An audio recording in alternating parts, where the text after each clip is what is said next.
The best damn naughty that you ever done seen. Fuck top 5 naughties and fuck top 3. I'm the number one naughty, don't fuck with me. Fuck any other naughties, since they better than Ravine. Cause I'm 85 years old, 85 years cold, 85 years from my family on my back, so I'll outlast everybody on my fucking haters. Don't know me now, then you never know me later. Say, woo! I be in an elevator to the top, go and find your own way there. Drinking a little water, pour for me by my way there. Not just anyone, but the head fucking major. At the top where it means, got a green ring, give me a looking nice. Wrapped in the shawl just in case I go race, but you never catch me, better just catch safe.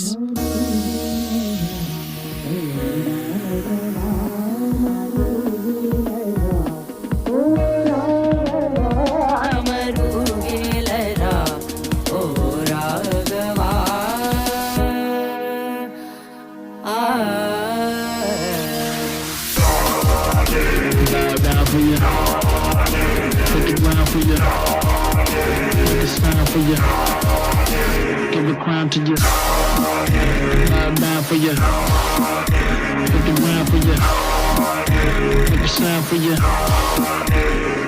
This a naughty anthem, champion of the band, some weight class, walk past, and on you for ransom. Got a grandson that's handsome, and handsome spends his income on dim sum to fill some. You talking retention, me. I'm talking expansion. Got the whole squad here, keep them in detention. And I'm not in the business of taking no tension. So, gather round now, celebrate me. I'm your boss, I'm your fucking naughty. Got the doctrine, bitch, so don't fucking try me. Don't need a nano, cause I'm living my J. Itty my J. Run this whole city like a rummy on things. They sending people up, I'm seeing the shot. If you see me in the streets, don't be asking Guane.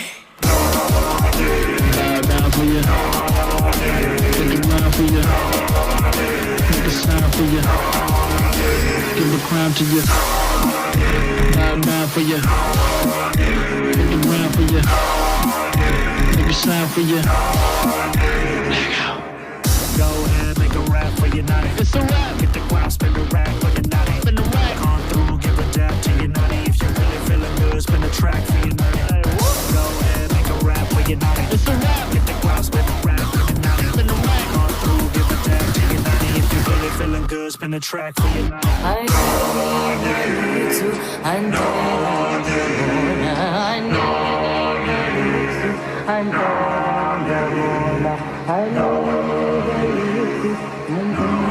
What's going on, everybody? I hope everyone's having a fantastic afternoon, evening, pre-noon, no matter where you are in the world. I'm Hasan Piker, and this is the HasanAbi Broadcast coming to you live from gloomy ass New York, ladies and gentlemen, boys, girls, and MBs. Is New York City, New York. Mic is too low. Mic is the microphone, the audio levels are too low. Is that the case? I can't tell, because it's freaking New York, baby. We're in New York City, concrete jungle where dreams are made of. There's nothing you can't do. Now you're in New York. You already know what it is. New York City 2 times in 2 weeks. We're live. We're alive. And I hope everyone's having a fantastic one, because today's a beautiful day. It is Monday, November 3rd, one day out from the election, when New York will turn into the newest city of the Islamic Caliphate, the real Istanbul of America. We're live, we're alive, and I hope everyone's having a fantastic one. It is 11:20 a.m. in Pacific time. It is 2:20 p.m. here in New York. I am your host, HasanAbi Piker, here to implement communist Sharia law. And it's 59 degrees and cloudy here. It's 59 degrees and cloudy here, and I'm live, I'm alive. And there is a lot going on in the world that I'm going to obviously get to. But before I get to all of the big things that are going on in the world, and there's so much to talk about, so much to cover, I obviously have to start off with some personal news, because this is a part of the broadcast where I tell you all about my personal news, about what's going on in the world of HasanAbi Piker, in between the time period where I press the stop streaming button and press the start streaming button. So help me God, that's exactly what I'm gonna do. Have you been apartment shopping? No. I ended the broadcast on Saturday night, and I flew into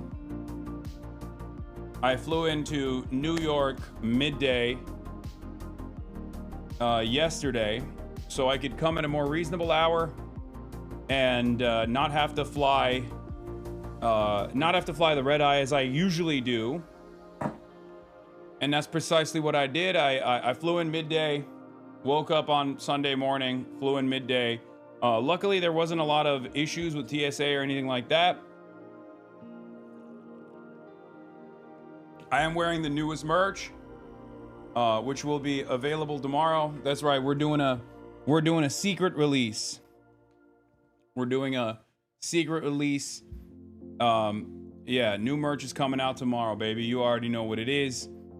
Yeah, this is one of the pieces. You didn't say what you did after stream? I didn't do shit after stream. I just went to bed, woke up early. New merch is coming out. There is going to be a crop top as well, as always, for the ladies, for the girly pop nation. No flight delay for me. Your boy actually went in, got on the flight, flew comfortably, and arrived in New York at a reasonable hour. And I hung out with Noah last night, Noah Colwyn, for a little bit. We went to a Korean barbecue place that also doubles as like a hot pot place, but it was kind of ass. The KBBQ was kind of ass because it was very clear that like it's actually supposed to be just like a hot pot place.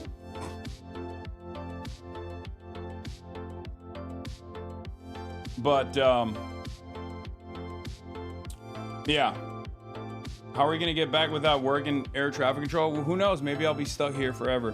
But please grow back your beard. You look so much like my father. It's okay, you can't help it. I look like your father without the beard or with the beard? Do you want me to look like your father, or do you not want me to look like your father? These are questions I have. So, in any case, you look like you aged younger a couple years, man. Cheers. It's because I shaved the beard. That's why. If I shave the mustache, I look like a baby. Why did you guys and Stavi talk about the exact same thing on your respective podcasts? What do you mean?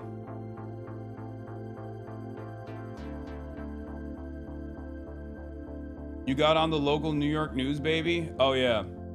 We'll obviously talk about that as well. But in any case,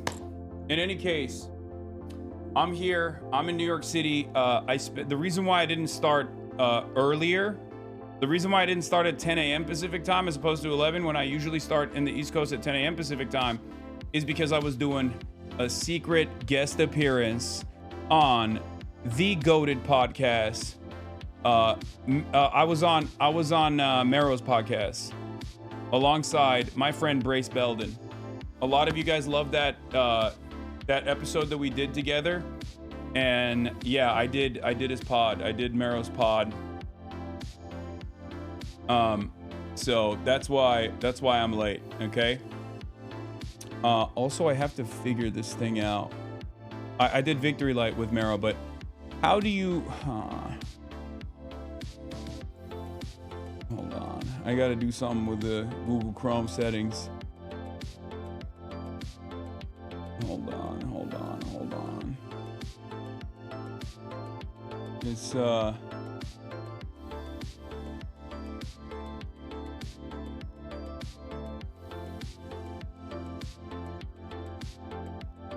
second. I have this McAfee thing that just like constantly changes my Google default search. It's like a phishing thing. But I think I fixed it. Okay. All right, we're good. Are Western Muslims the revolutionary protagonist? Sure. He's mewing? Yeah, I'm mewing. No IRL today? We might do IRL today. I haven't really set up anything.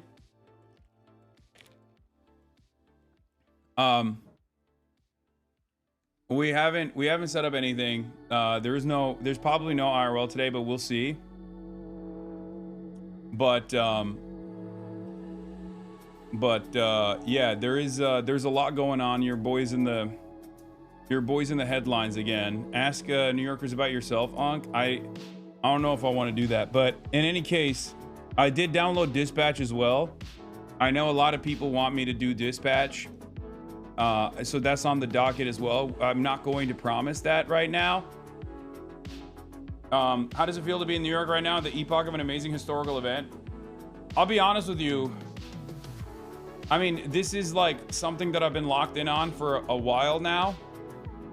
But as far as like regular ass New Yorkers goes, like they're just chilling. Like it feels more historic from the outside, I would say, as opposed to actually being here, you know? The regular ass everyday New Yorkers are just like living their normal, regular ass everyday New Yorkers are just like living their normal lives. But have you been stopped in the street by New York fans? Yes, of course. I know Zohran crashed Ari at home stream last night. I was trying to set up Ari to do the other stream, the night stream that Zohran did as well, but that's when Ari told me he was already doing it on Sunday. So their team is super tapped in with the streaming space, with the streaming culture. They're cooking. They're doing an awesome job. And this was fantastic. This was phenomenal. This was what was happening while I was on the plane. We are fucking anxious, not chilling at all. I don't know, man. I feel like people are just like living their regular ass lives. We'll obviously talk a lot about Zohran today as well. But what was I gonna say? What was I gonna say? Oh,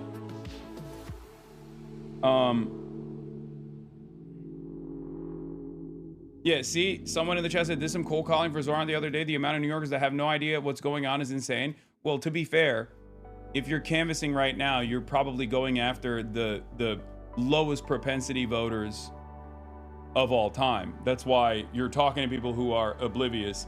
And there are still plenty of people that are oblivious to what's going on. Obviously, it's a little bit difficult for us to comprehend that because we're so locked in, we're so tapped in that it comes across like impossible to contend with. But there are still a fuck ton of people. Like, remember, this is slated to be the highest voter participation in a New York mayoral race in a decade. And even then, it's like barely cracking 40%.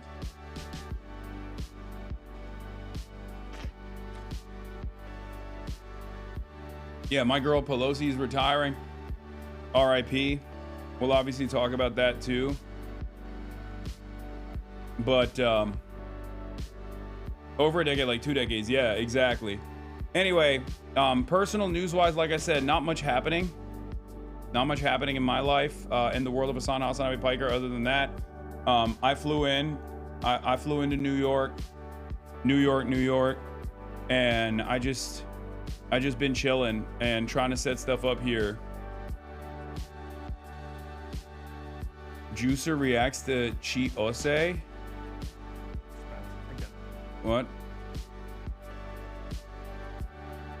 I'm so ready for this. You missing the Dodgers championship parade? Yeah.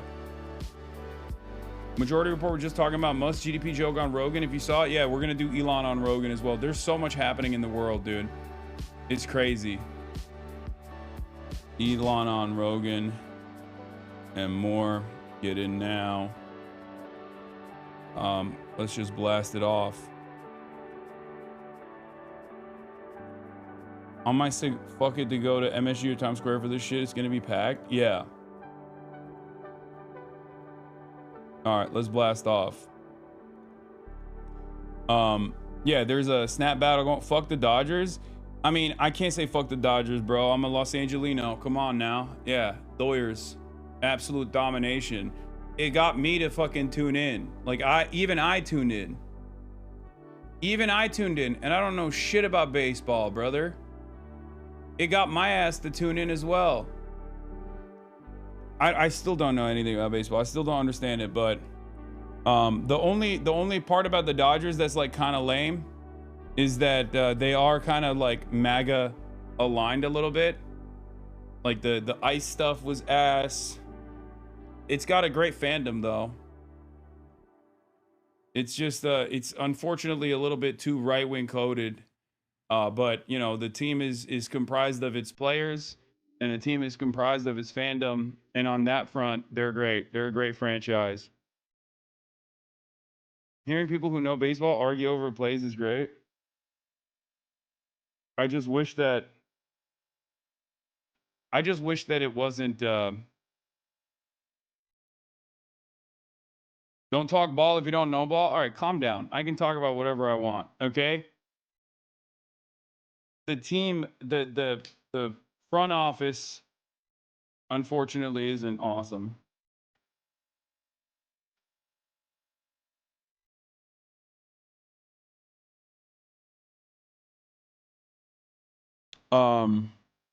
What was I gonna do? Oh yeah, I got a text. Hold on. Hold on.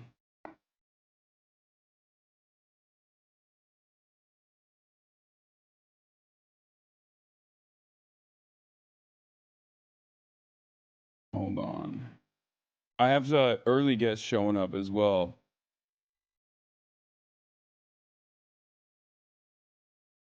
Oh my God. Chelsea manager just texted me and said every other ad on the local TV has you in it.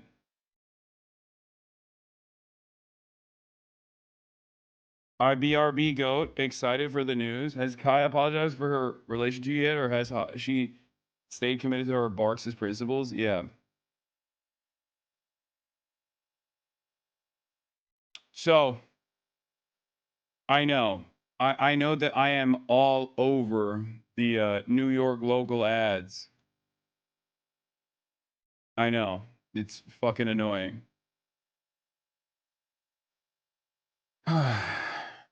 Here's the Michael Lang prediction for New York City. Yeah, I got that on the docket. Don't worry. We'll cover all of that and more. What else was I gonna say? You are famous in New York for the 9/11 guy.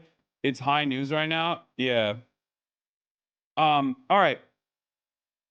Dodgers fans celebrate the team whose owner invests in detention facilities where their family's been taken to. I know. Well, what are you gonna do, man? It's America.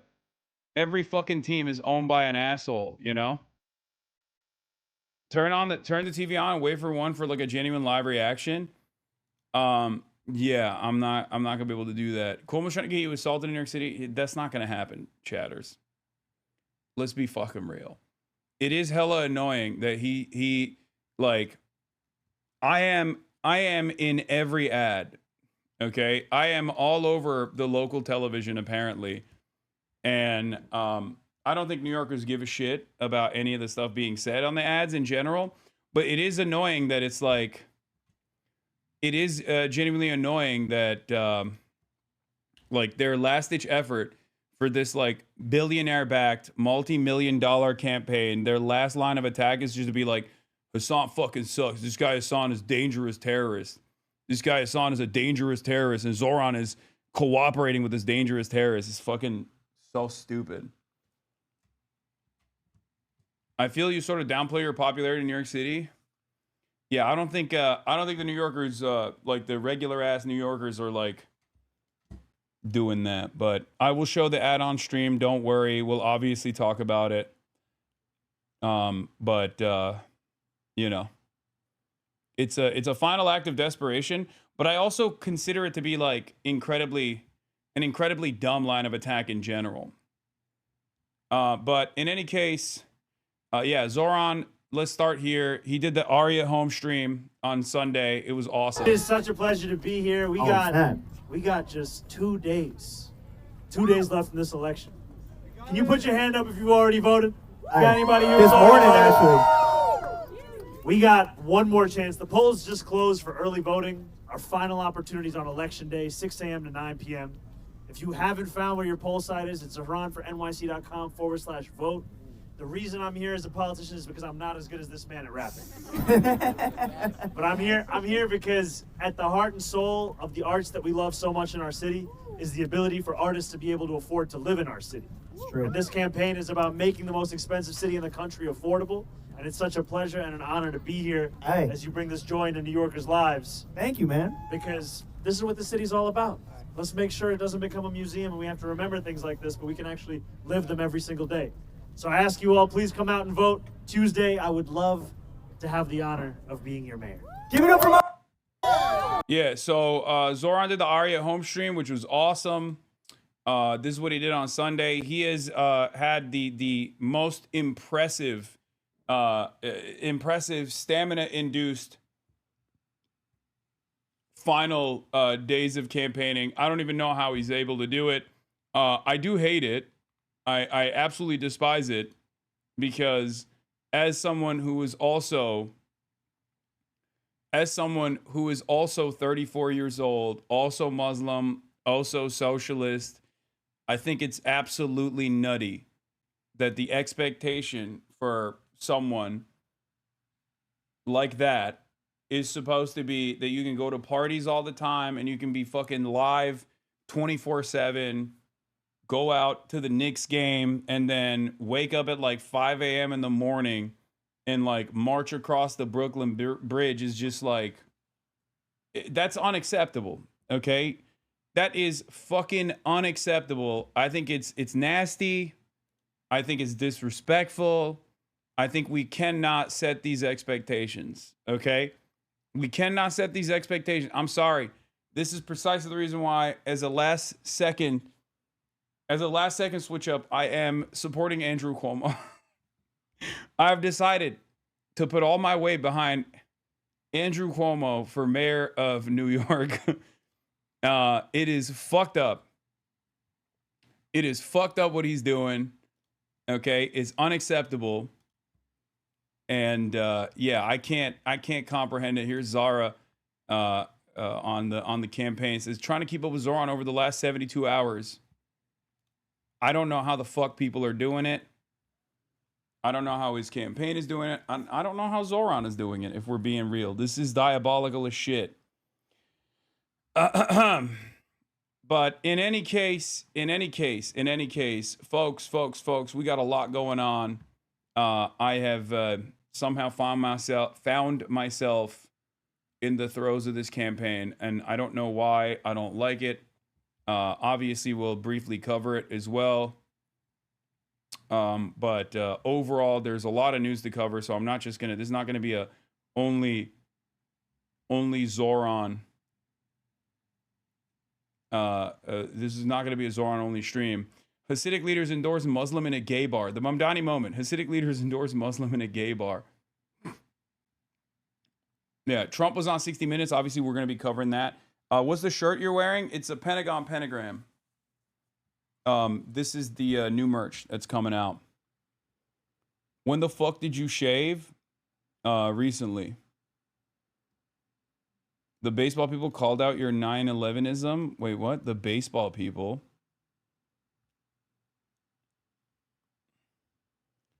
Yeah. Real socialist march, be it Lenin or Mao, not like your dirty capitalist ass. Yeah. He's doing the long march, but in New York. But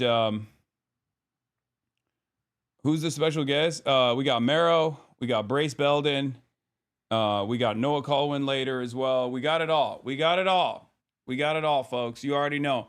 The New York lineup is always stacked, filled to the freaking brim with a shit ton of special guests. You already know. You already know what it is. We'll have Felix on as well. We'll have everybody on.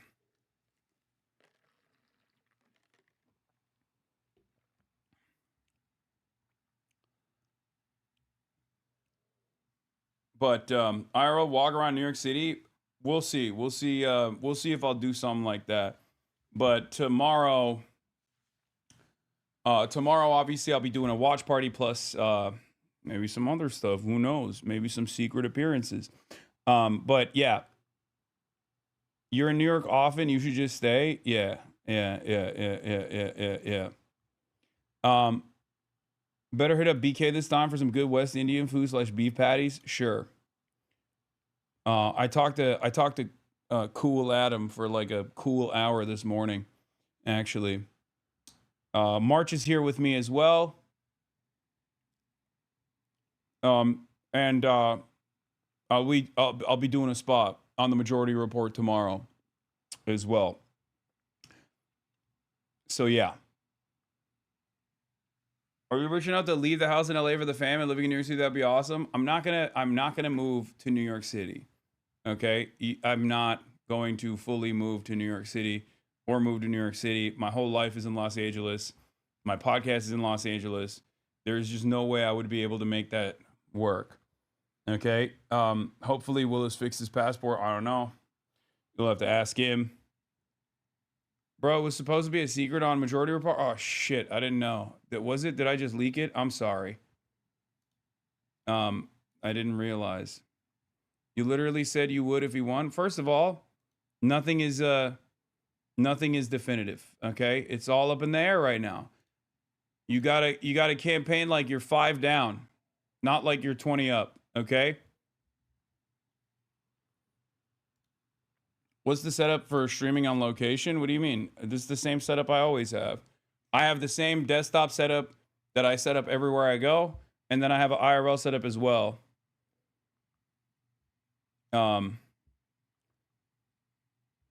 You would not like the lifestyle? Wait, what? I would like the lifestyle. What the fuck are you talking about? Anyway, but yeah, that's it. That's what we got. Here it is. Here it is. Blasting off, blasting off, blasting off, blasting off. The only bad poll is the Atlas one. Yeah. I know. The outlier poll, the only outlier poll that shows any closeness is the Atlas one. The Atlas poll is basically saying Mamdani leading 43.9% of the vote. This is the worst poll out there.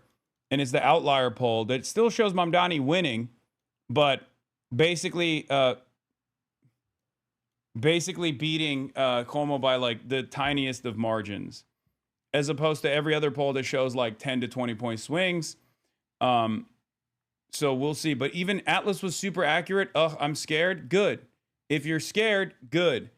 Tomorrow is the battle day. Okay. Tomorrow is the day. If you're scared, that's not a bad thing. Smile and dial. If you're not living in New York City, if you're living in New York City, go out, get your friends out to go out to vote. Okay. That's it. But yeah, we got a lot to cover. Here is here. We'll start off a little bit. We'll talk a little bit about ZOHRAN, and then we'll obviously talk about here's the juicer reacting to HasanAbi had Chiose. But yeah, I am being plastered all over the local TV and all over the New York television sets near you. You might be seeing me on your TV screens. And if you're in and around the New York City area. All right, let's watch this now. Morning final sprint. The front-runner in the race to lead the nation's largest city, Democrat ZOHRAN Mamdani, cheered on marathon runners in Brooklyn and appeared with the governor at a bar in Queens. The 34-year-old self-described Democratic socialist resonates with voters eager for new leadership. Mamdani's main rival, independent candidate and former New York Governor Andrew Cuomo, pitched his experience. Who has solutions that can actually work, and who has the ability to make those solutions a reality? The race has captivated New Yorkers. Early voting ended Sunday with more than 735,000 ballots cast, far more than during the last race for mayor in 2021. And across the river in New Jersey, former President Obama campaigned for the Democratic candidate for governor, Mikey Sherrill, who's locked in a tight race with Republican Jack Ciattarelli. As Trump has pushed Republicans to redraw congressional maps in states like Texas, Democrats across the country are counting on California voters to approve new congressional maps favoring liberal candidates. Why are we all here? We're here because Donald Trump is an historic president. Yeah, we got a yes on 50 in Los Angeles as well, in California in general, for redistricting. I hope all the HasanAbi heads in California have voted. I early voted. I voted yes on 50, Proposition 50, so that California can be the defender of the left flank party, the protectorate of democracy. I'm in favor of this. I already said it. Fight fire with fire. And I think it's the right thing to do. It is the right thing to do. And I know that there's some people who are like, well, oh, you just want like more Democrats in office. Like you're sheepdogging people into the Democratic Party. Whatever you say, I don't give a shit. I hate the Republicans. I don't like conservatism. I will fight against fascism with whoever is on my side. That's it. I take this shit a little bit more seriously than others, I think. Oh, hold on. I got He's an historically unpopular president. Now, these elections tomorrow may be an early test of how voters feel about President Trump, his party, and the Democrats before the midterm elections 1 year away, guys. We're now in the home stretch of election season. Early voting is over. Tomorrow marks the general election day. Right now, the polls seem to be all over the place. The new Atlas poll has Mamdani up by only 6 points, but an Emerson College poll shows Mamdani up by 25 points just days ago. Aziza Schuler is live outside City Hall with more. Aziza.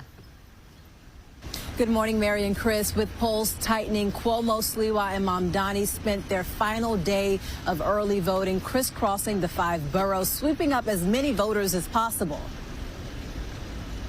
An intense mayoral race fueled by back and forth verbal attacks. The candidates not easing up on Sunday before Election Day. At Union Grove Missionary Baptist Church in the Bronx, Andrew Cuomo once again using his 2 decades of experience as a weapon to cut down Zohran Mamdani's edge over him. You need to have somebody who has the experience to do it. That's what I do. I don't do a lot of things well in life. You don't want to hear me sing. You don't want to see me dance. You don't want to see me swing a golf club. But I know how to make government work. I know how to make change. I've been doing it since I was 18 years old. In Harlem, Mamdani fired off a shot at Cuomo. I'm running to be the next mayor of New York City, and one of my opponents, Andrew Cuomo, has spent these final days of this race not content with being Trump's puppet, but now seeking to become Trump's parrot. Curtis Sliwa, holding on to nearly a quarter of voters, refuses to back down. Ladies and gentlemen, we got guests in the building. Brace Belden in the building. I'm going on the bed. Okay, one of you on the bed. I ordered another chair as well, but yeah. Where the fuck are you gonna put the other chair? Here, somewhere like that. I don't know. We got Mero in the building. Yeah. We have. No, I already said it. I said it no, earlier. That's all good. Hold on. Let me also change the noise gate. Let me shut off the noise gate real quick so that people can hear you guys. Hold on. Are these your books? What? No, they just come with the hotel room. I don't know why. They love doing that. It's like, yo, we're not gonna give you a shower that works, but we'll give you some literature. I stayed in a racism themed hotel in DC. And they had that shit. They had like books on like how to fight racism. Racism themed hotel. Yeah. But all of the fucking like art in the halls were black people being sprayed by hoses in like fucking Mississippi and shit, like civil rights era stuff. But I was like, it's all white people staying here. And so we're like, obviously somebody in like late 2020 was like, we're changing the way the hotel is and we're like making it a woke hotel. But it was like 2023. The woke hotel. Yeah, woke is dead. Now it backfired. Now people go there for the racism. Yeah, they're like, the good old days. This is when shit was popping. But it was so strange because I was like, it was all jazz records in there. There was a record player, and I was like, I'm like, what is going on here? Don't play those records. Yeah. It's like Tupac's say shit backwards. So we started off today's broadcast by looking at the latest in the race. There's an Atlas poll that just recently came out, and even in the Atlas poll, it still shows Zohran winning, but it's the one that's like closest between Atlas Intel's poll shows Andrew Cuomo catching up to Zohran by like 4 or 5 points, basically within the margin of error, and it's been causing some alarm. But you guys. You have your ear to the ground. You're out here. You're on the streets. You've been part of the campaign. Not me. I don't know Zohran at all. Obviously, famously, I am unfamiliar with this. I actually don't. Yeah. So I'm the only person here who's neutral. Yeah. And I do know Well, I don't either. Sliwa. That's okay. What would you say? Is there any validity from your anecdotal evidence on whether or not this poll has any veracity? Wait, let me see the poll. It says Mamdani leads with 43.9% of the vote, plus 3.3 since October 30th, while Cuomo, independent, trails close behind 39.4%, up plus 5.4 since October 30th, with Sliwa dropping 8.6. The gap between Mamdani and Cuomo decreased to 4.5 percentage points. I feel like it's like another listen, everybody in this chat. Well, I mean, not everybody in this chat because not all of y'all from New York. If the young people come out, it's a lock, bro. It's a lock. Yeah. Because I feel like younger people vote early. They're more active early. Obviously, in the primaries, they're super active. Yeah. You know what I'm saying? And like, man, like the old heads, they come out on election day. Yeah. You know what I'm saying? And they just pick whatever's there. So, man. I've been saying that. I think Zohran is going to outperform expectations with the older votes as well. Yeah. 100%. Yeah, I think a lot of people are underestimating how much motion he has with the plus 55, like especially the unks and aunties in communities that are like historically underpolled, specifically like the Muslim aunties and unks. Mm-hmm. So I think that from that perspective, I have a lot of confidence that he will outperform even the most like liberal estimations that like even my point is like I don't think the momentum for like older voters is necessarily favoring Cuomo in the way that people expected. Yeah, I feel like, first of all, polls are fake because the last polls said that Cuomo would win. Which I think is funny because like I think people are freaking out because now all the polls say Zohran's gonna win, so they're like, oh fuck. Oh shit, yo, we gotta put out some. But like I feel like every election just shows that polls like kind of like, you know. Hey, bro. Also, what the fuck is I don't know about polling companies. Is Atlas Intel like a real one? Because a lot of times it is. Okay, Yeah, it is. It's a legit one, but like they're saying that they're a somewhat more conservative, and the idea is that like I mean it's such an outlier. It's such an outlier that people are saying like it's not. There's no shot that is the case here. I mean, I think that the reality is, I think Zohran kind of does need to win with 51% of the vote because if he doesn't, they're just gonna say the whole time like, well, he doesn't. You know what I mean? Like most people didn't vote for him. Yeah. The pop up, yo. Oh man, not the election was rigged. Yeah. In New York, they're gonna do it for sure. Oh yeah, 100%. I mean, the way it goes is, even if he wins by like. Let's say my final lock is like he gets 54%, right? They're going to say, oh, well, that's not a comfortable margin of victory that even Eric Adams received and that he doesn't have the popular mandate. And they will totally act oblivious to the hundreds of millions of dollars that have been pumped into like constant fucking Oppo, constant attack ads, and also a spoiler that is supposed to be like a Democrat establishment foothold here. Like they won't act as though that was important in this race. So they spend so much money doing that shit, bro. I am astounded, bro. Like the terror on these motherfuckers, man. It's crazy because I was like, if I was gonna spend money, I guess you spend on like ads being like, yo, he knows Hasan. Yo, he knows. Yeah, that's what you. I know. I would have made a way meaner ad. Don't I? If I had Hasan Zohran attack ad, would be like AI videos of us like hanging out with a Twitch streamer. I'm like, what is hanging going on hanging out in a bathtub together. Yeah, exactly. Oh no, absolutely. It's not wine, it's blood. Yeah. It's like you're drinking Christian blood. But in a bathtub. Would I drink Christian blood? In a bathtub? You know what I mean? I guess that's like a different kind of Twitch streamer, right? Yeah, I feel like that's a Kick streamer. That's big Cricks, yeah. That's what they do. That's what they do over at Kick. That's Rumble shit. But yeah. I mean, if I was Zohran, I would have panicked like a month ago and just like promised some horrible thing that I could never do. Like I'd be like, gambling's legal. Yo, we're gonna legalize gambling, and we're gonna make Hasan illegal to enter the New York City. Yeah, facts. City lines. Can the mayor of New York deputize someone like as a sheriff? Yeah. Yeah, he should. Yeah, I'm like saying like, it's your boy. Zoran, if you win, you owe these two gentlemen everything. No, he doesn't know me. He doesn't know me. But if you lose, on the other hand, it's also their fault. But if you win, deputize maybe. Come on. Yeah, deputize Sliwa. Give me. Yeah, well, no, that actually would. That would be low key fire because all his ideas are terrible except for one. Make him the rat czar. Exactly. Yeah. The little cat colony shit where it's like, we're gonna control the rat population with feral cats. I fuck with that. With all the cats that wear like the red berets, make the cats wear the red berets, like the militant guardian cat. Like that's literally what he said. He wanted to do like the guardian angels, but for cats. He's sort of like he make him the anti-Willard.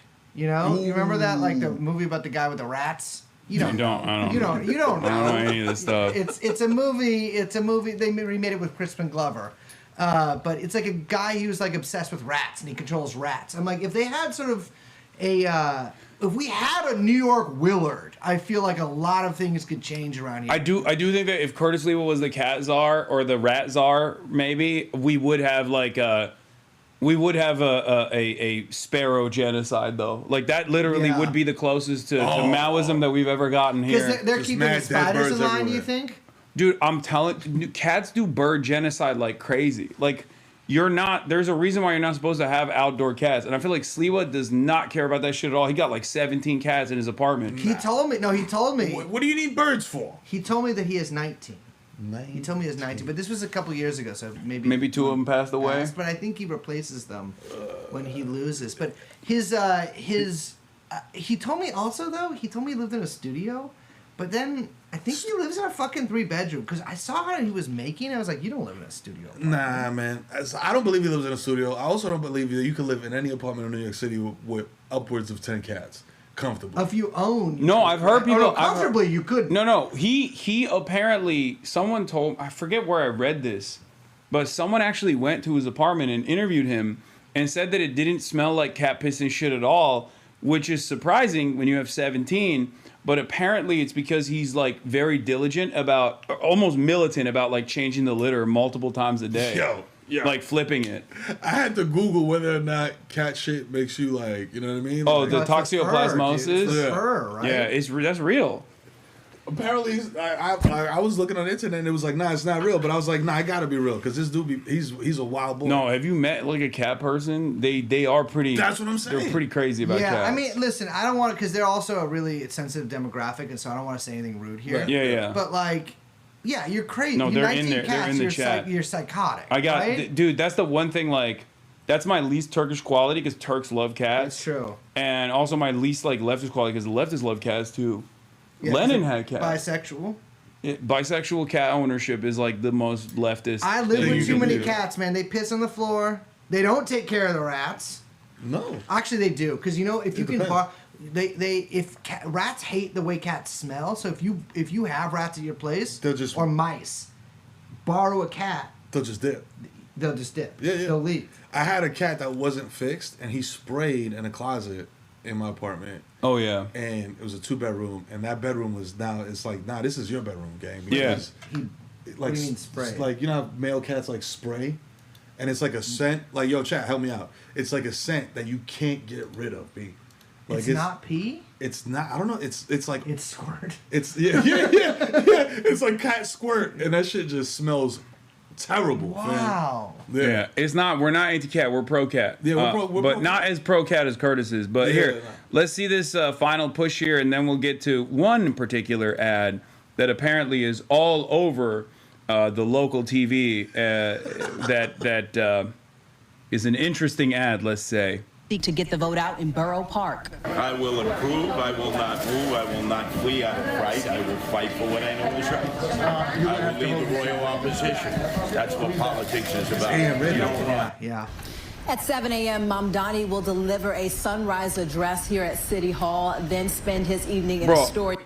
You were with him last night. Yeah, dog. How the fuck is he waking up? What time were you there? So by the time we left out of there, it was already like 11-ish, I feel like. How is that possible, bro?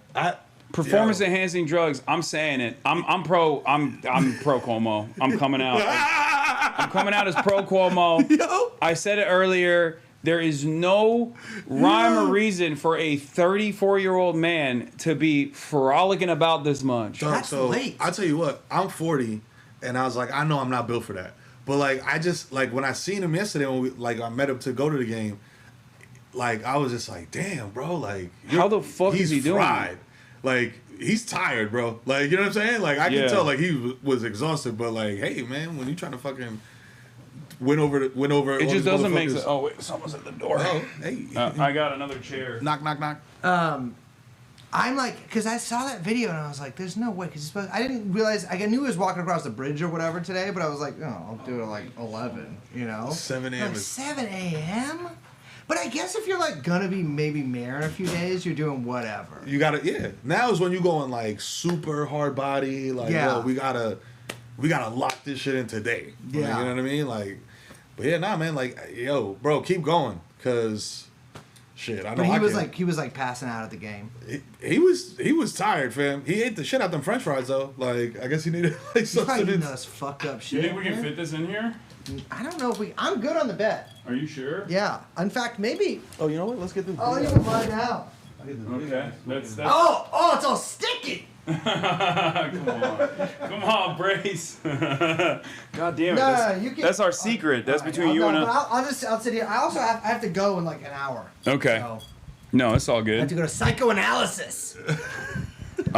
Wait, what the fuck is happening with this mic stand? All right.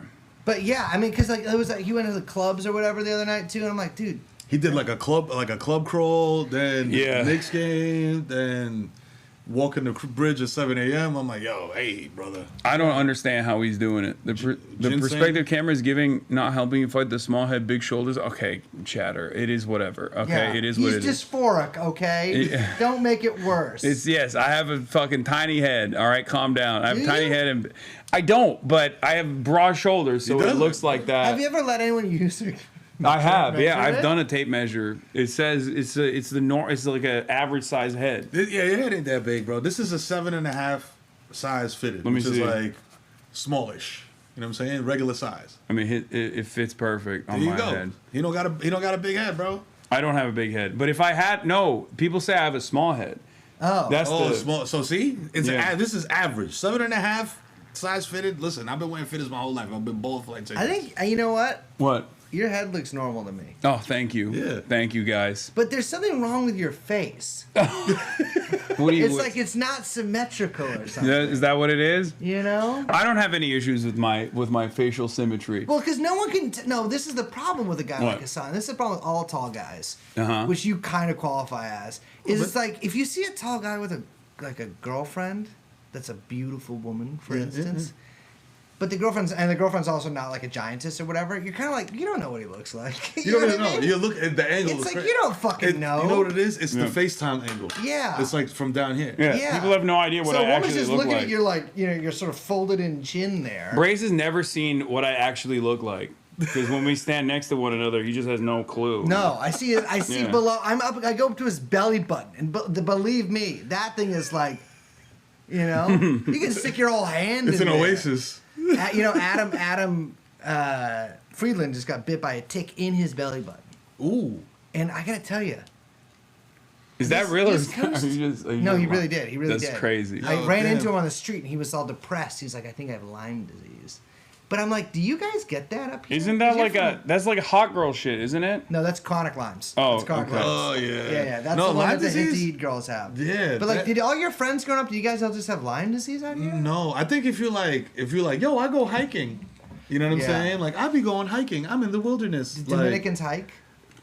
I mean, it depends. Like, if you're trying to get in through Mexico, I was about to say, Yeah. through you got to go through Panama. you know what I mean? and If you're stuff. doing all that, a that's line.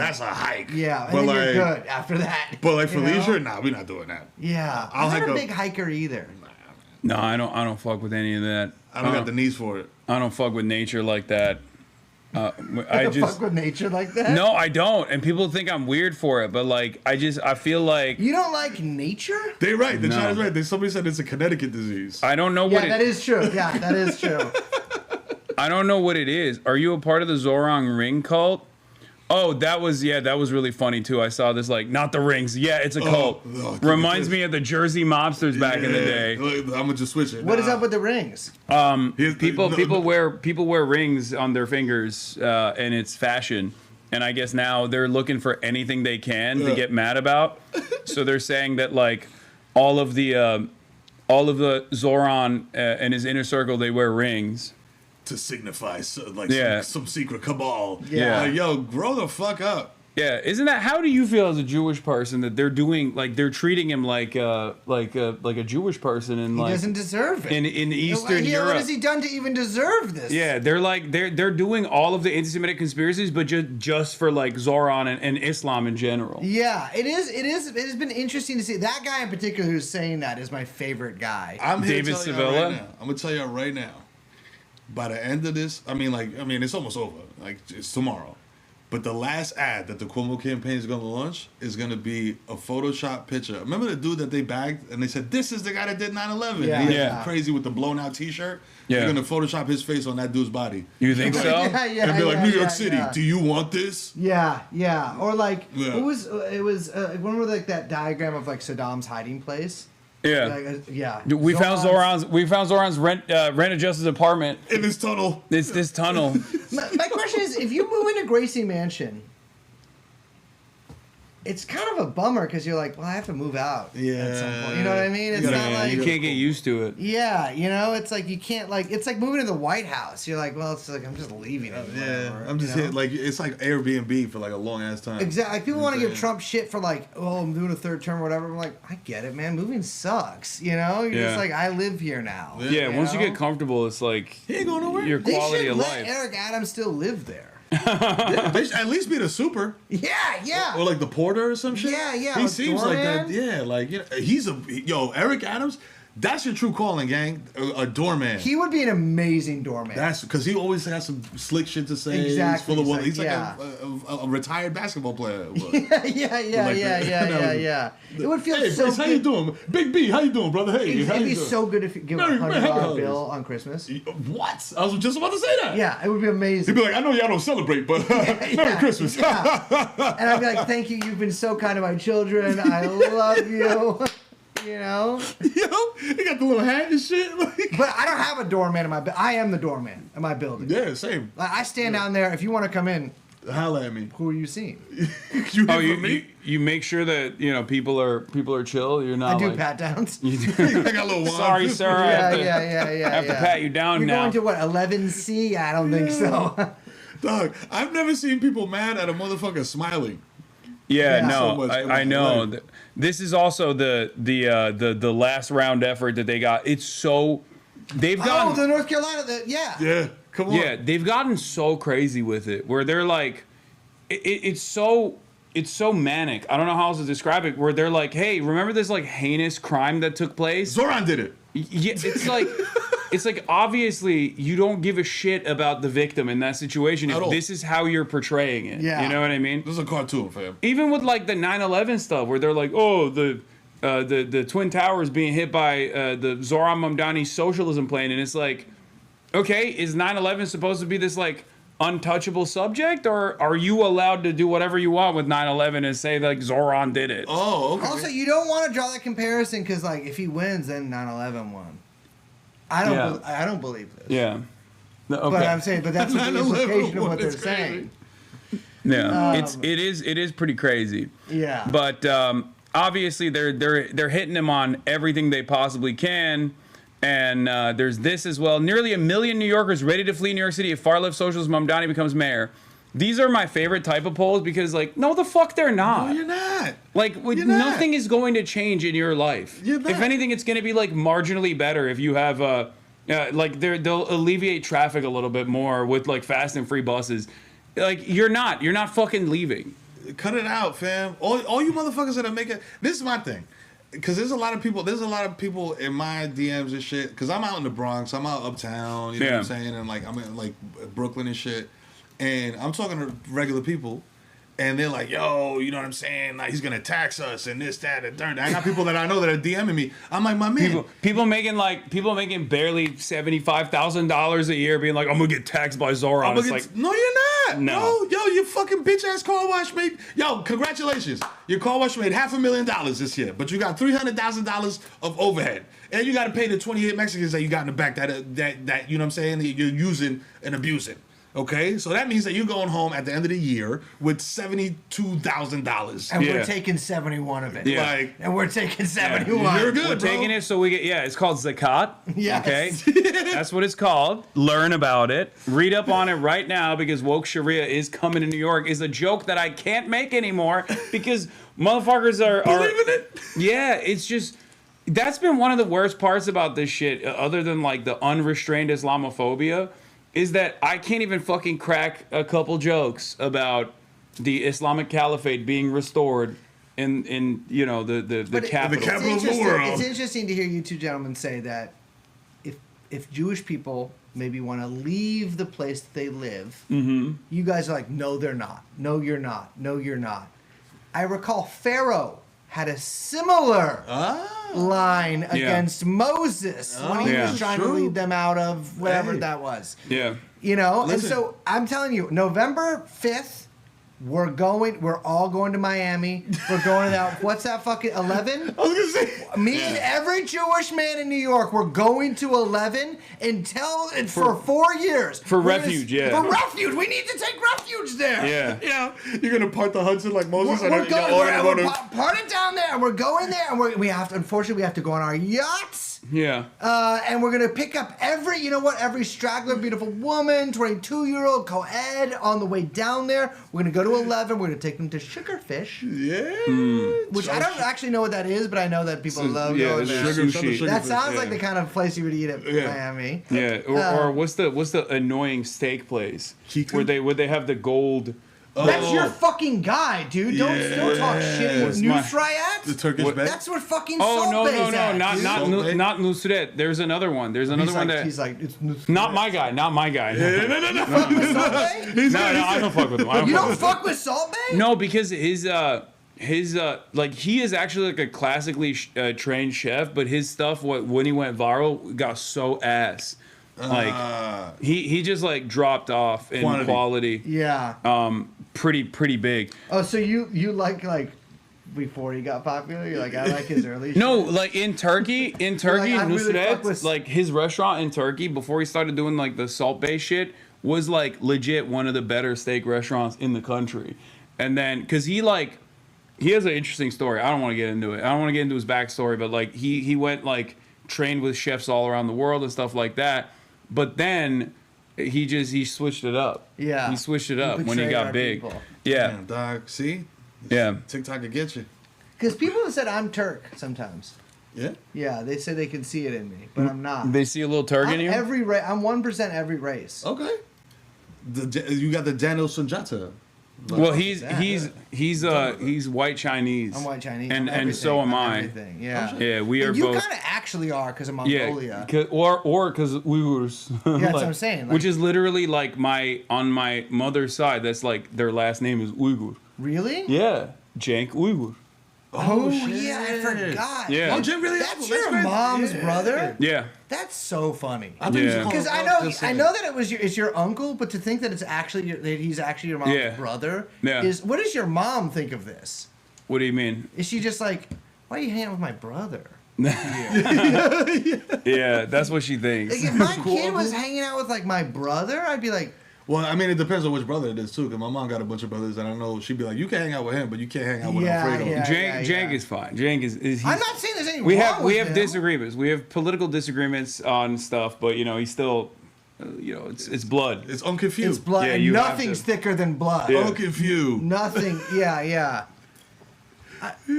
But yeah, so we have a couple things that I want to address here on the docket. Let's finish this video and then we'll get to the one ad campaign. Schedule today. He will be making his way through Brooklyn, Staten Island, a stop in Midtown, and then he has a late night final rally in Forest Park, Queens. As for Cuomo, his eve of election blitz is uncertain right now. We're waiting to learn his schedule as this election day comes closer. I think In Lower Cuomo's not doing Manhattan, shit, Aziza right? Shuler, I mean, he's CBS like, News, New York. He's like, all right, I'm And done. Aziza with he keeps posting up. He keeps posting up with like 8 people, being like, "Zohran is gonna ruin the city." The voting now complete. What are we learning about voter enthusiasm in New York City? This Yeah, you know, he's not. He's been doing this new thing where he's like, "Zohran is not a real Democrat. I am." Yeah. Like, it's like, bro, you're independent. You're running on the independent ticket. literally, because you lost. Yeah.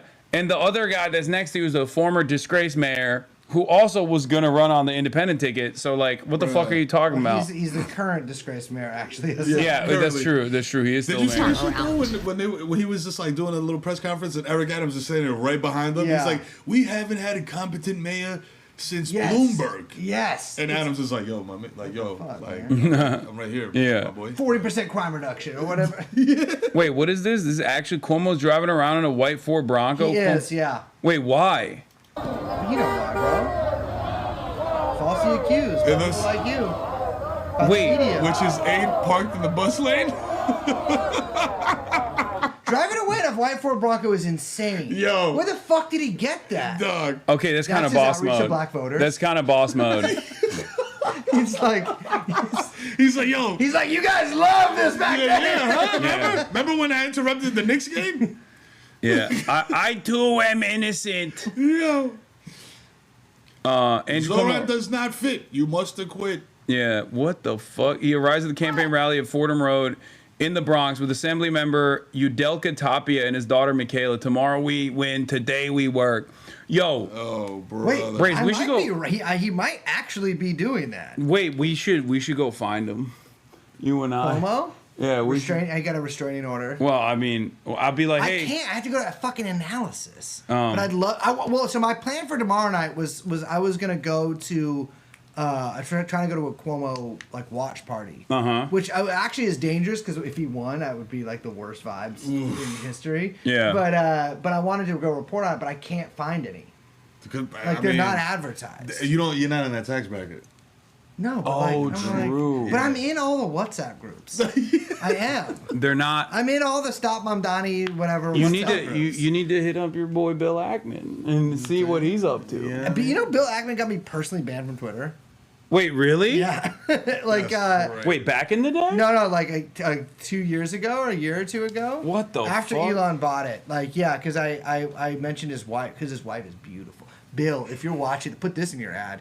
I love your wife. She's gorgeous. And I don't fucking. Yeah, he's married to a beautiful Israeli, I believe, woman. I don't know what. Yeah, but she was Epstein connected. Yeah, well, she Alleged. made an orb for Jeffrey Epstein. Alleged. She made an no, that's not alleged. It's not alleged. It's true. She made an orb for Jeffrey Epstein, and then Bill Yeah. Ackman was like, when all that shit was going down Make at sure you MIT. don't show your phone on camera. Oh, yeah, no.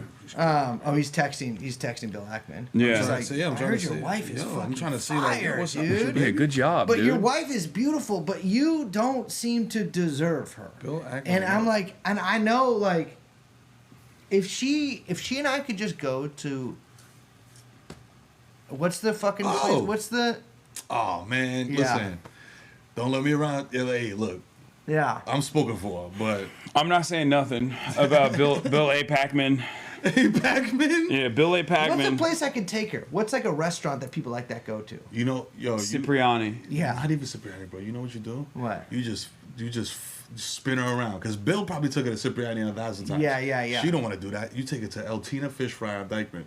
And it'll change her life. I'll be like, Yeah. dude, She'll be listen, like, oh my I'll show- God, this is so authentic. Yeah, I'm like, no, Grace, thank you. I'm 1% Puerto Rican, baby. I know. Any restaurant we go to, I know. The mofongo here is delicious. It's delicious. Yeah, I mean, like, because I could, Cipriani, I guess that is true. They all just take They me did. That's what what is I'll go. there?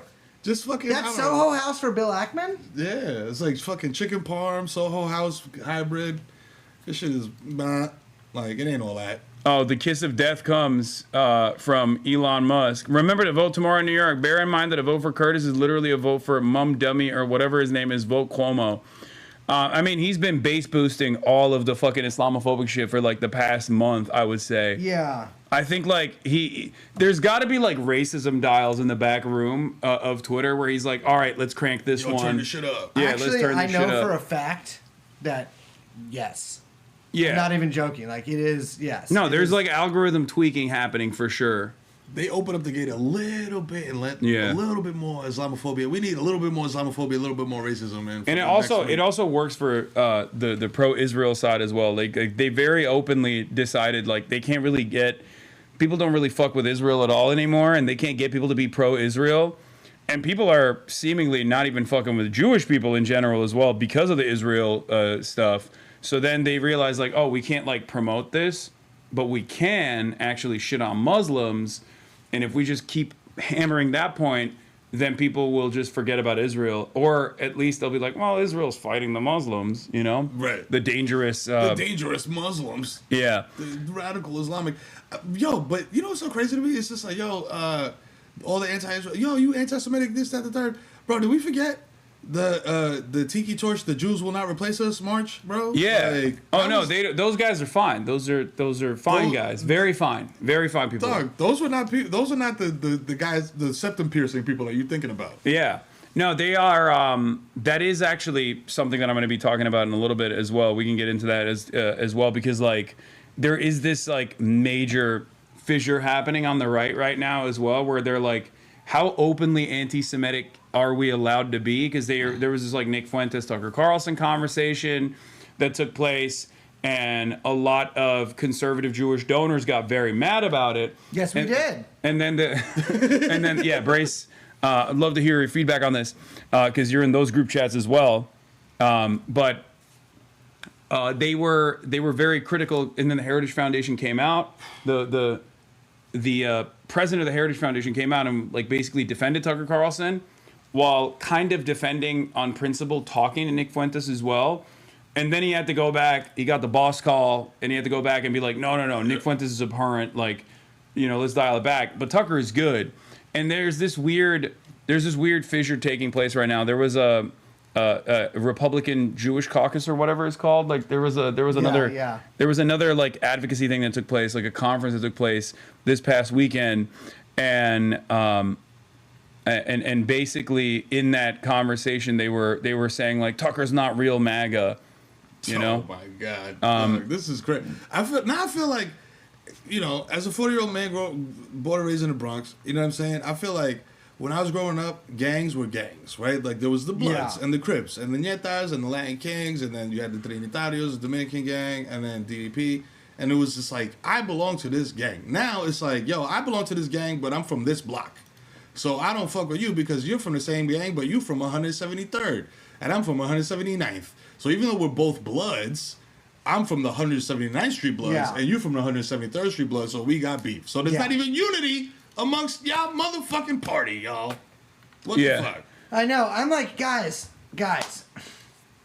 just be our goy slaves. I'm sorry. I'm sorry, you know, and just do it. I don't know if you guys saw there was a launch of an Indian Jewish coalition in Florida, and I'm like, finally. Bro, hold on. Can y'all break that down? We're breaking them off a piece. What the fuck? We're breaking them off a piece. They've been so good to us for the past 5 years or 3 years. We're breaking them off a piece. What's up with the Indian gang? Like rioting so hard. I have no idea, because all the Indian people I know hate me. So I'm like, you guys are supposed to love Jews? I think it's just because of Pakistan. So there's like Indian ultra nationalists in India. They hate. It's a shared hatred of Islam. Muslims. And they also some of the Hindutva also hate ZOHRAN because he's very critical of Modi as well. Oh, because he's Indian Muslim, right? Yeah, he's Indian Muslim. Me too. 1%. Yeah. 1%. I seen it. He got the file. Yeah. But basically, it all ties back to just like saying like fuck Islam, fuck Muslims, that type of shit. But yeah, here's two things that we're gonna talk about. One, this didn't even get a lot of coverage, but Spectrum actually interviewed me at the ZOHRAN rally that took place. Who did? With AOC. Spectrum One. And here is their fitting name for someone to interview you. Yeah. Okay. Feel it up. Reiterating criticism for Zohran Mamdani's association with online personality Hasan Piker, who said America, quote, deserved 9/11. Hasan Piker was invited to. What is someone responds with like no one knows him or something? What are they saying here? Hasan Piker was invited to. I don't know what they're saying there. Mamdani's rally yesterday, or he was at the rally. I think that is insulting to all New Yorkers. New York One spoke to Piker Sunday night at Mamdani's campaign rally about Cuomo's criticism. I think it's totally appropriate for Zohran to condemn those remarks. I mean, I've apologized for those remarks all the way back in 2019. He slammed Cuomo for getting Bill Maher's endorsement, highlighting the comedian's 2001 comments when he compared the U.S.'s military actions to that of the 9/11 hijackers, arguing they were not, quote, cowardly. I don't think that anyone would say, oh, how could you get endorsed by Bill Maher? Oh, once after 9/11 said those people that flew the planes in the towers were brave. Those were the remarks of Bill Maher 2 weeks after 9/11. Well, obviously, Bill Maher said it. Joel Santana said it. You know what's crazy about that is like the point I was trying to make is that like this is happening because like Zohran is Muslim and I'm Muslim, not because of like whatever I've said in 2019, far before I knew who the fuck Zohran Mamdani was or interviewed him. And the reason, what the fuck? I don't know who that is at the door. We got the police. But basically, my point was, you know, Bill Maher said far worse shit about 9/11. No one is bringing that up for Cuomo at all. Dude, imagine how fucking good it must be to have Cuomo pronounce your name. Because he talks all fucked up. You know, he's like, Hasan. You know, I can't even do the voice. But like, it's got to be, whenever a guy with like a really, like an accent like that says your name, it's got to be amazing. Wait, what the fuck? That was, what's her face? Our boy's wife that just passed by. 1975 dude. What, the one that was like friends with Adam. Matt Healy. Oh, Matt Healy? Yeah, Matty Healy's wife just walked past you. Oh, shit. Behind you. Yeah, I forget. She's like famous. Yeah, Gabriette. Anyway, where were we? Bill Maher. Oh yeah, we were talking about Bill Maher. Yeah, he's like, yo, they were not Bill not Bill A. Pacman's wife. Have you ever seen those stories about Bill Maher going to sex parties in LA with Gwyneth Paltrow and Hunter Biden? It's it's New York Post, but it's also in real things too. Not that that's not real; it is real. But yeah, he is. He was going to these things called Sanctum sex parties. Oh yeah. This is secondhand, like, or I guess technically firsthand knowledge. I used to hook up with a girl that had attended one of the parties, and she told me firsthand that when she went to one of the parties, she saw Bill Maher there. That's real, 100%. You know, I'm breaking every rule. I'm taking off my eyes wide shut mask. Yeah. I'm unclenching my ass and dropping out the little fucking Nokia flip phone that I hidden up my asshole. I'm taking that motherfucker out and I'm doing a click picture. Yeah. Because I want to see it. I want it because he's 5'1", but I heard he's got a hammer. He's got a hammer. Yeah. Unfortunately, it fucking sucks. Yeah, that's Bill what Maher people has say. A 13-inch wiener. I hate that. Which actually, yeah, I hate it too. And that's why he's so confident. Yeah. Oh, by the way, the Cuomo camp did respond with this weak-ass fucking response. Let's see. After 9/11. A Cuomo spokesman said the campaign was not aware of Maher's statements. Okay, so do you disavow Bill Maher now? Right. Yeah. No, press him. Next time you get one of them. Yeah, media. Hit him on that. Hit him on that. Be like, do you disavow Bill Maher? This is the 9/11 election all of a sudden. Yeah. Dog, listen, I was here for that. Okay? Like, stop playing in my face. Bro, this guy's just trying to get. I left New York City because there was no free UP because UPK got canceled. Bro, I was 8 years old in Turkey. Zohran was 8 years old. Dancing that Zohran, day. dancing like a motherfucker. I was in New Jersey. He was doing the dervishes. He was doing the dervishes. See, that's another thing. I used to fucking joke about that. I'd be like, well, I was dancing, but it was, it was a Zumba class. But I can't even joke about that anymore because motherfuckers take that shit seriously. Bruh. I was 10. Sorry, I keep saying I was 8, but we are in the dummy era, bro. There's a lot of dummies out here. Yeah, I remember. Listen, my thing is like, listen. That's tough. Whatever happened. Hold on. No, that's not real. Gamer? Yeah, that's not real. They're whatever happened back then is none of my business. Liberal DNC sheepdogger. Oh god, come on, dog. Yeah. I'm just like, I'm trying to bribe Zohran. Oh. Because you guys know him, man. Like, good luck. That man is unbribable. But if I was trying to. What do you want to bribe him for? What do you want to give him bribes for? I want to be like, I want to be not like obviously like in charge of garbage or the subways or something, but I want to be in a position of power under like some essential city service. Okay. Yeah. Like Soprano style, like no show union jobs. Like, yeah. I just like I kind of dole out like supervisor positions to my friends. Obviously, the service gets significantly worse. You know, but people are like, oh, he's gonna put DSA in charge of the police or whatever. I'm just saying, how about a happy compromise? Put me in charge of, I don't sewage. Yeah. You know? I'm not mad at that. See what happens. See if the toilets flush anymore. Oh, Yeah, let's just freestyle it. You got Brace, you got Sliwa. You know what I'm saying? You got the sewage on deck, you got the cats on deck. Because I'd be on Grok. I'd be figuring that shit out. Like, what's up with... Because it flows. It's like a river in the sewer. You know what I mean? Because it flows a certain direction. I'd be trying to figure that shit out. You know what I'm saying? Give Brace Staten Island. Warlord. That's what I'm saying. Give me your 500 wokest members of the NYPD and just like block off all the exits. I was really only at one to Staten Island. Yeah. Just give it to me, and I will transform that place. I will make it a paradise. I'll make it a paradise. Staten Island. Or dude, we close Rikers, put it Staten. The whole thing, the whole Staten Island prison, right? Move everyone there, wherever. I don't know. I'm sure there's a lot of anti-apartment buildings in New York. Rikers should be condos. Have you seen that prison Affordable. boat they have across from Rikers? The boat? Yeah. Hell The yeah. boat's fucking crazy. Yeah, dog. Listen, if you don't get to Rikers and you just spend some time on the boat, you would rather go to Rikers. There's a fucking basketball court on it. Yeah. It was crazy, bro. And then On the boat or on Rikers Island? On the boat. I'm sure in Rikers there is too. What but the like, fuck? You can see the basketball court from the river. Yeah. Because some people don't feel even like- some people just don't even make it to Rikers. They're just on the boat. They have and a then prison they go back. boat. Yeah. What the? Or it's a ship. Yeah. And it's like, dude, it's so crazy. Bro, that is crazy. And Wait, it's let me like see. a boat that's fully covered. Seabank Correctional Center. Wait, it's like billed as a correctional center Yes. itself. Yeah. A jail barge, bro. That's literally like Crazy That's work. old school Yeah. shit. Like, yo, walk the plank type shit. What the the top left. fuck? Yo, I'm laughing, but it's crazy. How good must it feel to fucking dunk on the fucking prison barge? Listen, my cousin though. Shirtless? Yeah. He's like, yo, I hung on the rim. After that. No way. Then I spoke Yeah. Spanish. I was good. And so that's what Zoran's saying. He's turning into like housing.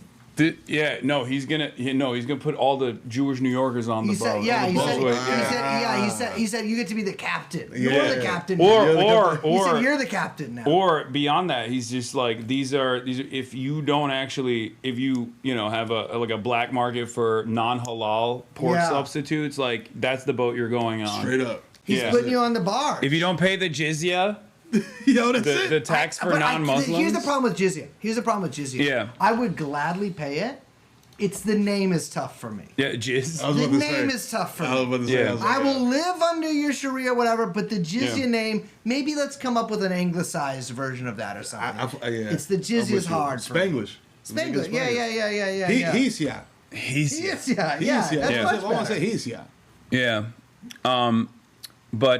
Okay, so we had that Andrew Cuomo line of attack, which for those of you who haven't heard, like Bill Maher obviously went crazy mode on this shit. Way back in the day, he went beast mode. I will admit, like he went fucking beast mode right after 9/11. This is like literally, I can tell by like the dust. The dust hasn't settled. This is what he said. We have been the cowards, lobbing cruise missiles from 2,000 miles away. That's cowardly. That is a Staying in the terribly- airplane when it hits the building. That is Say a what you want terribly- about it, not coward. You know, for a party that said we want to get back to normal, he's kind of normal. I mean, What? No? well, I got some I things. like this edit. They put Andrew Cuomo throwing up the fucking.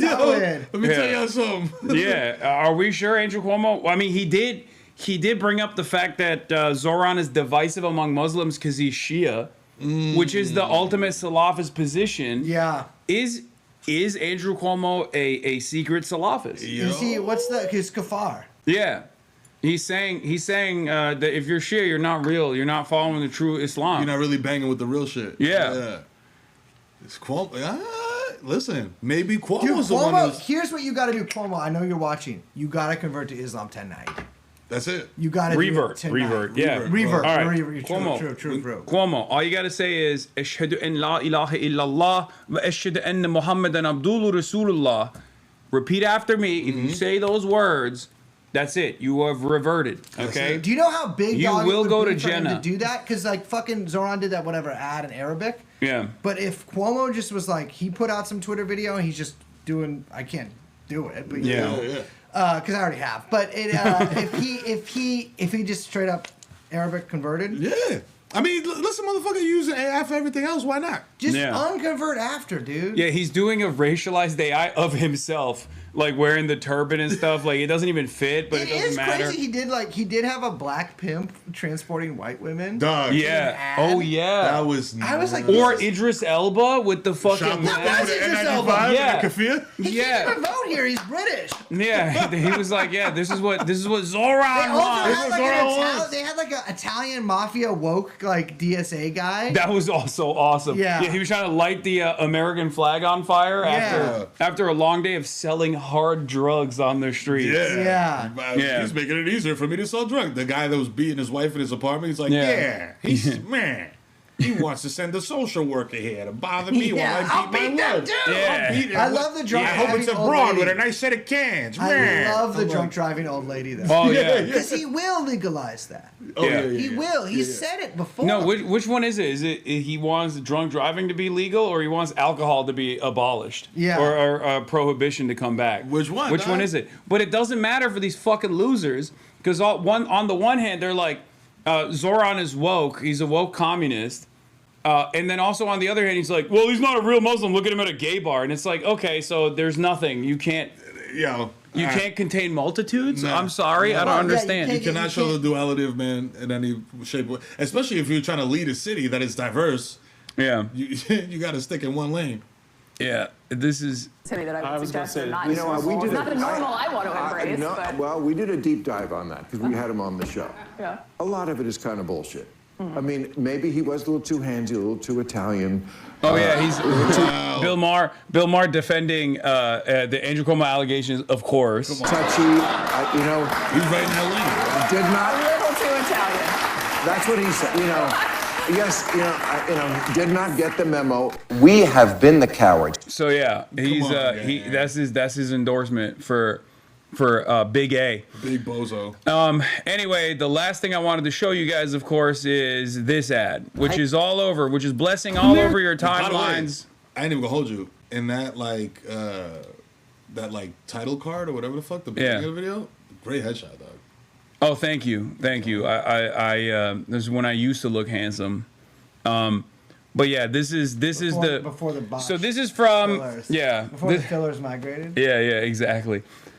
This is from the 4-hour city pack, I believe, if I'm not mistaken. This is the Michael Bloomberg one. Yeah, Michael Bloomberg dumped another couple million into this. And now I'm getting text messages from all my fucking friends that live in New York being like, you're on the TV all the time, apparently. And this is the ad that's running on the TV. Walter Masterson, quote retweeted it, said, wait, is Hasan running for mayor? I already voted for Zohran. But here it is. Let's take a look. And this is literally I've seen bits and pieces of it. I haven't seen the full thing. It's a 15-second ad. Let's take a look. America deserved 9/11, dude. That's Zohran's buddy, Hasan Piker, saying we deserve 9/11. It's a disgrace to every life lost. Zohran went on Piker's show, and now Piker was just spotted at Zohran's event. This is so funny. Yeah, it's me and Stavi. Hasan Piker's presence at Zohran Mamdani's NYC rally sparks renewed backlash. I have no idea. They make it seem like it's a creep shot, like I snuck in or something. Brother, I'm media. I streamed the process of literally getting my media credentials at the fucking rally. Yeah.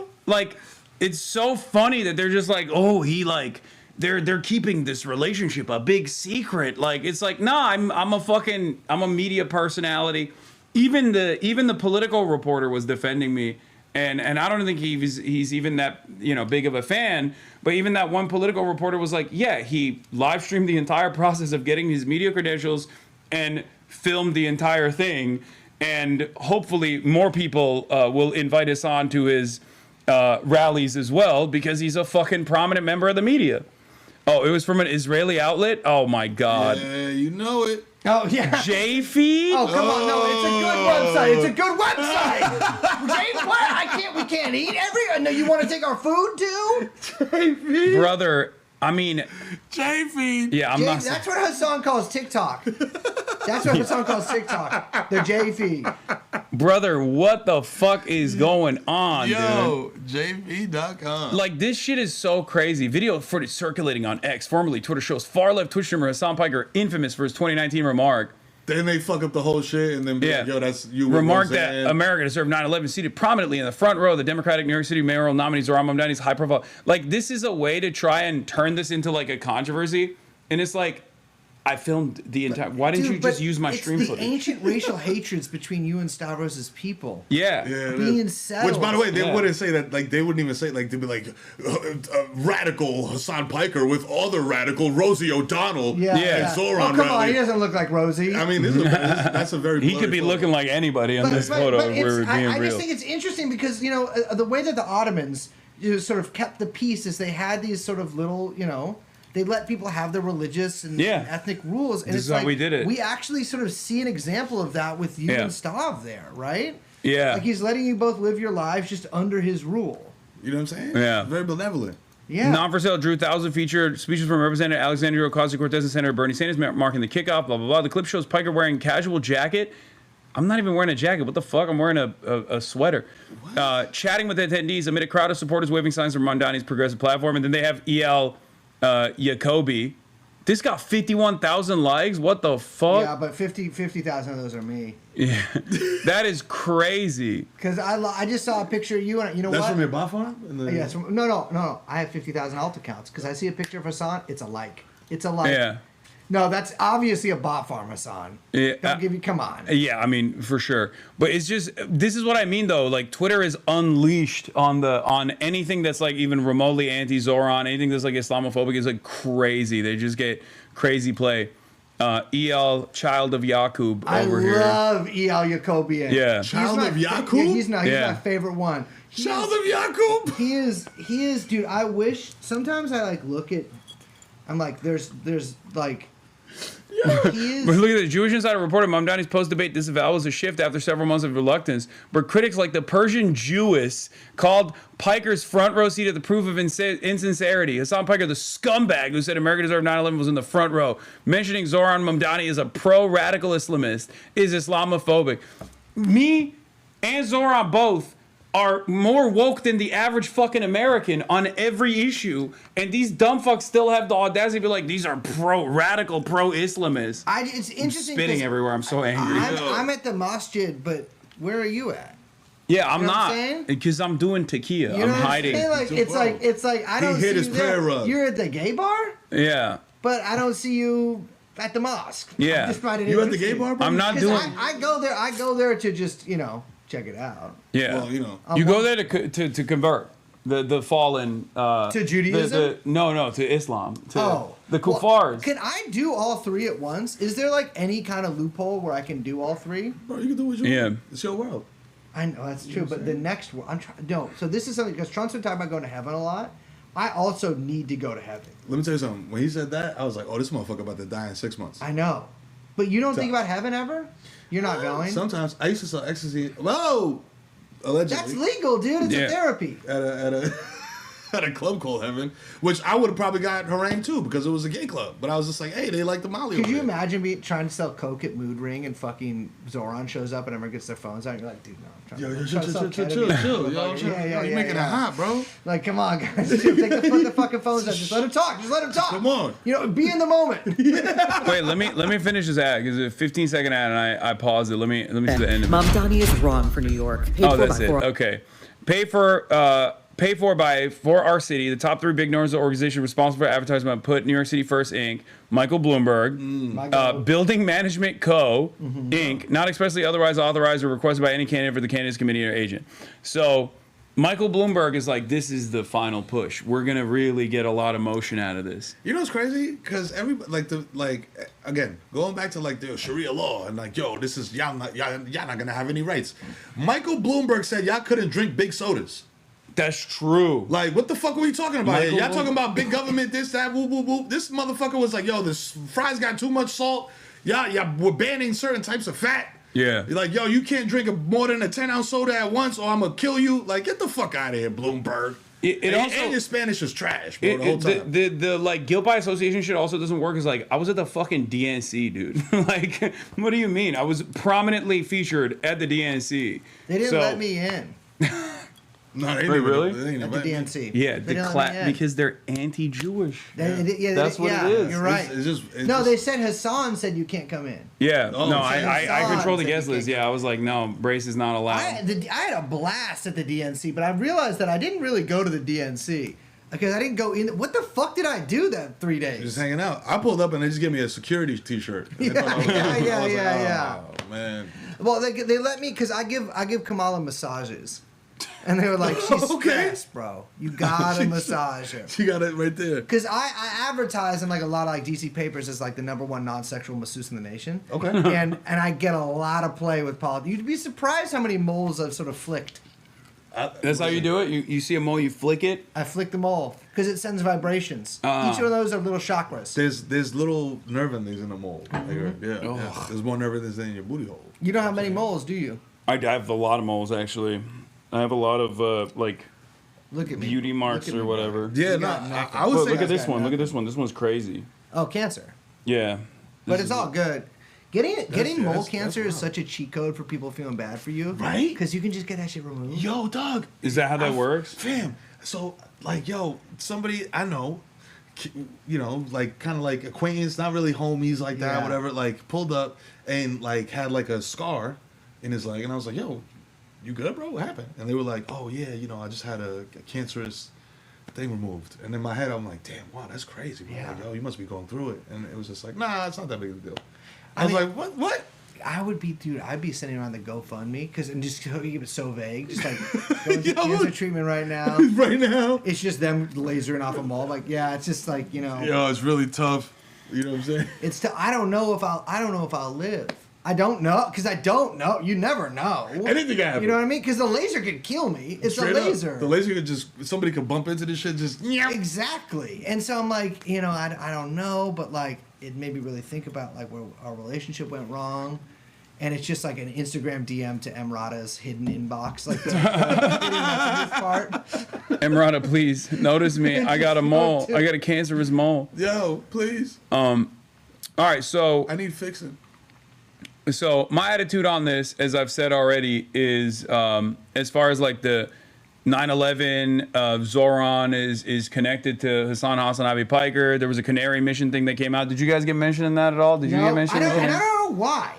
They just be putting me out. Felix there. is so jealous. I talked to him also. Felix Biederman, our friend, he's on Chapo Trap House, and the thing is, like, they never mention him. Yeah. They never and he tries so hard to get mentioned by like the Canary Mission and other pro-Israel organizations like that, and they always snub my boy. And he's I also get snubbed. Yeah, you get snubbed too, and you guys are both committed supporters of the IRGC. You're like the American wing of the IRGC. I'm uncommitted. I'll take money from anybody. No, Yeah. I'm listen. We mercenary gang. Oh yeah. It is ridiculous that I never get to be on any of these lists because I have said horrible things about. Well, no. Here's the thing. I'm the least racist person. They're thinking of awarding me a medal that they're making for this. The least racist person probably ever. Christ-like. Thank you. In my. I know. It's no problem. Because the reason they haven't put me on the list is because of that, because of racism. Yeah. They're like, yo, we don't want this guy. Yeah, look at this. Endorsing terrorism. So they did like a bunch of different ones. I don't know where the OG is, but maybe someone can send me the original one, but it's crazy. So this is the ZOHRAN orbit, right? They have like the media allies. That's a separate list. And then they have an endorsing terrorism one. And bro, his dad is on there.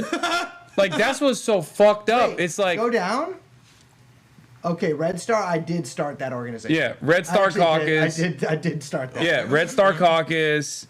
You got the Reform and Revolution Caucus. You got Rashida Tlaib down here. These guys, Parker McQueenie, Cliff Connolly, of course, Linda Sarsour, who is like the classic. Linda Sarsour is like the OG. They love writing about her in the New York Post. Yeah, it's like so crazy. Just a woman that has been endlessly harassed for being correct on Palestine for decades, and also being hijabi, of course. Oh yeah. No. She was one of the founders of the Women's March, and that's like in Trump won.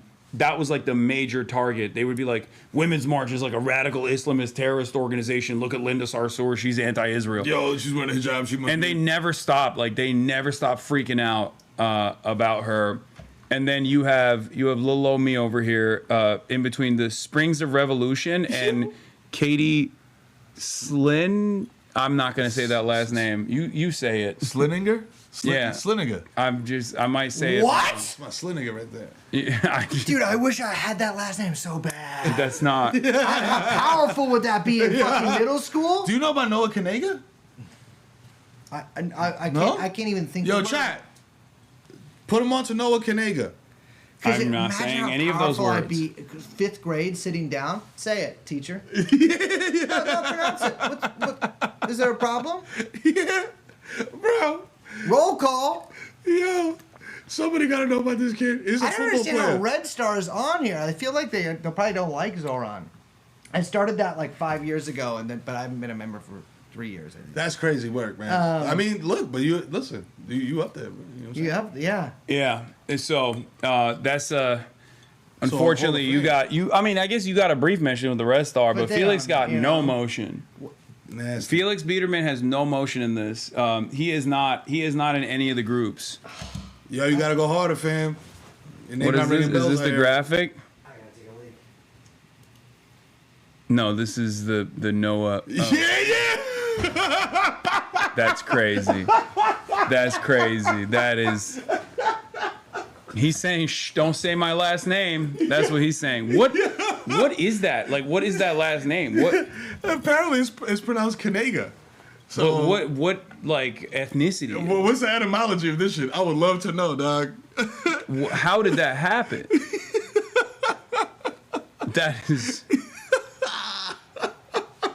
That is crazy. You know he's selling jerseys like a motherfucker, man. You got your own profile from them too. Zohran Mamdani's friend Hasan Piker mocked a wounded U.S. veteran. Yeah, it was Dan Crenshaw saying America deserved 9/11, called Hamas October 7 massacre a consequence of Trump's policies, which also is literally correct.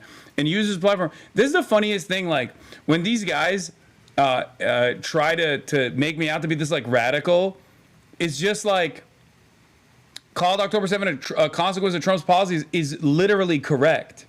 Wait, there's a video on it. Ain't no fucking way. Oh, stop. Hostile takeover. The DSA's plan to capture American politics. Oh, man. Let's see what the fuck this is. It's no secret that the Democratic Socialists of America hate the Democratic Party. It is pretty crazy that they got so much money and like it's just like a fucking wet fart basically. As far as like the attack ads and shit, like that's wild. Yeah, it's just goof. Like this is the thing is none of it is sticking. Like if it does stick, it's with the people that were gonna vote for you any fucking way. Like you're not gonna change anybody's mind with this shit because the shit is fake. There's an anti-DSA protest at Union Square today. An anti-DSA protest. Dude, that's so funny. Anti-DSA protest is fucking awesome. I think we're all on the same page that we hate the Democratic Party. The Democratic Party is not really our friend. It isn't. So why are the DSA such major players in the Democratic Party? This odd relationship can be understood with the cuckoo analogy. In nature, the cuckoo survives by trickery. It lays its egg in another bird's nest. Yo, come on. The unsuspecting parents raise the imposter as their own until the cuckoo grows strong enough to push the true chicks out. Is it? You think Canary Mission has to do bird analogies because it's every Canary time. Mission? Every time. Like they just have to stay on brand. The cuckoo theory. Yeah. If Curtis That's Sliwa what it becomes is. The feral cat czar.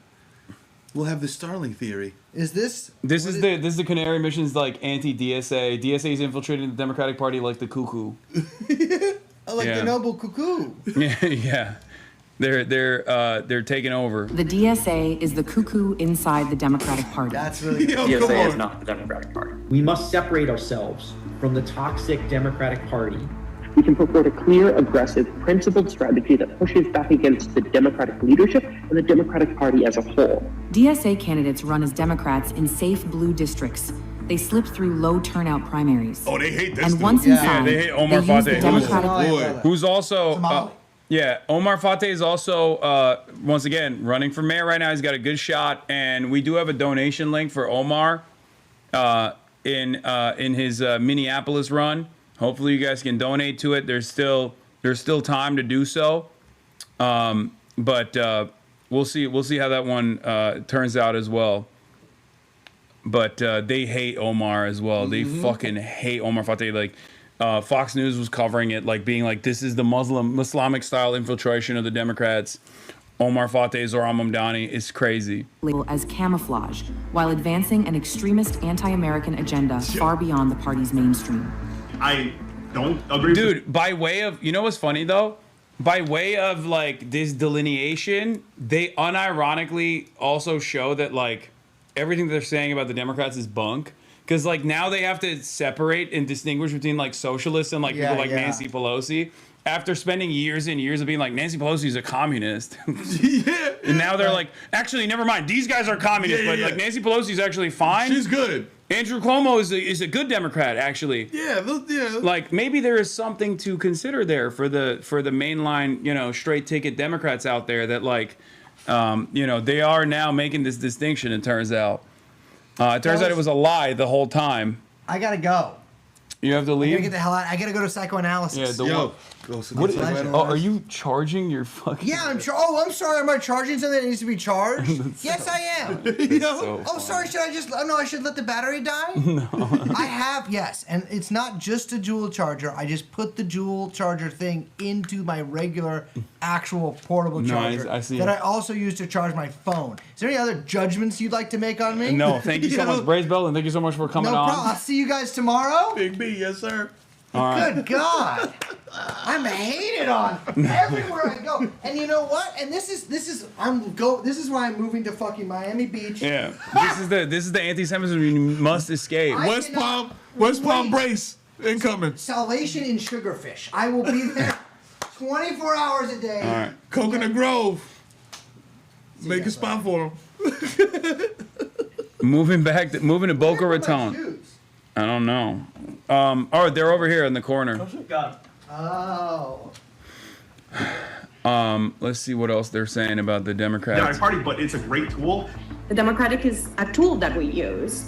Once in office, DSA candidates take orders from DSA's internal enforcers and working groups. Bro, they making City this shit halls sound and like state it's houses start running as socialist machines. They're making this shit sound like it's the Gambino family and shit. Yeah, this is a deep infiltration of the Democratic Party. Like, some person on like astronomical amounts of SSRIs breaking your fucking kneecaps with like an oversized septum piercing that they took out. Yeah. You have to be bisexual. What the fuck? See you guys. All right.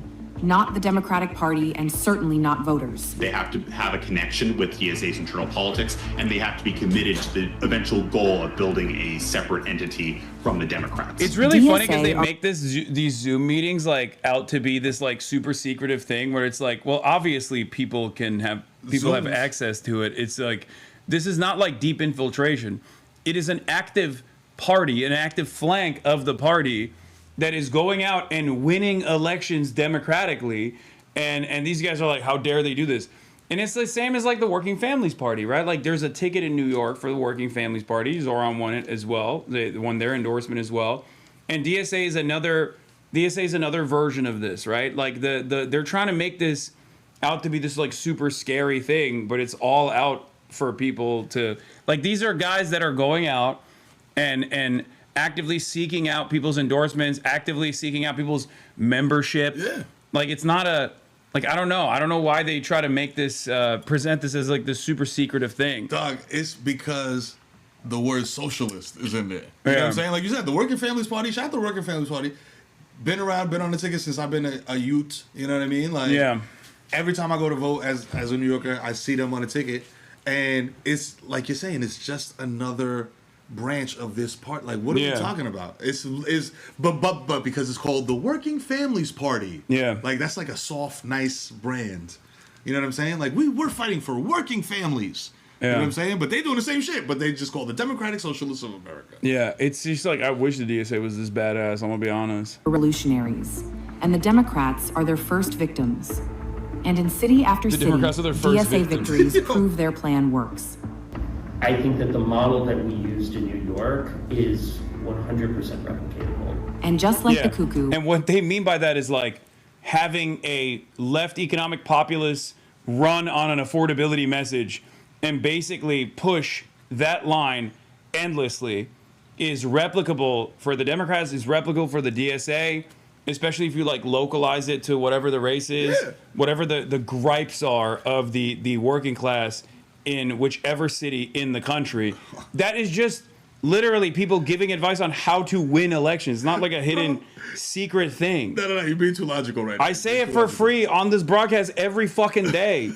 They try to make this out that it's the same principle behind like, oh, Hasan attended the ZOHRAN rally. It's like, yeah, I did. As a fucking media, as a member of the media. Like, what the fuck are you talking about? Yeah. Nah, man. It's so stupid. This is how you know that the election is tomorrow, because the fuckery is at 138% right now. Yeah, it's so stupid. Yeah, well, meanwhile, socialism has 66% support among Democrats, up from 49% in 2010. Like, you know what it is, bro? It's all it's just the fucking word social. It's just the word. Yeah. Because if you replace the word socialism with affordability, yeah, like all that shit goes out the window. And even then, it like the word socialism doesn't have the same stink associated with it. Even in a country like the United States of America, where this is like the most rabid anti-socialist country out there. I mean, we did the Cold War. We won the Cold War, right? And it's just like, it's crazy to consider that this is supposed to be this like scary word, but it's like people are coming to terms with the reality that like capitalism fucking sucks for them. What do you mean? Like overall, you got only a 54% approval or a positive opinion on capitalism in the United States of America, and the positive approval of socialism is rising up to 39 fucking %. It's not. Most people are getting shafted, and they're coming to their own conclusions. What is this? What's in this? Not too much sugar, I guess. Like it's just a regular ass lemonade. That's what sugar, it is. dog. You know what I'm saying? Not What about crazy. this one? That was a peach. Oh, okay. Yeah. They gave these to you to do a fucking free ad or some shit? Yeah, I don't know. They got me. They were like, "Yo, what do you think it tastes like?" And I was like, "Yo, this shit tastes alright." And he was just like, "All right, cool, thank you." I was like, Oh, "Shit, damn. you got me." Listen, Yeah. next one's gonna be 30 bands. Yeah, they were trying to they were freaking out about like Corbyn also phone banking as well. Phone banking for Zohran Mamdani being like, this is a dangerous anti-Semite Corbyn. Fox News headline: popular left-wing streamer in New York City votes 67 times for Zohran. Yeah, I know. But it's like funny because like it doesn't really work because again, I'm a popular left-wing streamer. I have I've been to the DNC. I'm getting profiles like profiles in the New York Times and all these different places. It just doesn't hit. I'm not like a radical figure that is shunned by society. You were Vanity Fair. Yeah. You know what I'm saying? Like, this is not a sleeper cell, gang. He's everywhere. What the fuck is wrong with y'all? Yeah, Like, but it's what just the like, fuck? but I think that is part of the reason why they like definitely chose to hit this line as hard as possible, because like they just read too many articles that they believe, where they're like, oh, this guy is actually a significant part of like the radical base within the Democrats, and it's so fucking stupid. I'm just like a regular ass dude, man. You know. Like, fam, like this guy plays Marvel Rivals sometimes. You know what I'm saying? Like, he's not out here trying to overthrow nothing. Yeah, it's just it's very, very dumb. And also, as I have said over and over again, I don't think that many people know who I am in the New York, like in the broader mayoral race. And the ones that do know me, majority of them like me, and the ones that don't like me and know me, well, they weren't voting for Zohran anyway. And also they just finding out about you because of this shit. Yeah. So it's very, very strange. But yeah, let's finish this and then I'll talk about Hakeem Jeffries' his stupid it pushes take the too. true Democrats out, hollowing the party from within. Building towards He's like a real independence and tearing apart the Democratic Party. The DSA is not here to strengthen the Democratic Party. It is here to consume it. We're not here to make the Democrats a little bit better. We're here to actually enact socialism. And socialism is not just better capitalism. It's overthrowing the entire capitalist state. It's our duty, DSA, to cultivate this power. The cuckoo is in the mist, and New York City is poised to elect not a Democrat, but Zohran Mamdani, an extremist within the DSA. We understand that winning an election is not an end. It is a means to an end. The most important thing that we can do is put Yeah, that like they never say what the end is. The end is like uplifting working class Americans. Uplifting the working class everywhere. Yeah. But they just like kind of let that, they just dangle that out to be like, oh yeah, they want to do woke Sharia or something. Yeah. It's like, no, man, the goal is no matter who's doing it, whether it's the Democratic Party doing it or whether it's a Socialist Party doing it or a Workers' Party doing it, doesn't matter. Like the goal is to uplift working class Americans. It's so fucking stupid. And the crazy shit is like, yo, this is New York City, man. Ultimately, like if you're making $100,000 a year, you're still kind of assed out. You know what I mean? Yeah. Like, and that's what this whole campaign is about. It's like, yo, I grew up. My pops was an HVAC technician. My mom was a teacher. They were able to buy a house. You know what I'm saying? And like raise kids and do all that other shit. You can't do that shit even in the outer boroughs no more. Yeah. And that's the fucking problem, bro, because the people driving the buses, the people fucking putting out the fires, the EMTs, all them motherfuckers, the lady at the hair salon, everybody is from here and they can't afford to fucking live here. So now you got them moving to fucking Pennsylvania in the middle of the woods and fucking driving into, it's fucked up. Yeah, I say this all the time, but it's like, it's so dumb because like back in the day, you could do that and have a whole ass secret family. You could have a second family in secret. You have two. You could have a property that you were renting for your secret family 100%. In the city. All my Dominicans in the chat, let them know. You can't do that anymore. They cooked it. Fried, bro. Like you work for 40 plus hours, and then you would have your own home with your white picket fence and your kids, and then you'd have a secret family on the side. And they got a white picket fence too. Yeah, you can't do that anymore. They're good. You can't even have one fucking family for one home on a single earner. I got 4 kids. People think I'm crazy, bro. Like I'm trying to I'm trying to live rural life and shit. Yeah. They patched it. They patched it so that there's no fuckery going on. An missions map of troubling connections between Zohran Mamdani, the DSA, and a range of radical allies unpacks how his campaign is framed. It's always AI. Anti-American activists from Mamdani's organization, the DSA, are driving a radical agenda to dismantle America, its Western values, and everything it stands for. The NYC DSA Inner Circle includes members such as Ethan Iblegay, who attended a Death to America Day party, and Sidney Carlson White, who praised Mamdani's readiness to defend Globalize the Intifada. Mamdani's campaign field organizers include the DSA, which received $33,350 for pushing his campaign, and the New York Working Families Party, which received $30,000 for canvassing. Mamdani's ties also include defund the police advocates, anti-Israel activists, and radical media influencers. The map shares his direct connections to organizations and people such as Siraj Wahhaj, who encourages Muslims to use politics as a weapon in the cause of Islam.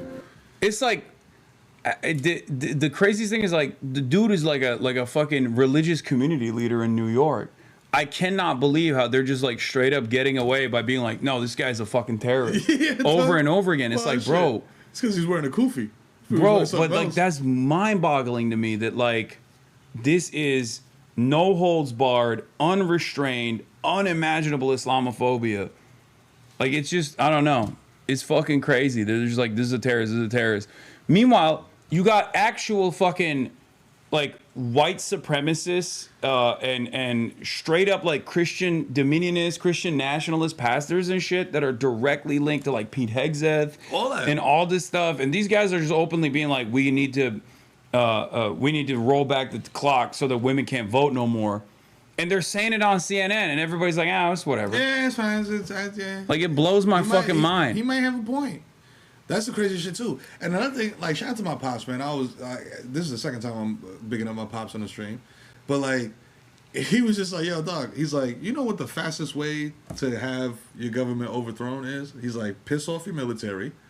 You know what I'm saying? Call them all a bunch of bitches that are out of shape. Which they did do. They did that. Step 1. Step 2. tank the economy. Step 3, play in people's faces, like spend exorbitant amounts of money doing bullshit, and talk about it. Yeah, You know they're what I'm running that. They're running that list right now every day with the fucking crazy ballroom and all these like different Halloween parties and shit. Have you seen the images that are coming out of that Halloween party at Mar-a-Lago? Oh my god, dude! They did a Great Gatsby party. It's fucking disgusting. While they're shutting off SNAP benefits for 42 million Americans, 16 million kids. Okay, it's unimaginable. The White House also released a statement on it. Oh hell! Oh, let's see. The day before SNAP benefits lapsed for millions of Americans and while the government shut down, POTUS in Mar-a-Lago is hosting a party at an outdoor event. This was what was going on, and we've seen some of the images. The White House, according to CBS News' Ryan Sprouse, released a statement of their Great Gatsby party after it faced criticism since it was the day before SNAP benefits lapsed. These Democrats are full of it. President Trump has consistently called them to do the right thing, reopen the government, which they could do at any time. Unfortunately, Gavin Newsom, Chuck Schumer, and congressional Democrats would rather push health care for illegal immigrants than save American citizens from suffering. Meanwhile, even the American citizens are not biting on it. I feel like they have been so unimaginably out there with like how little they give a fuck about the working poor that even at this stage, like 52% of Americans blame the Republicans single-handedly for the shutdown. Like, it's crazy. I mean, shit, motherfucker. When you like, listen, this dude, since he's been in there, he's just been fucking doing whatever the fuck. Bro, like, listen, like I said, I'm 42 years old. I ain't never seen shit like this in my existence, bro, when it comes to like government. And this is the type of shit that Americans make fun of, bro. Yeah. All these crazy white people making fun of this shit, bro. This is the shit y'all make fun of. When I go to DR and y'all like, oh, that shit is a banana republic. It's corrupt. Woo, woo, woo. Let's make fun of Haiti. Let's make fun of Guatemala. Let's make fun of Venezuela. Bitch, you doing the same shit here. God damn it, what the fuck are you talking about, man? Yeah, like for back it up. hostile military takeovers in like opposition-led cities, while simultaneously being openly corrupt, like openly taking bribes, being openly corrupt, like, and also throwing these like lavish fucking ballroom parties while you starve your population is exactly the type of shit that Americans never thought it would happen here. But it's like, this is why I say like America's a third world country with a Gucci belt. Like, this is like 100%, bro. And they and one in their head too. And at least like they have an excuse. Like, the developing nations have been fucked over by us and other Western powers. We are the ones who are the domineering force around the planet. Yeah. So we're just doing it to ourselves out of boredom, I guess. Man. Listen, man. As a full-fledged card-carrying Dominican, bro, I'm very proud of my people. Look up Juan Bosch, everybody in the chat. Juan Bosch, B-O-S-C-H, man. That was the guy that was supposed to be the leader until America said, you know what, this guy's he's a little too socially. And then they infiltrated and, you know, destabilized shit over there. Yeah, but it's like we're doing it. It fucking feels like CIA is doing it here because they're just bored. They're just like, we did it everywhere else. Like, why not here, you know? USDA sent an email to grocery stores telling them that they are prohibited from offering special discounts to customers affected by the SNAP funding lapse. I'm aware of at least 2 stores that had ordered struggling customers a discount, then withdrew it after receiving this email. This is just cruelty for the sake of cruelty. It's fucking insane. These is kids, bro. These are kids. Like, this is not like, and again, like going back to, we were talking earlier, like the AI shit and all the videos of like, yo, the black lady, hell yeah, we're buying on your pod Doritos and shit. It's like, fam, that's like that's, first of all, that's fake. Second of all, that's not what's happening across the nation. Yeah, you know what I'm saying? Like, also, even if like for me, I'm like, I don't give a shit, man. I don't give a shit if like there's people that always say like, oh well, some people like if they have money left in their EBT card at the end of the month, they like trade it off for 50% for cash so they can like go get their nails done. I'm like, I don't give a fuck, brother. I don't care. Let them get their fucking nails done, dipshit. Like, who gives a shit? No, they don't deserve it. Suck my fucking dick. Like, please. Jesus Christ. It's $36 fucking out of the average taxpayers funding this thing. It's crazy to me. The same people crying about this shit will go to Crumble and spend $45 on one cookie that tastes like ass. Yeah, it's just it makes me so fucking mad. What is this? Oh, the MSNBC anchor replies to this saying, understandable why grocery stores might be scared off. Store caught violating the prohibition could be denied ability to accept SNAP benefits in the future. In low-income areas where SNAP shutdown will have the biggest impact, getting thrown off SNAP could mean the store is no longer financially viable. This is the reason why the National Grocery Stores Retailer think tank, which is a right-wing think tank, was also complaining about the SNAP funds getting cut off, because SNAPs are a subsidy for low-income area grocery stores. It funds like 12% of all grocery stores in the country. It's and it's especially higher in low-income neighborhoods in general. It's just ridiculous. The Bodegas Owners Association of New York, man. Y'all need to open up your third eye, bro. Yeah. Meanwhile, USDA Secretary Rollins is trying to change the subject being Trump's decision to withhold food aid from 40 million people by claiming the admin is focused on rooting out SNAP fraud. This is the other thing that they keep saying. To be fair, no one can fraudulently receive benefits and no one receive benefits, period. That's what they're doing. They're rooting out SNAP fraud. They're just, they're trying to tackle fraud. That's what they keep saying over and over again. And then they'll also, blame immigrants too. That's the other thing. Where it's like, I think it's like, what, 90% are natural-born U.S. citizens, and I think it's like 1% in a household that has a U.S. citizen can see a margin of the SNAP benefits if they literally have a child that's like a U.S. citizen and their parents are undocumented. One of their parents are undocumented. That's it. And you know what's crazy too? People were like, yo, SNAP, this is my tax money, woo, woo, woo, undocumented immigrants, da, da, da, da. Yo, you know when fucking Jose, who don't got his papers, goes down to the site to demo a building, and he gets his check at the end of the week, they take taxes out of that shit, you fucking morons. Yeah, and that's he don't the get other thing. SNAP benefits, you dickhead. He gotta go visit his cousin that's in the strawberry field to get a couple extra rotten strawberries. You fucking idiots. This is the shit that's bugging me out, Hasan. It's like I feel like I'm getting gaslit by the internet and TV. You know what I'm saying? Into believing this shit. And it's like, bro, I'm seeing it with my own eyes. Y'all are full of shit. Yeah. You know? No, it's so crazy that they'll like hyper focus or hyper scrutinize on like one incredibly marginal aspect of it, and then they'll blow it up to make it seem like the entire fucking system that is feeding 42 million people is actually fraudulent and must be abolished. Meanwhile, the obviously white people are the majority in this country, or what we consider to be white is the majority of this country. That's expanded throughout time as a social construct, whatever. But it's 66% of the population, right? 37% of SNAP recipients are white.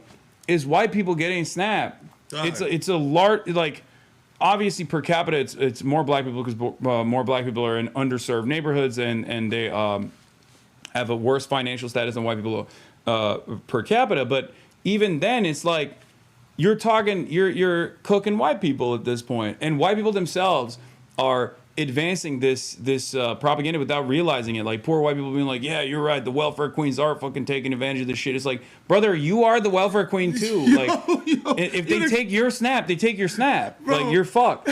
There's no like, it's not like BET. Yeah. Like, it's not like, yo. Yeah, there's no black like SNAP. Yeah. There's no black SNAP. Dog. It's so crazy. I cannot believe it. It's the same principle behind the government shutdown. I shit on the Democrats all the fucking time, but they're doing the right thing with the shutdown. Why are they pushing for this? Because it's the only point of leverage they have to try and fund ACA subsidies so that tens of millions of Americans don't pay triple the fucking cost for their goddamn healthcare premiums. And basically, that's impossible for them to pay for. So they just refuse to get healthcare in general. And then, God forbid, something horrible happens and they just die because they couldn't pay for healthcare. And that's the shit that you motherfuckers, like I be trying to, like I say, like I go down and I'm in the Bronx. I'm in, you know what I'm saying? Like I'm around the way, and I'm talking to these people, bro, and just like the amount of like, nah, man, like we bought into like all the bullshit that Trump done sold us is crazy to me, because I'm like, yo, fam, you're actively fucking yourself right now. Yeah. You know what I'm saying? Like all these policies they're bad for you. Yeah.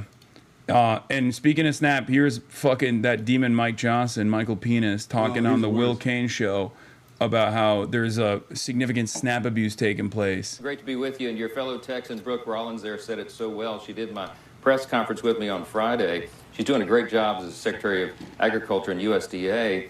And she's pointing out a really important fact there. Remember, these blue states have resisted it. They've abused the SNAP program, just like they've abused Medicaid and so many other government programs, because by her example there, they allowed illegal aliens to siphon off those resources that were intended for Americans who are truly in need. We're working to change that, but it's a step-by-step process here. Great to be with you and your fellow Texans. Yeah, Brooke they're Rollins saying there like said it illegal so well. aliens She did are illegal aliens are taking advantage of this shit. It's like, no, they're not. You're just fucking lying. Bro. And it blows my mind that there's enough people that eat that lie and they do believe it, and then they also advocate to fucking cut their own goddamn social safety nets. It's so frustrating. It's fucking tremendous, cap, because you know what's happening with immigrants right now? They are terrified to leave their fucking house. Yeah. You know what I'm saying? Because you got mass mobs running around just hemming niggas up and throwing them in the fucking cars. Yeah. What the fuck is going on, man? Yeah, it's really, really fucked up. Oh, it's the immigrants, bro. The immigrants are going to the SNAP office and standing in line. Yeah, all right. Getting back to, this is one other thing I wanted to show about the ZOHRAN thing. Here's New York City Mayor on supporters of Zohran Mamdani. They have hijacked the Democratic Party. Who's there? Great show. Yo. Great showcase for Andrew Cuomo. Is that just him and his kids, bro? And Eric Adams? That's nasty.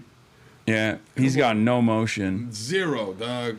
Just no motion whatsoever. Cuomo, man, just go back up an ounce, man. Just fucking hit quit. the block. Just quit.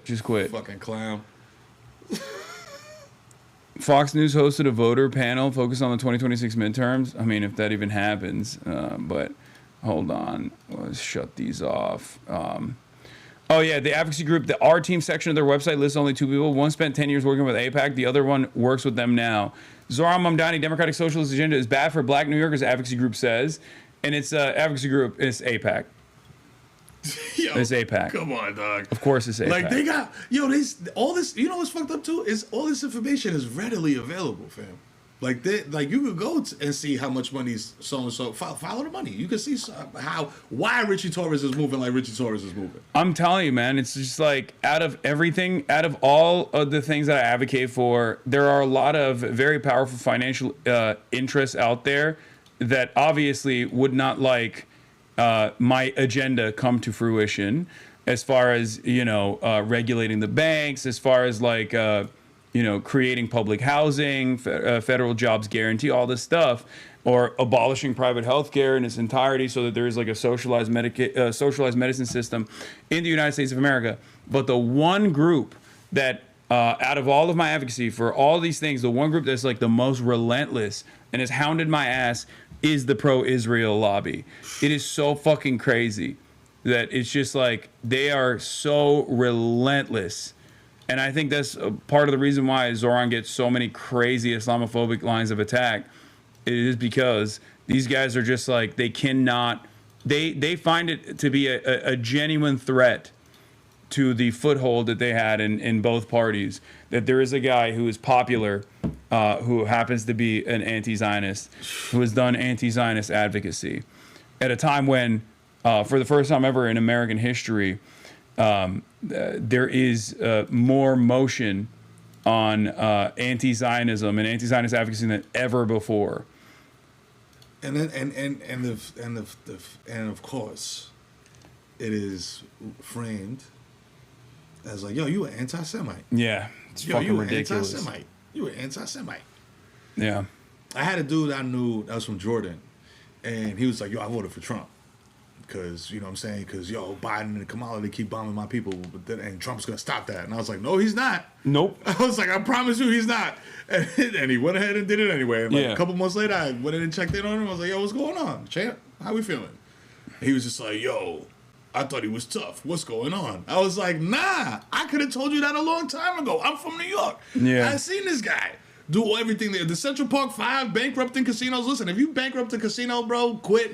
Yeah, everything. How the fuck do you bankrupt a casino? That's like bankrupting. It's a money printer. Spot. Yeah, bro. Like, what are you talking about? The fees is coming. You idiot. All right, I'm going to play this real quick and then grab a drink. Yeah, so Mary, New Yorkers are showing up and showing that they care about the people who are running their city. So far, unofficial numbers from the city's Board of Elections shows more than 735,000 New Yorkers have already cast early ballots. That's actually the highest turnout for a non-presidential election in New York. Mary. Yeah, you know what I'm saying? Yo, reporting listen. from City Hall. Aziza, thank you. Well, and the New York City mayor's race came up. I'm gonna pause the video so Hasan can come back. You know what I'm saying? He's doing his thing, getting a drink. You know what I'm saying? But you know what I mean? It's your boy the Kid Mero right here. You feel me? We outside. We inside. You know what I'm saying? Today in New York. It's victory like bitch. You know what I'm saying? Holla.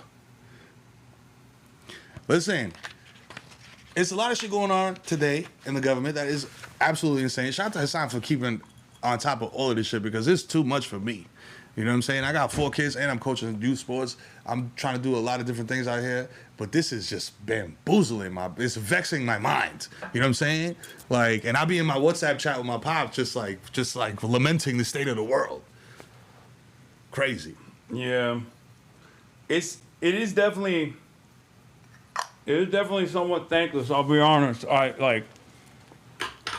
All you get is scrutiny. All you get is scrutiny. All you get is motherfuckers being like, you're a dangerous radical. and there's no love on there's not even enough like solidarity and love on the left flank anyway. Cause like leftists hate other leftists the most. Oh yeah. So it's just like, everybody's just like knives are out all the time. It's fucking mad annoying. But you're about to peace out?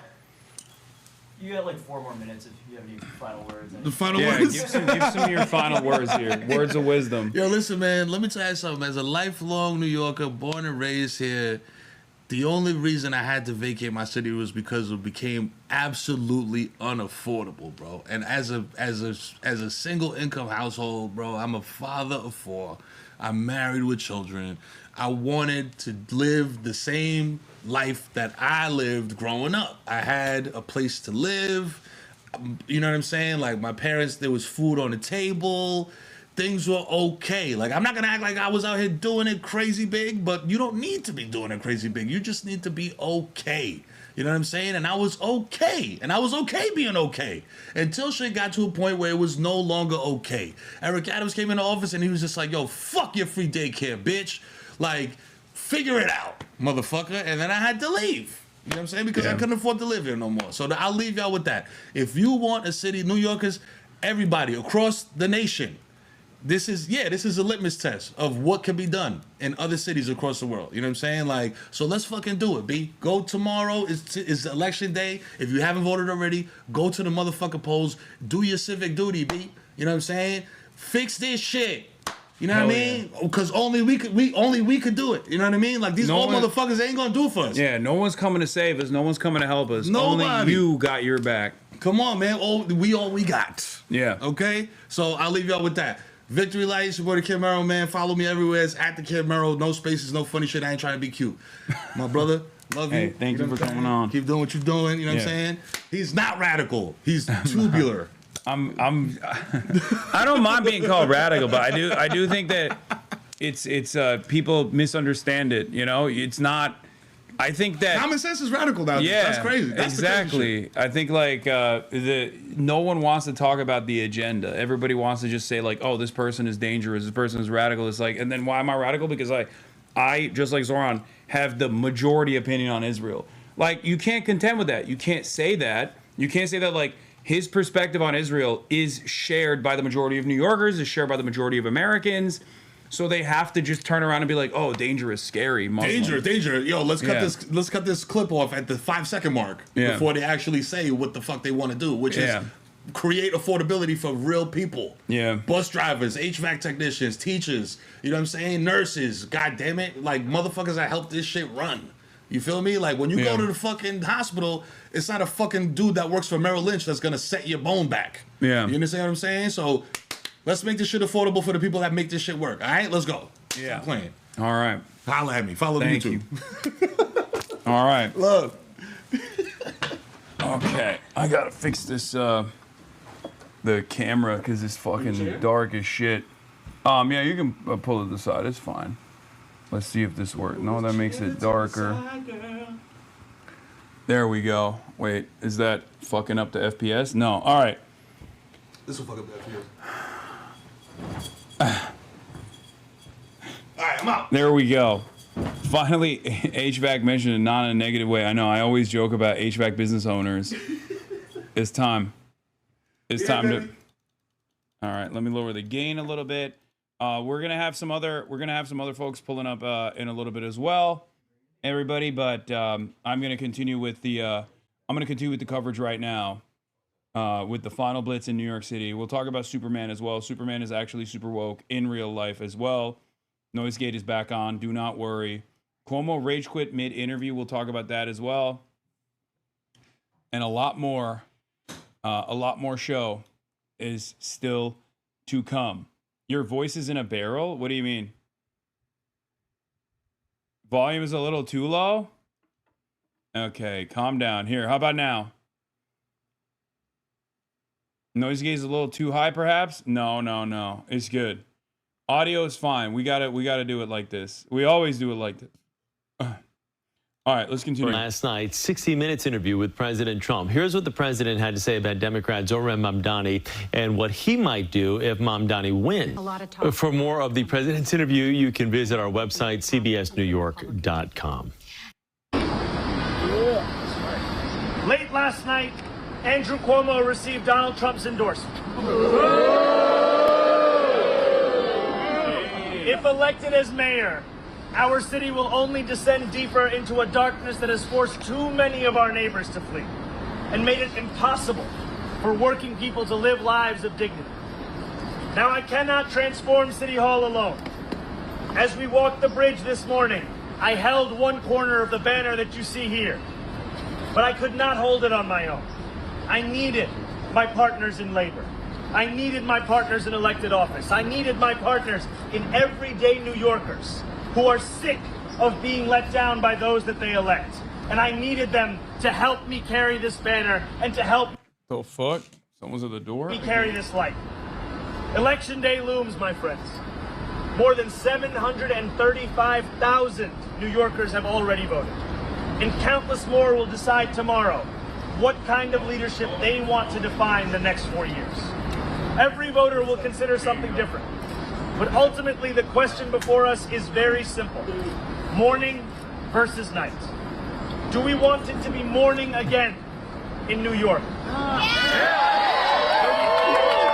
the sun on our skin and the possibility inherent and innate to every new day?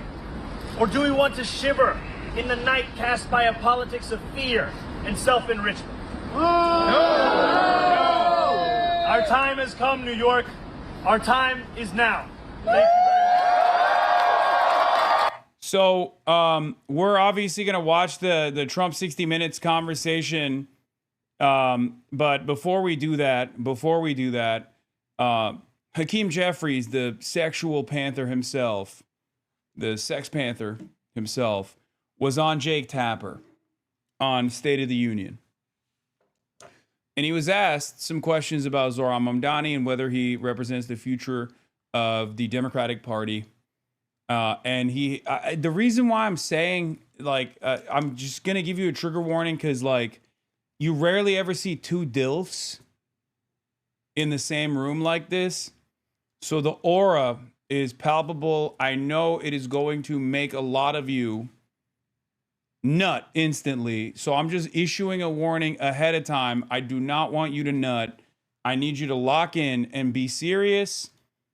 It's going to be difficult, and I understand it, but we are going to show the sex god, Hakeem the sex god Jeffries. It's No Nut November. I know it's going to be difficult. I'm just letting you guys know ahead of time. Let's take a look. Elections coming up in just 2 days. Governor's race in Virginia, governor's race in New Jersey, and then the mayor of the city in which you live, New York, New York. You've already cast your ballot for mayoral candidate ZOHRAN Mamdani. Do you see Mamdani as the future of the Democratic Party? No, I think the future of the Democratic Party is going to fall, as far as we're concerned, relative to the House Democratic Caucus and members who are doing a great work all across the country as it relates to our need to both take back control of the House, but in doing so, make sure that we're communicating to the American people like we understand you deserve better than the country that you have received. Donald Trump and Republicans have gone way too far. He could have still done the... is so funny. He is such a fucking AIPAC stooge that he took his sweet ass time to endorse ZOHRAN, and he cannot get himself to say that ZOHRAN's politics are a force for good, because if all of his donors are going to yell at him, right? And it's hilarious. Like, there is a better way to message here without like a full-throated endorsement. You could have literally said, Zohran Mamdani is running on an affordability candidacy. He's running on an affordability campaign, which was a promise that Donald Trump had made that he never actually followed through on. And so, yes, in that sense, of course, all of the Democrats are going to do right by working class Americans that are working tirelessly to make ends meet. That's all you got to say. You can even go so far as to tie it back to the actions of the Democratic Party in Congress right now. Much hay has been made about the government shutdown and why the Democrats are doing this. The reason for why we're doing this is because we want to save both Democratic voters and Republican voters from the treacherous grip of the Republican Party that cast aside regular American workers every day at the interests of corporate investments. Okay? One of the issues of that keeps coming up in the affordability crisis is the unaffordable nature of healthcare in this country. And the reason why right? I'm Hakeem Jeffries, the Sex Panther. The reason why we are trying to get Donald Trump to the table here is to save tens of millions of Americans from having their insurance premiums go up by 300%, 400%. The idea that the Republicans are refusing to bargain with this and instead dangling the starvation of 42 million Americans, 16 million children is alarming. It is mind-boggling. I've never experienced an administration that refuses to take care of its own voters and its own citizens in general. Okay? That right there is the way he should be communicating this. Hakeem Jeffries, on the other hand, unfortunately, is one of the worst spokespeople I've ever encountered. It's actually psychotic how bad he is. And yes, we got Abigail Spanberger as well. Don't worry, we got that on the docket as well. I have that, and I have Zohran's response to Hakeem Jeffries too. And have failed to deliver anything meaningful for the American people. And as Democrats, we're going to focus on lowering the high cost. Yeah, look, whatever you think of Mamdani, this is a terrible answer. It's true. It's just such a fucking stupid, wishy-washy, middle-of-the-road answer when it's unnecessary to take this. It's unnecessary to take this approach. He is very clearly a popular force, and he is the D on the Democratic ticket running for fucking New York mayor. It blows my mind. The living, on fixing our broken healthcare system that Republicans continue to make worse with their toxic policies, and of course on cleaning up corruption in the Congress, in the courts, and within the administration, with Donald Trump running the largest pay-to-play scheme in the history of the country. So we're going to continue to affirmatively lean in on the issues that we know matter to the American people. I expect that we're going to see a big night on Tuesday in New Jersey and in Virginia, and certainly as it relates to Prop 50 in California, where we stop Trump everywhere but New York. Bad night in New York. Everywhere else, great night for the Democrats. New York, don't bring it up. Bitch, you are a New York congressperson. What do you mean? Like, it's crazy. Like, is there like an AIPAC handler holding a gun to your head off the camera? Like, what the fuck is this? Democrats that refuse to lean in to their more dynamic candidacies, to their more dynamic campaigns that have been able to secure not only the excitement of the base, but also the enthusiasm that with a broad sweeping economic agenda are literally going to lose over and over again. They are going to make the party lose. And as much as I shit on the Democrats, as much as I shit on the Democratic Party, I do not want the Republicans to win, okay? Because I know what happens when the Republicans do win. I cover this stuff every fucking day, Okay? I know that there are dumbass centrists out there, many of which have now openly at least genuflected to the Zomentum, if you will. I see them all the time. People who used to shit on Zohran Mamdani, people who used to say he's bad, they very quickly recognize what time it is, right? Some of which were because of his position on Israel, some of which was because they were scared of socialism, because they believed the electability argument. They believed that the centrist electability argument was intact, and that the affordability argument being presented by someone who is trying to implement modest social democracy in New York City was far too radical for New Yorkers to vote for. At least those guys recognized that they were wrong, and now they're on board. It's time for the Democratic representatives, the Democratic Party politicians, to also get on board. Okay? I don't understand it. I don't understand what this fucking what this idiotic notion is. Killing the election, and then that'll lay a foundation for Democrats to take back control of the House in 2026. Well, I mean, I asked you if Mamdani was the future of the party, and you didn't answer the question. You said the House Democrats are. I would note that at least a couple House Democrats from the New York area are not endorsing Mamdani. Your endorsement took a long time. Schumer still has not endorsed him.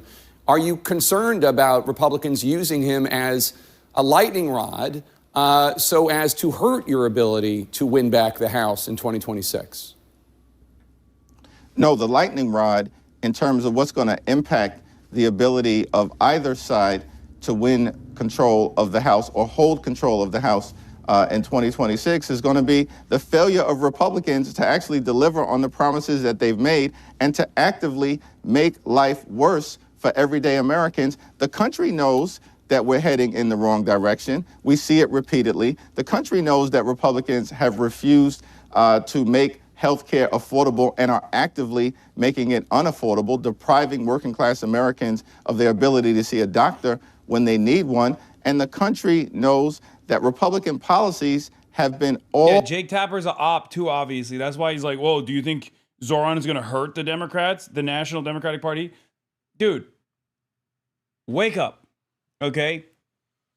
Crack open the window. Look outside. There is unimaginable amounts of real grassroots energy. It is not an accident.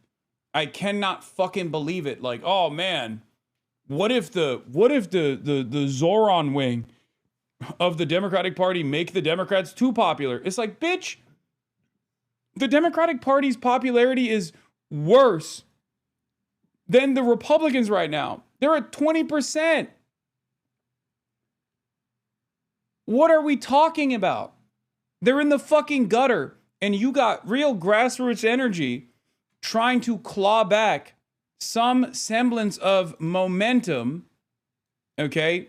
Some semblance of momentum for the Democrats and for anyone that will oppose the Trump administration. And it's fucking insane that there are still people who are like, nah, I'm holding out, actually. I don't want that. I don't want that. Let's take a look at the YouTube comments. It's on Forbes, so I don't think it's... Dude said a lot of nothing. He sounds more like Kamala every day, the Hakeem salad. How can they lower costs when they keep increasing spending? Tired of these bought politicians both in the Democrat and Republican parties. Aunt Nancy said it was my turn. I'm a long-time Democrat, and I will not vote for them again. Once again, I can't even answer a question. Such fools. This guy's full of bullshit. It's this kind of energy that they hate, though. Let's be real. They don't like that grassroots momentum in this direction threatens their power. Okay?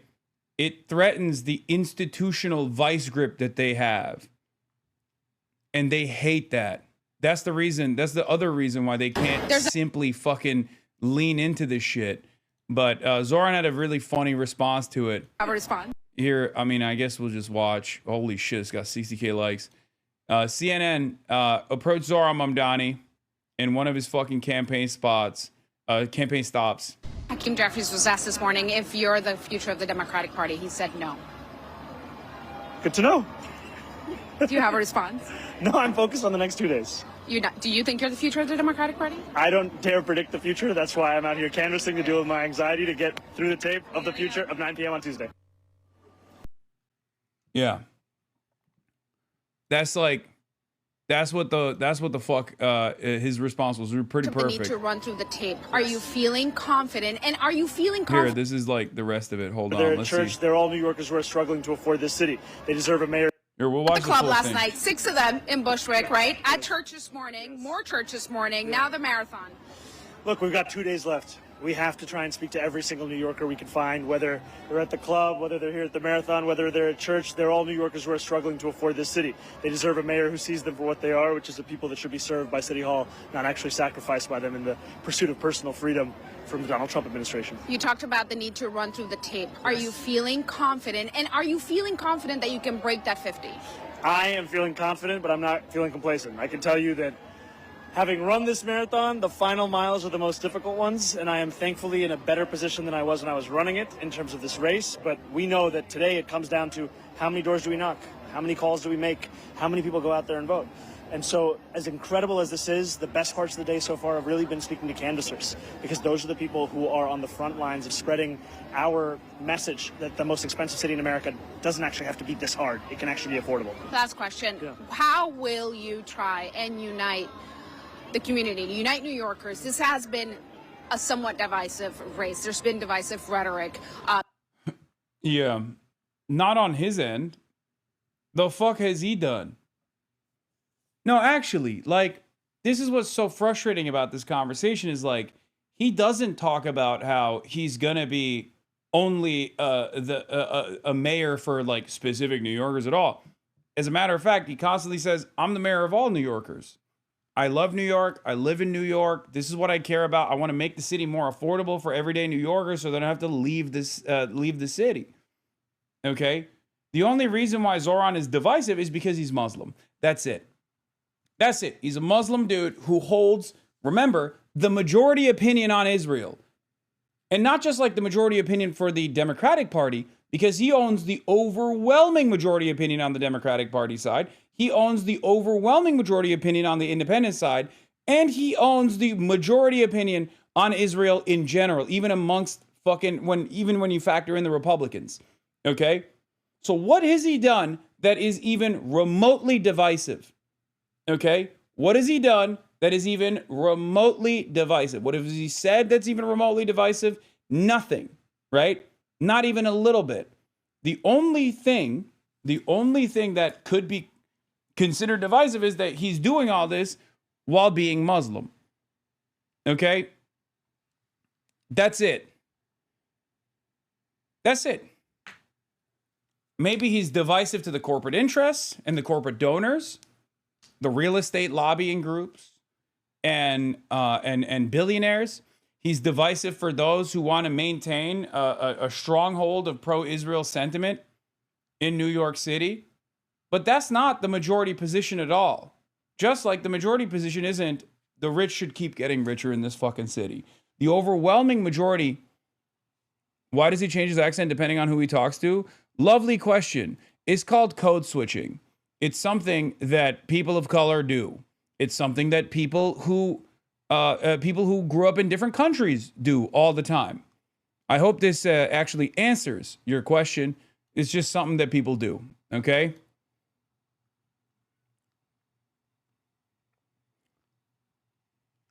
White people discover code switching. Yeah, I know. It's very, very sinister. Except Southern white people do it all the fucking time as well. For those of you who don't know, Southern white people do it all the time as well. They have a way thicker accent when they're amongst their own family members in the South that they switch off of when they're in the city.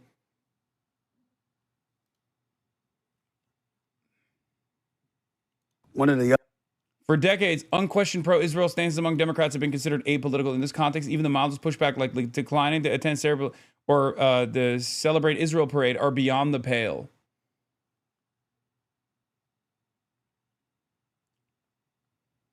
It's a universal value, but once again, something that is a universal value that many people themselves might have even contributed to, many people themselves might have even done, can be considered sinister when it's a visibly brown guy doing it, when it's a visibly Muslim guy doing it. That's it.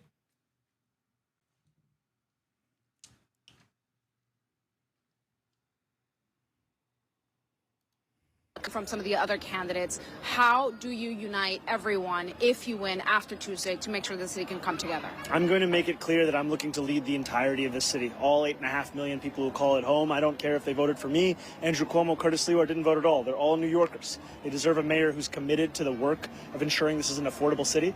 And I'm looking forward to continue to speak to every single New Yorker about how I can earn their trust through the work that we do, which will be to deliver an affordability agenda. Hakeem Jeffries was asked this morning if you're the future of the Democratic Party. He said no.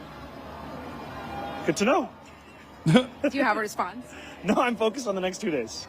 Do you think you're the future of the Democratic Party? I don't dare predict the future. That's why I'm out here canvassing to deal with my anxiety to get through the tape of the future of 9 p.m. on Tuesday. How many Red Bulls so far? None today. It's just adrenaline. But probably gonna have one later. Thank you, guys. Mr. Mamdani, welcome to the show. I can't stand it, man. I can't stand what they're doing to this man. It is so fucked up. Obviously, I try not to add myself to, or my own personal feelings on this shit when covering campaigns like this, but it's just like, it's very hard not to, especially given the demographics here, given the background of Zohran Mamdani. But it's been really shitty to observe, you know? And people say, oh, like, look at him smiling all the time. It's like, you got to do that, man. You understand? You have to do that. Weaknesses, any sort of fucking weaknesses are highlighted. Any sort of blemish is turned into this like incredible thing. It's turned into this incredible force. It's so frustrating.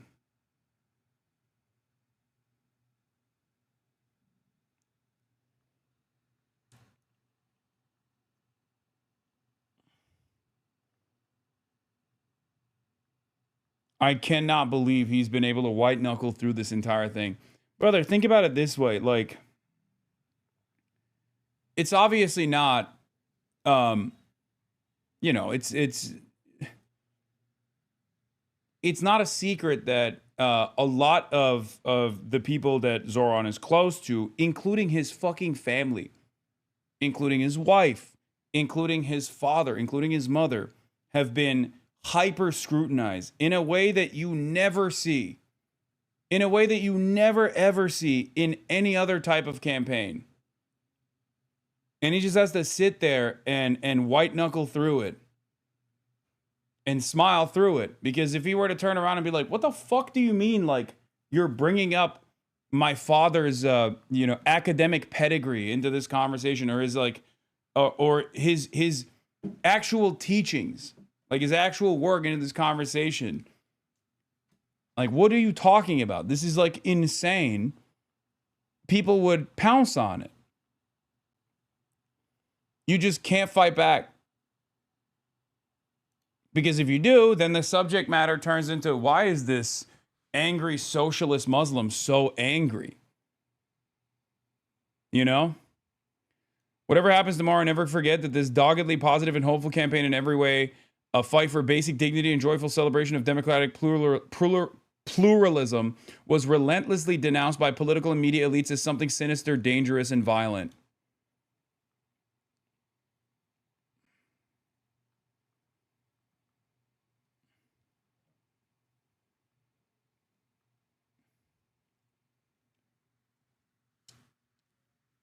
It's so crazy. Assalamu alaikum, milenge. Thank you.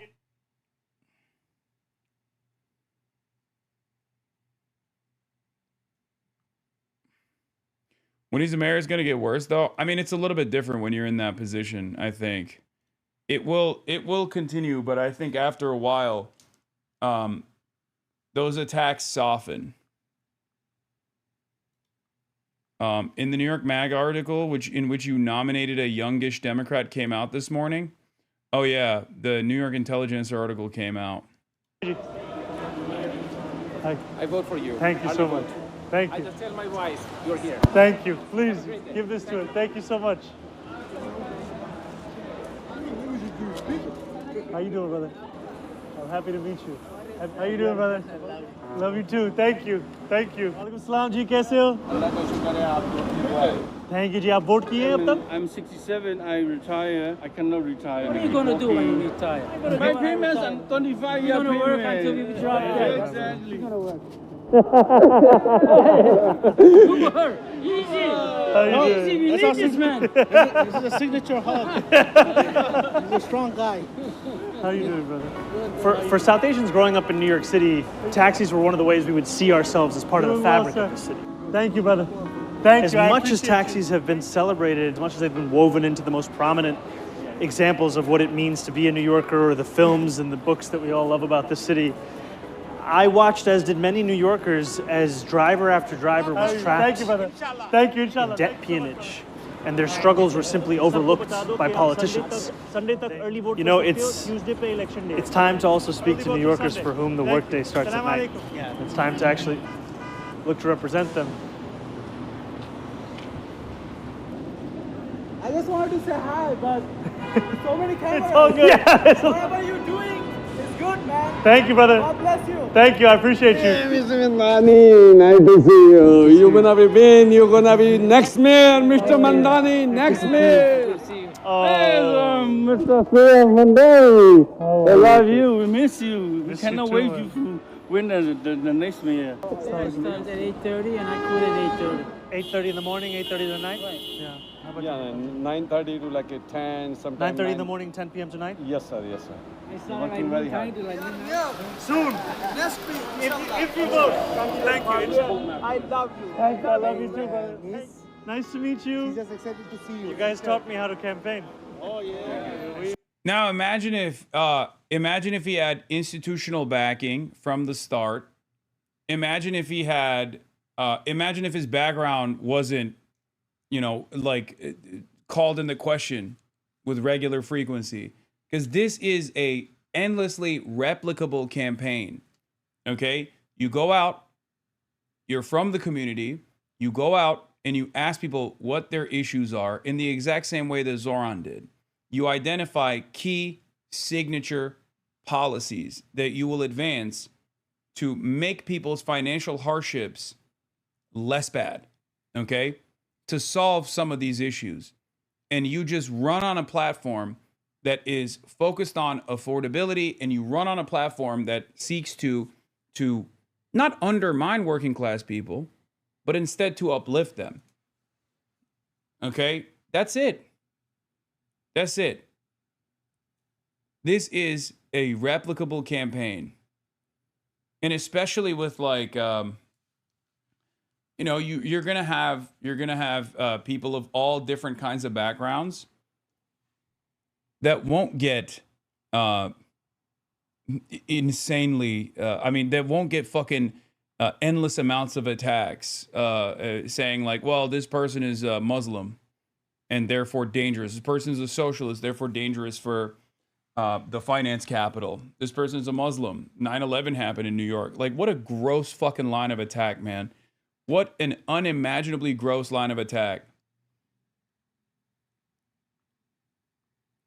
Like, think about it this way. With Graham Plattner, do you think that shit would work? Graham Plattner, like him, hate him, doesn't matter. You're skeptical of him, understandable, right? Graham Plattner has associated himself with Hasan Piker. No, it wouldn't. It wouldn't even a little bit. He literally fucking went and did 3 tours of Machine Gunner. No, thank you for clapping that guy, mods. It wouldn't work with James Tallarico. It wouldn't work with anybody, right? It wouldn't work with anybody else. The only reason why it fucking works with ZOHRAN, or doesn't even work with ZOHRAN, but the only reason why it's even a fucking point of contention is because he's Muslim. That's it. They're trying to tie him to 9/11 without, they're trying to remind people like, you know, 9/11 was done by Muslims and ZOHRAN himself is Muslim.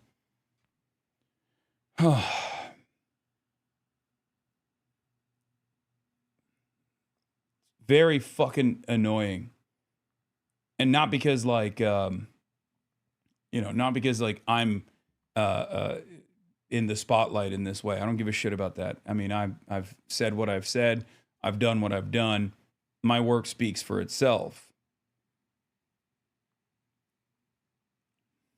So we were telling people, we want to tell the stories of the New Yorkers who are often forgotten. How you doing, ones who work while everyone else gets to sleep. That was my shift at the hunger strike. Yeah. Night shift. Yeah, night shift. Without the night shift, there is no morning sometimes. There's no New York City. Yeah, I know. I hear you. Thank you, brother. I'll be there. I gotta show you. Grandpa, you are Oh my God. So cute. Yildiz and Noel. Oh, that's... Well, a lot of people used to be New Yorkers that have been pushed to Jersey. Yeah. You shouldn't have to work 7 days a week to be able to afford to live in this city. If you didn't help us get this deal and bring the payments down. Anyway, Prem also Favorite Halloween interviewed costumes Zohran. you've seen this week? This is a good interview. I've seen some pretty... Let's see. Some favorite Halloween costumes you've seen this week? I've seen some pretty funny mayoral costumes. Yeah. I saw a guy dress up as me when I made the rap song Nani. Young Cardamom? Yes, Mr. Yeah. Cardamom. Mr. Cardamom. Please be respectful. Oh, I'm sorry. Yeah. I'm sorry. Hey everyone, Prem here with Zateo. We're reporting from H Mart in Long Island City, speaking with Zohran Mamdani as he canvasses voters in the final stretch of the New York City mayoral election. We're here with Zateo News. Breaking news now. How you feeling? 3 days left. Feeling good. Yeah. Feeling very excited. Yeah. Obviously, there's always the anxiety and the nerves as you're getting close to the end of the election. Yeah. And the best way to deal with them is to canvass. Right. Truly, one of the best ways to deal with anxiety is just getting out there on the doors. Yeah. Thank you, my man. Thank you. What's your favorite sound in New York City? Sound? Yeah. I feel it might be like, see one of my friends, they're just like, you're. That's a good sound. Yeah. How do you feel about pigeons? I don't really believe the whole, if they shit on you, it's good luck. It just happens. It just happens, though. It's neither here nor I there. feel like you're just telling yourself. Has it happened to you? Oh, yes. And you're Yeah. just telling yourself that to come to terms with what just happened to you. Yeah. How do you reflect on the past year where you started this campaign with barely any name ID to right now? The team that I have had the privilege to be a part of has been an incredible one that has built the apparatus, built the infrastructure, come up with the ideas to take a message of affordability to the forefront of this race and show New Yorkers once again that politics can be more than what they're being told right now. You and Muslims in New York have faced a lot of dark attacks, especially lately, especially the past few weeks. How have New Yorkers themselves responded to these attacks? I've been so heartened by New Yorkers and the messages that they've shared with me of solidarity, of hope for a future where we don't just say goodbye to Eric Adams and Andrew Cuomo, but also to the bigotry that they have chosen to spout over these past few days. And in a time when cruelty is so endemic in our politics, you will find New Yorkers show kindness on a day-to-day basis. In the same subway stations where the MTA is violating the ADA, you will find a New Yorker who is offering a young mother some help in actually picking up the stroller or helping an elderly person who's trying to get up the stairs. This is also what it means to be a New Yorker. I used to live in Uganda, in Kampala. Oh my goodness! It's so Where great did you to see live? you. In Muyenga area. Oh my goodness, yeah. I grew up in Bazika. Oh wow. Yeah. That's so amazing. When I saw you, I was gonna say Oliocha Selvo. What makes his academically worded answers so much less insufferable than Buttigieg's? Trust, confidence, and a well-defined message around affordability.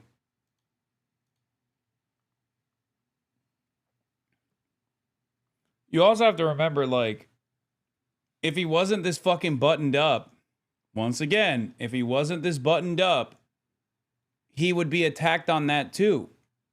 Okay? I think a lot of you guys still don't get it.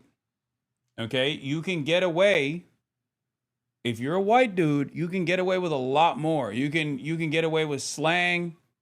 You can get away with saying whatever the fuck you want. It's OP. It's pretty OP. This doesn't mean that, like, if you're a brown boy or you're black, that you're not going to be able to win elections. But it's just much harder. It's a hurdle. People understand it. Okay? Can you imagine if he rolled around like fucking John Fetterman? Are you kidding me? If he rolled around looking like John Fetterman, talking like John Fetterman, he wouldn't win shit.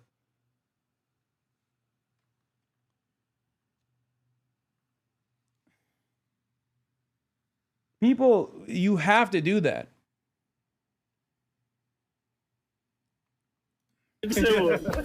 Great to meet you, man. Oh my goodness. Good luck. Amazing. Thank you so much. Of course. Do you have any regrets? I think I'm looking at the next few days to ensure that I won't ask myself that dreaded question of what if. Trying to make sure I have no regrets about how hard I worked. Dude, his security team is so funny. Like, he found the biggest, like, mena goons you possibly could get. I've never seen a dude look like this, bro. This is like, I've seen this dude in the background of all of his videos nowadays, and it's like, that right there is like an Egyptian bodybuilder, okay?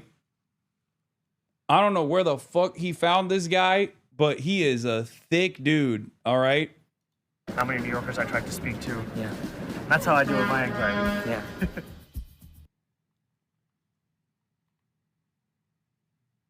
Beast from the Middle East looking guys. Yeah. All right. There's this Mr. Banani. That's what the caption said. Zohran did an Arabic ad too, which again made people mad. Wait, why Egyptian? I just made it up. I don't know if he's like Egyptian or not.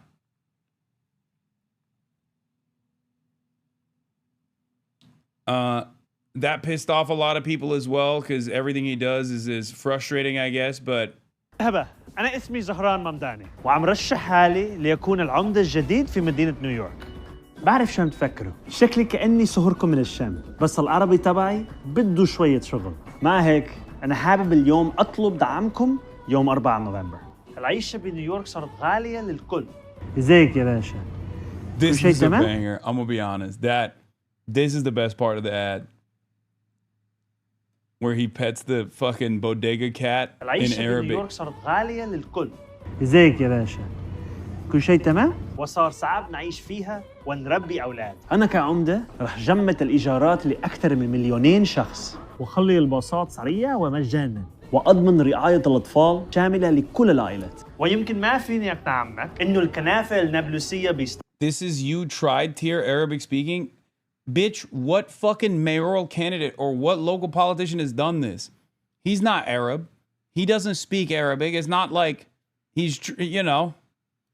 أطيب من نيوجيرسي. بس بوعدكم إني رح أشتغل بكل جهد. I'm gonna be honest, like, I'm gonna be honest with you. Her şey tamam diye kediye amına koyayım. Evet. I'm gonna be honest, I think this probably played real well with the Arab voters. لأسهل عليكم Can you try speaking Arabic? No, I only know gahba, kus ummak sharmuta, kus sokhtak. That's all I know. خلاص.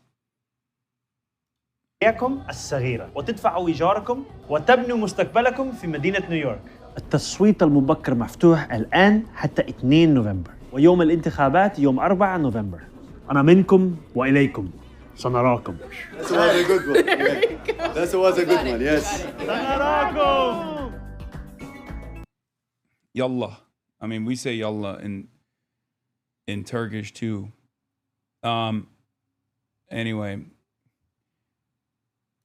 Zohran Mamdani's Brooklyn club tour exposed the man of the people myth? What the fuck? 1, 2, 3.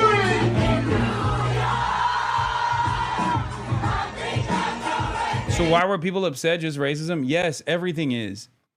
Like, everything at this point is like, always imagine what it would look like if a white person was doing it, okay? If you substitute Zohran for like a white Christian guy, a straight white Christian guy, would it reach the same level of animosity? If the answer is no, then yes, the secret sauce is going to be racism. That's it. I cannot believe it because like Michelle Obama was speaking on this a little bit the other day, and I saw I think it was like freak ass Mike Lee, who was like, what first family has ever gotten as much grace as the Obamas? Like, I could not believe the audacity of a Republican saying such a fucking insane thing like that. Hold on. Adam, you are live right now on stream. Oh, hey. What's up? I'm live. How's it going over there? Wait, you wanna pull up? You asked me to. Yeah. Pull through. The answer is no, I don't want to pull up at all. Shit, dude. Damn. Awesome. Okay, where are you? Don's first. Wait, I'll text you. I'll text you don't say where I'm at, brother. You're the not there. epicenter of fascism. You're the comedy mothership right now. Yeah, that's where I'm at. Okay, well, right, Noah's gonna pull up at 6 if you want to pull up at 6.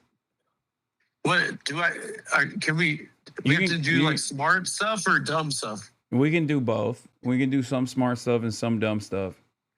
All right, bro. Okay, text me where you are. Okay, I will. All right, I have to ask my girlfriend if I'm allowed, but then afterwards, like.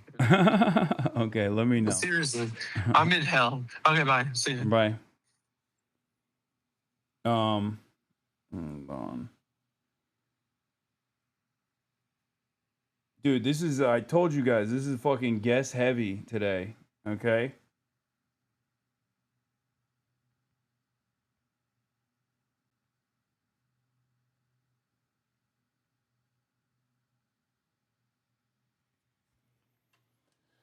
I'll give 50 if you get all of Cumtown on stream. Okay, well, that's not going to happen.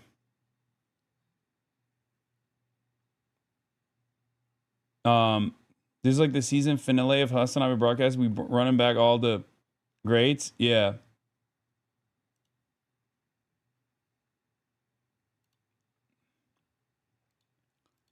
Where was I? Oh, here. How is this exposed? The man of the myth.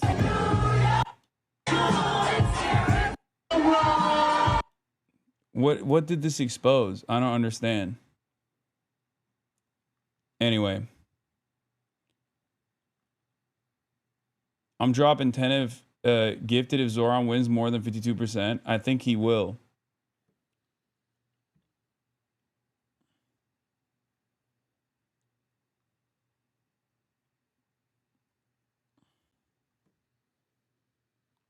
Please just live in New York City at this point.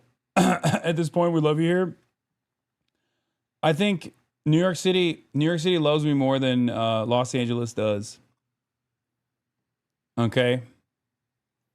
I will say that I am surrounded by more like-minded people here than I do in Los Angeles. But my whole life is in LA, so I will most likely stay in LA.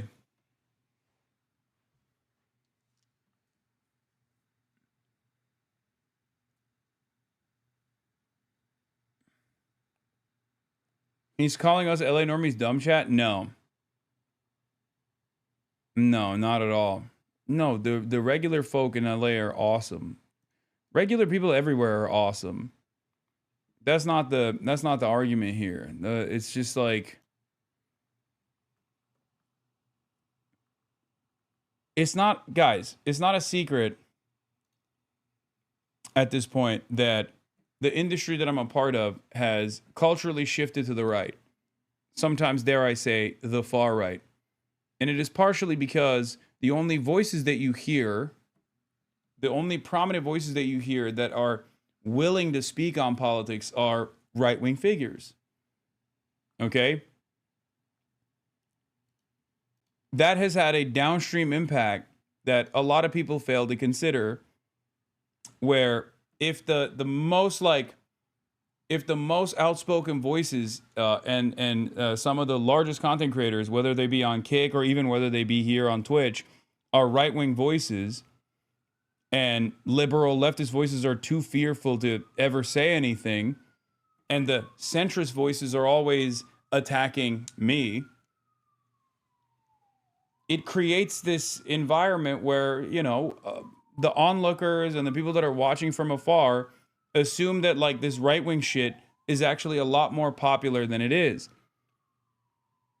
That's it. That's it. That's the unfortunate reality that we're in currently. This isn't to say that there aren't a fuck ton. This isn't to say that there aren't a fuck ton of liberal or even, dare I say, leftist voices, right? There are. It's just that they're quiet because nobody wants the ire of a shit ton of extremely online Nazis that will dox them, that will harass them, that will go after them, and you know, even for their like modest associations with someone like myself.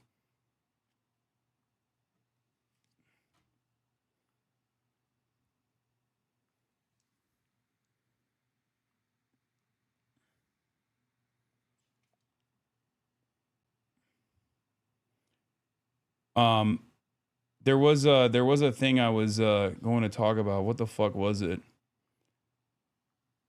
Fordham Road, then, and Mamdani now. Yeah, we'll do that.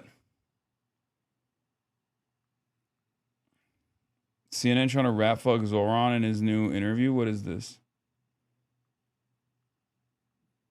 And I mean, not surprising. Let's see.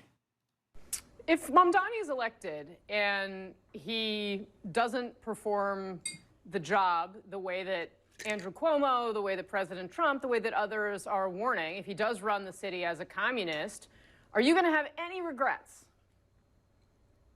That's crazy. That is that's not even, you're not doing journalism at that point. Like, what are you getting a fucking, fuck you, dog abusing idiot, just be nicer. Okay. Thanks, Chatter.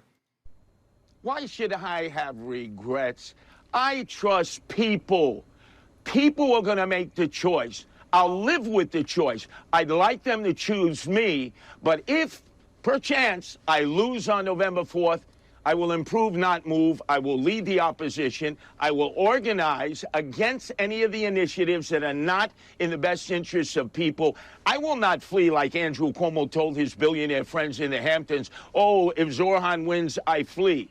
No, I stay, I fight, not in a physical sense, but in what politics is all about, an organizational sense. I'm a community organizer. I've organized guardian angels all over the world. I understand that you don't surrender, you don't retreat. This is democracy in action. This is people power. Why are we so afraid of letting people make the decisions? Why do we want to leave it in the hands of billionaires, influencers, and insiders? I trust people. I don't trust politicians, billionaires, insiders, or influencers. If they should choose someone else, I will reorganize. I will be prepared to stay and fight. I was born in this city. I was almost killed in this city. I'll die in this city. I'll be buried in this city. I'm a true New Yorker in this race. All right. I believe him. Oh, this was Ebro. He went on the radio show, and in the radio interview, he apparently hung up in the middle of a radio interview after the host pressed him on Donald Trump expressing support for him. This is Andrew Cuomo. Just on 60 Minutes, Cuomo, saying that you're his guy. No. First of Trump said you're his candidate. If he had to pick a bad Democrat or what did he say? Or a communist. Or a communist, he's picking you.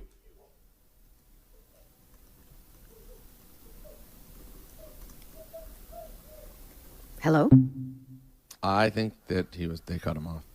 I think he had to rap. You just get, oh. I really wanted to hear that answer. That's what I was going to ask you. Ebro just got spicy. Oh. I heard a click before the boop. Wow. Okay. This is, of course, after Donald Trump went on 60 Minutes and basically endorsed Andrew Cuomo, which I assume is here somewhere. I don't know where it is. Oh, here it is. Let's start there. It's been 5 years since President Trump appeared for an interview on 60. I do want to remind you guys that 60 Minutes is a formative reason for why CBS News was sold to the Ellisons, and that Barry Weiss has complete editorial control over 60 Minutes now. And even then, it's not going to be as oppositional for that reason. And I'll point out some of these moments where there is like journalistic malpractice here.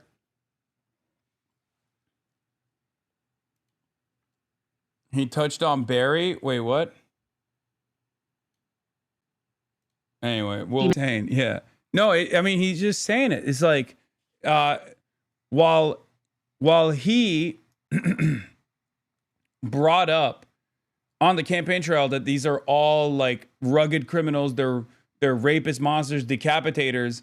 Obviously, the people that actually do the crimes, they used to get prosecuted under the Biden administration as well. The notion that like the Biden admin wasn't fucking prosecuting criminals is ridiculous, right? If they were undocumented.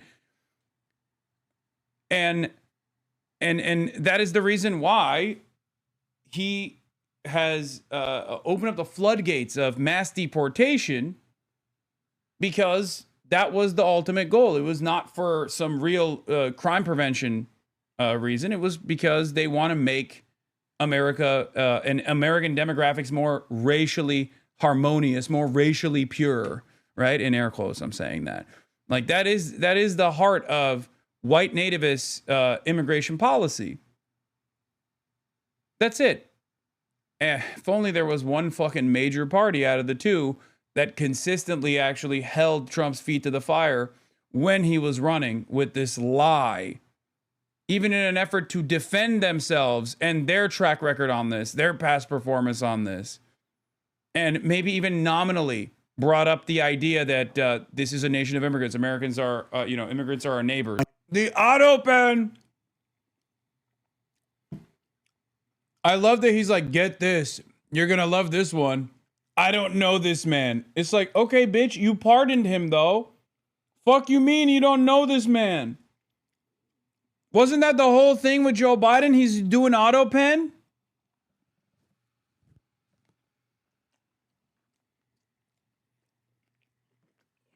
I've literally heard this man straight up look to a camera and be like, Biden doesn't know what he's doing. He's pardoning all these criminals. He doesn't know who they are. Only to turn around and be like, but it's okay when I do it. It's actually really good when I do it. This shit makes me so mad because there's no, like, hypocrisy obviously doesn't work with these guys. They don't give a shit. But it still pisses me off. You know?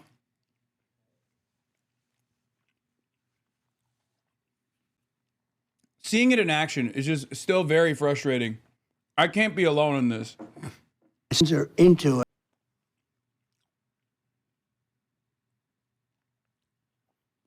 Brother, what are we doing?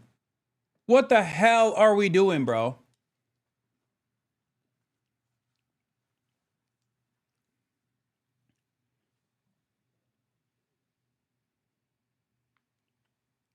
Actually, what are we doing?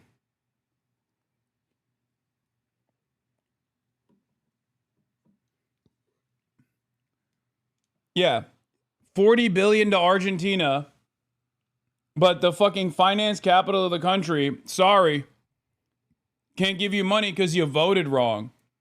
No other administration could get away with this kind of insanity. It makes me so fucking mad.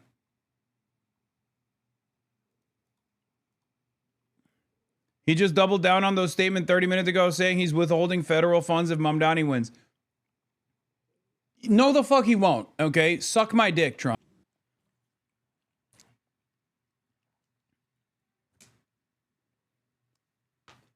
This motherfucker is straight up trying to engineer the outcome of the election by saying he will illegally withhold funds to New York City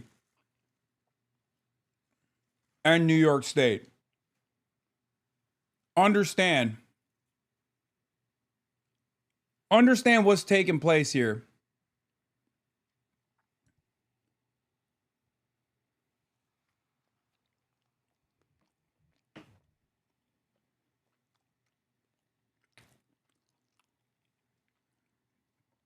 Unfucking believable, dude.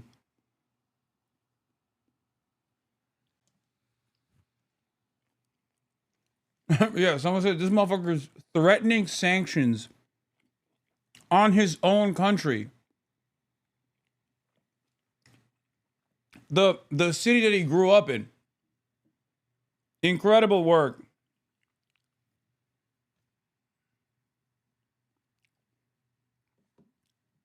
Question, why did Trump make the distinction and correct her in saying communist? He just, that's a Trumpy, that's a Trumpism. That's all that is. Maybe in his mind he thinks it makes it scarier or something. I don't fucking know. I don't really care necessarily. I do find it very funny that they're at least making the distinction between regular Democrats and socialists now. So that's pretty cool.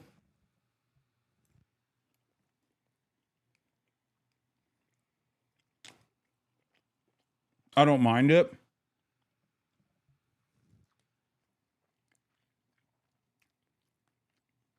I know that a lot of establishment Democrats fucking hate it because they also personally hate socialists.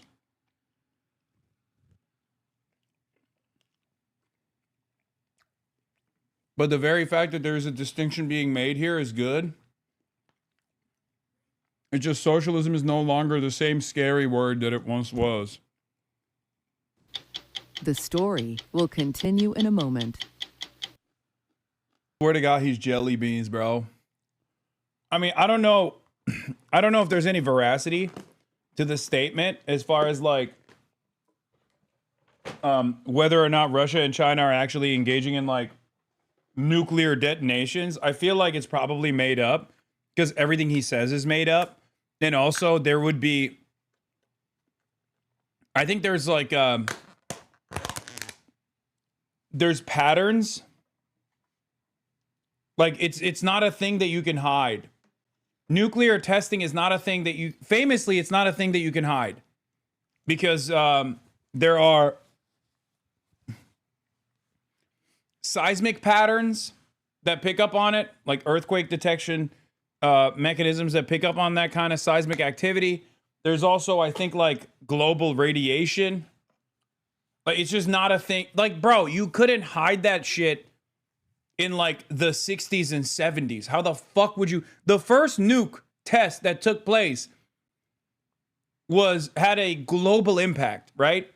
The famous Kodak films that were destroyed as a consequence of not like the public detonation of the nukes. I'm talking the first test detonation of a nuke had a global impact that was noticeable. Like we know what that looks like. So I don't know. I don't know if this is real or not. I'll be honest with you. I don't know. I mean, I'm not inclined to believe that Donald Trump is saying the truth anyway, because he never does.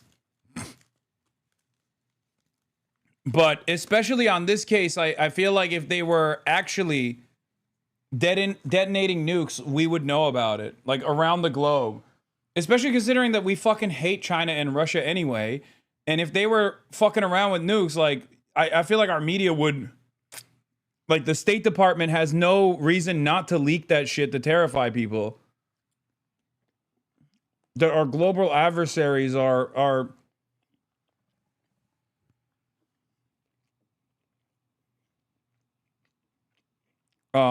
escalating in the nuclear arms race.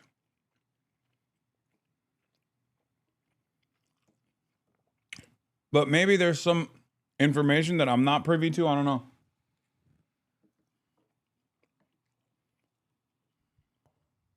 What are you talking about? How would our media know? What do you mean? Chatter. There is global mechanisms that will be triggered in the extremely unlikely scenario of a nuclear bomb going off anywhere around the world. And as far as I know, I don't think there's any successful mechanism of hiding like the global radiation that takes place. That's why I gave you the example of like the people who own Kodak films recognizing that something was wrong without even knowing what it was when the first when the first atom bomb was tested out. We now know what patterns to look for Unless there's some new technology.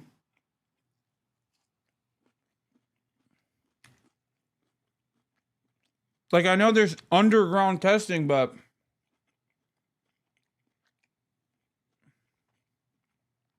underground testing doesn't stop. You need to explain it more simply. When the first atom bomb was launched, it changed the globe. Like, it changed like the chemistry of the globe permanently. That is why for like radiation, for specific metals that aren't radiation poisoned around the world, there is a term for, there's an extraction for pre-atom bomb like metals that people extract from pre-World War II ships, for example, that are underwater. And the reason for why they look for that steel to use in like the MRI machines and things like that is because every single piece of steel around the world changed after the first atom bomb was tested.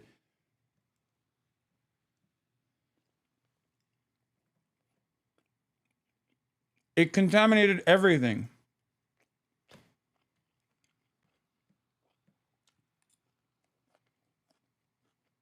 I'm using that as an example of what kind of pattern to look out for if there was consistent nuclear bomb testing happening. I believe, as far as we know, the last nuclear testing took place in like 1992 or something, or no, pre-1992. Like in the, like nuclear testing went away with the end of the Cold War.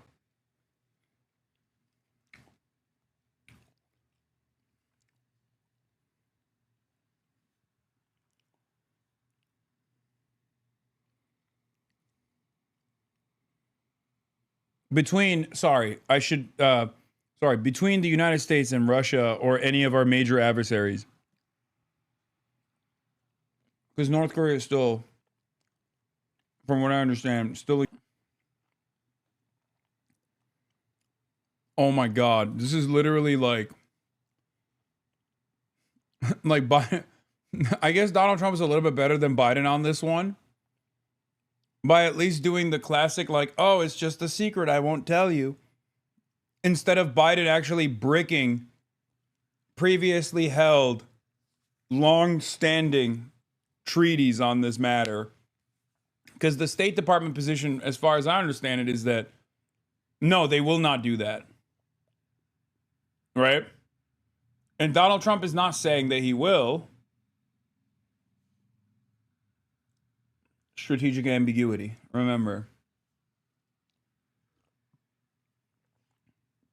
Grew up in poverty, really? Is there more to that story? Are you lying, brother? I never said I grew up in poverty. What the fuck? I said I was broke because my parents, my dad, went broke by the time I got to college.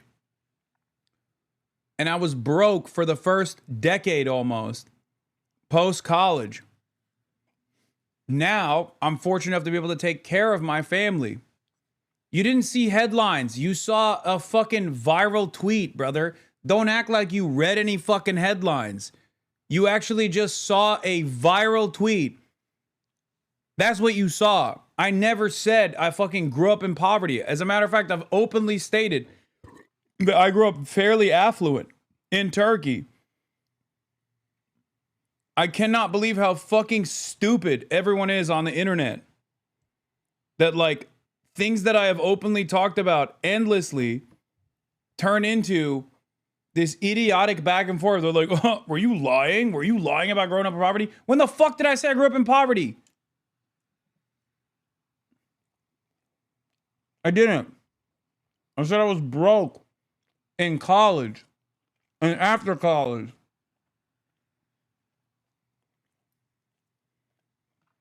I hate this shit. I hate how stupid everyone is. I hate that, like, you can't even have a fucking normal conversation about this shit. And I hate that like AI articles are enough to dupe motherfuckers. I can't believe it. Viral tweet with a community notes, links to subreddits. AI websites claiming your dad to be a bajillionaire. These people are dumb as fuck. I know. Nothing, at this point, it is unironically reaching a level where there's no truth anymore. People can concoct narratives off of the things you've said by omitting key details over the things you've said, and even create like artificial intelligence chatbot fucking AI websites and web pages filled to the brim with false information, talking about how my dad is like a fucking billionaire or some shit. And people who are already primed to believe this misinformation will just go along with it as though it's sincere. You literally do that, Law? Explain to me how or when I have done that. When have I done that? No, I'm not letting you get away with this. Enough of this shit. Enough of this fucking, you literally do that. Give me an example, dickhead. And if I was wrong, or if I wronged someone, if I actually gave false information, because I got duped by a fucking AI article, I'll apologize. Go ahead. Don't try to bait me. Explain exactly what you mean. This is the type of shit that I hate so much. It's always vague posting. You do that too.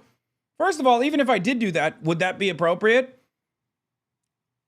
When your dog got electrocuted, you spun the fact that it wasn't a buzzer? It's not! Oh my God. Oh my fucking God.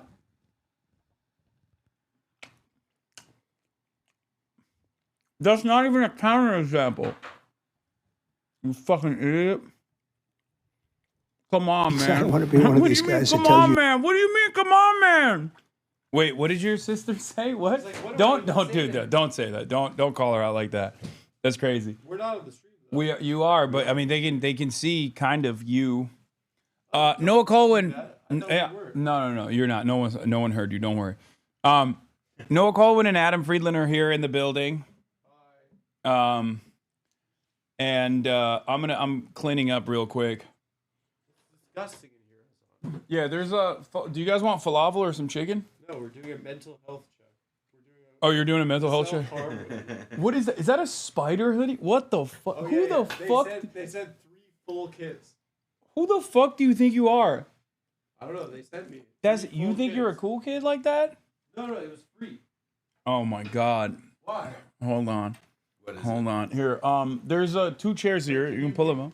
Or you can sit on the, you want me to mute the VOD? Really good joke.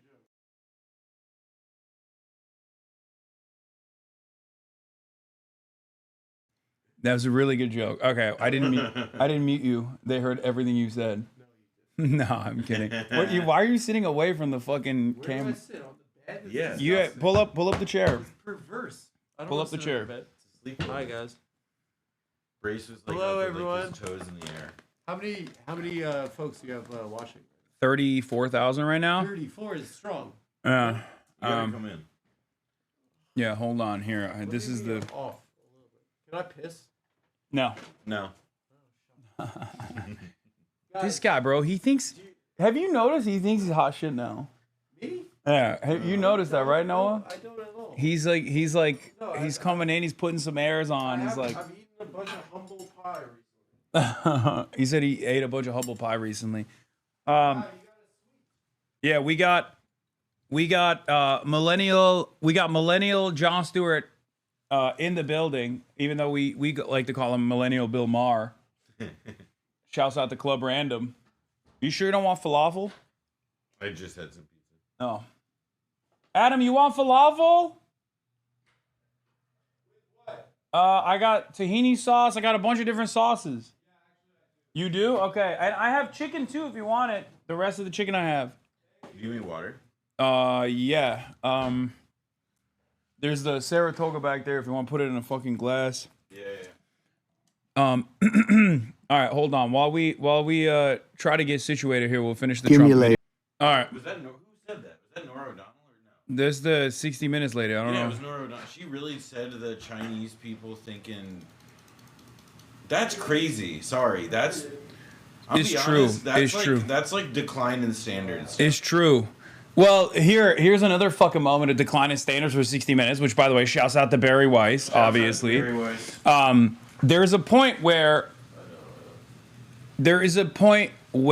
she literally goes, she says Zohran Mamdani's last name wrong, right? And as the anchor, I feel like it's something that you're supposed to not get wrong. Is the audio really bad now? I had to turn off the noise gate. Anyway, here. Did Barry do this new one? What? Oh, you wanna crack open the beer? Yeah, dude. This is the only way I can get through this freaking propaganda hour over here. Yeah. What do you guys think? They sent this over.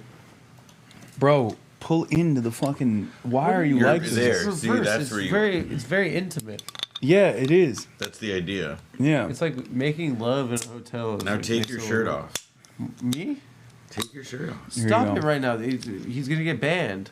Yeah, Take your your sex shirt appeal. off. Here's your falafel. Thanks, Do you want? man. What do you want to dip it in? We have tahini. We have like this red mahamara, I think, red sauce. Harissa.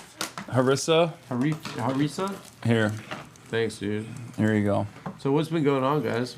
We're just chilling. Is this new CBS that like they did? Yeah. This is Barry Wise. This is Barry Wise CBS. She did it quick. I mean, so that's what we were talking about, like the decline of standards here. But one of the things that I saw, this motherfucker said he didn't want it. Well, you pull it out in front of me. That is That's free, crazy. Hasan. Yeah, that's crazy. Yeah, I got all the. This is a Jewish only broadcast today. We got Brace Belden in the building earlier. Kid Mero's Jewish? Mero was here. Mero's Jewish? He's married to a Jewish. Oh, yeah, no, yeah, it's true. Like, Jewish wife. Yeah, but wait, how the fuck did you guys know that? because What one. do you have? What do you have a list? No, he like, used to joke about it. He keeps account. Somebody isn't a Bodega Boys day one after all. Yeah, these guys keep account of like who's married to. They have the inverse of the Kanye West style 4chan list of like. That's just like being suspected Jews. It's like everybody's. it's like having like a national network of cousins. What's the big deal? What's the fucking thing that you have? The Zin. Have you seen my Zin? What is this? Hockey puck? It's a Zintin. With Trump after he got he got fucking fake domed. It wasn't real. That was a fake. True. Wait, what's your milligram on your Velo? It's very high. Wait, what is it? 9. Oh no, it's not that bad. Give it to me. Really? Yes. He said. I got you this. What is that? Oh, you know I wear you. Oh wow. Yeah. Is this new? This is sick. I wear the black T-shirt that. Oh, I would say. He gave it to me. The one your. Which one? The old logo? The one with the no, the new silhouette. logo. Oh yeah, I would have sent you one. Yeah, he got me one. I brought it over. He brought it over. Free, and then from you got it from free. Yeah, okay, yeah. Nice. Is I it- told you to give it to Hasan. Is this a crackable one? No, those are. Oh, never mind. I think they advertise on the show. I was about to say that they're disgusting. Wait, what? Really? I don't like it. No, I'm just kidding. So what's this about? What's he on about this time?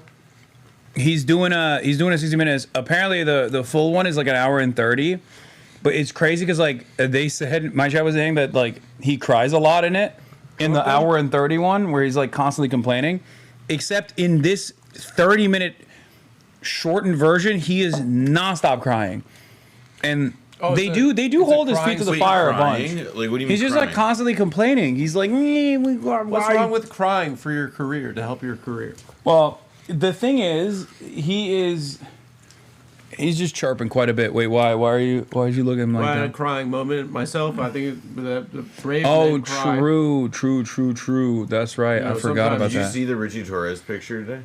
No, Like, what did you New do York now? Mag is like a cover thing of like. Oh, I was in that article. Oh, the top young Democrat. Wait, you're a top young Democrat? No, I was one of the. He's a top young Democrat. One of the endorsers of Richie Torres. No. I wonder the Richie Torres photo because they decided to do him. I mean, he's a pretty handsome guy. Yeah, and you got big muscles. Bro, you are glazing. You have to say that because he's like anytime. have to say it? Anytime Adam has anyone on a show, he endorses them forever. He has that kind of like Gomer Pyle from Full Metal Jacket stare, I just rewatched that movie. So good. It really needs a third act though. Yeah, it feels weird whenever it ends. Yeah. Let's Although see. I kind of like it satisfies. It's a satisfying ending to me. God, Although I it's see, so I can see what crazy. you mean. I wrote a Vietnam script for a guest recently, and his PR was like, "Can you please take that incredibly insensitive, potentially racist Vietnam script out of the episode?" I responded, "It's anti-war." Okay. And then now the entire episode is We Can't Push. Who? It was that boring. Oh no, this is the cover. Yeah. Yeah, this is like the whole. Oh, these are the different. Yeah, they covers. have a bunch of them. I thought it was Stop with a kitty cat. Oh my God, brother! They're all doing the Yahya Sinwar. Oh my God! Oh my God! Kind of funny. They are doing this. All the young Democrats to watch, they're all pro Yahya Sinwar. I don't understand anything anyone's talking about anymore. Yahya Sinwar, do you know who Yahya Sinwar is? Yeah, the architect of October 7. There's a famous photo where of him. he's on in the middle of a lake. The Greg Kazar one is a 1-to-1. I'm sorry, that's crazy. Where is it? I'm so happy I don't know anything anymore. This is why he was asking. Are you gonna do smart stuff? Or are you gonna? This is 1-to-1. Well, yeah. Well, especially I mean, because who is that guy? Because the OG Yahya Sinwar, he's a construction worker, judging by the picture. No, he's Greg Kazar. He's Greg Kazar. He's a congressman. He's the head of the Congressional Progressive Caucus. He is? Yeah. He's good? Texas. He's all right. I mean, he's a friend of the show, and I definitely push for him to win the. Like I was definitely in the tank for him winning the Congressional Progressive Caucus leadership role. When are they going to have a squad? He for is guys? a little bit. He is a little bit underwhelming when it comes to Israel. I will say. Like the entire government? You mean? Like our entire government? Like our whole way of life. This is the entire Sinwar government pick. except for like 2 people. This is the famous Sinwar pick, and people all around the MENA region will recreate this photo. So New York Magazine put Sinwar on the Young Democrats to watch? Indirectly, sure. Yes, I don't think they were aware of it. It's kind of like remember the Stop the Hate campaign? Time Out the Hate. Shaq was doing this thing. Robert Kraft. Yeah, Robert Kraft. No, it was about anti-Semitism. But Robert Kraft like pushed for this Stop the Hate thing, right? Yeah, this is like Hezbollah uses this as a hand signal to say they come in vertically, they leave horizontally. It means timeout also. I know, but that's. They made Shaq do a sports thing. Do you want me to really autistically break down the joke? No, the internet has broken your people's brains, I think, and these people as well. You hear this, guys? Yeah. Timeout. Islamophobia. If you want to go to if you want to take a break and then the coach gives you instructions, you do timeout. It's not. My sister was telling me about Taylor Swift's new albums, about all the symbols and signs. The bolts. I'm like, was that what we were listening? Was that what was in the? Last night, yeah, it was. We liked it. We enjoyed it quite a bit. Yeah, we were in a restaurant and we heard it playing and we thought, wow, this is good. More, please. It definitely did not sound like AI. Record? Yeah, it sounds Is it awesome. good? I heard there's a song about Travis Kelce's There's actually dick. there's actually a song on there that references the time an ex-boyfriend went on a talk show. Really? Yeah. She's desperate for my attention. I brought up your name earlier because you know who was here when I opened the door? Taylor Swift? No. Travis Kelce. No, Gabrietta, right? Is that how you say her name? She was walking Maddie's past. girlfriend? Yeah. Is she in town? Maddie's in town? I don't know if he's in town, but she literally passed by my door. Dude, I gotta go jam with him. If he's in another room, imagine all the coolest people in the world are in this hotel. Why don't you text him right now and be like, yo, Maddie, where you at? I mean, I could. To be on the stream right now? I don't. It's fine. Know what I already got enough. Is that shit picture going on. of Sinwar on the chair famous? That's a famous Zohran on MSNBC right now. Yeah. Oh, Zoran's on MSNBC? Yeah, so was I. It's not a big deal. Is this how he is all the time now? That's Initially, crazy. It's not necessarily the most important for New York City politics, but it's come up a bunch. Oh, this is my it's guy. Sort of where you stand on some of these issues that relate to the Jewish community in Israel. What do you say to Jewish New Yorkers, and it's the largest Jewish population outside of Israel, as you know, America, who are not the concerned Gulf that maybe of there's a America. double That's what he standard said. here. Criticizing governments is legitimate, but is there a double standard or an extra attention on that country, which is the only Jewish state? What do you say to that? What I say is that my politics are universal. And just today I was asked, you refuse to recognize Israel's right to exist as a Jewish state, that you only recognize its right to exist. Shocker. Would you apply that elsewhere? Would you apply that to Saudi Arabia, to Pakistan? And I say, absolutely. Because the worth of any position is that you universally apply it across the world. I did do some reading. Specifically, you're saying you're against sort of theocratic religious states. Yes, and my point here is so that in the 40s, New York, there's this really good memo that Truman gets shown where he's like, listen, New York, I think it's Clark Clifford, an advisor of his, who gives it to him. He's like, listen, New York is the most important state. No president has won it has won the presidency without it since 1876, with the exception of one of the Wilson terms. Like, you need New York. Jews as a vote do not matter in any other state, in any other place except for New York. Well, there's 2 million. Yeah, well, I mean, this is in like 1946. Yeah. And so Truman's advisors are telling him, listen, you gotta like cater to, this is like part of like why Truman ultimately supported like the partition and state of Israel or whatever, recognizing Israel, because he like literally was told like was New York a swing state at the time? I mean, yeah, I guess it's like, I don't know if like. All right, people want to hear Zohran. Hold on, we'll get back to that. We'll get back to that. For a Jewish New Yorker who thinks, I gotta pee real wait quick. a minute, and I'm asking this without a premise about the answer. Does he have a double standard about this country versus what's going on in China or Russia or Syria? Does that relate to Judaism in some way? What do you say to that person? I think that if you can point me to a human rights violation or a war crime, I will condemn it no matter who it is that has done it. The concern that I have so often is also driven by a question of the unique complicity we have as Americans in what we are funding, what we are actually complicit in by virtue of our tax dollars being spent on it. And that's something that I think motivates many to ensure that those tax dollars are a reflection of our morals. Mm-hmm. All right.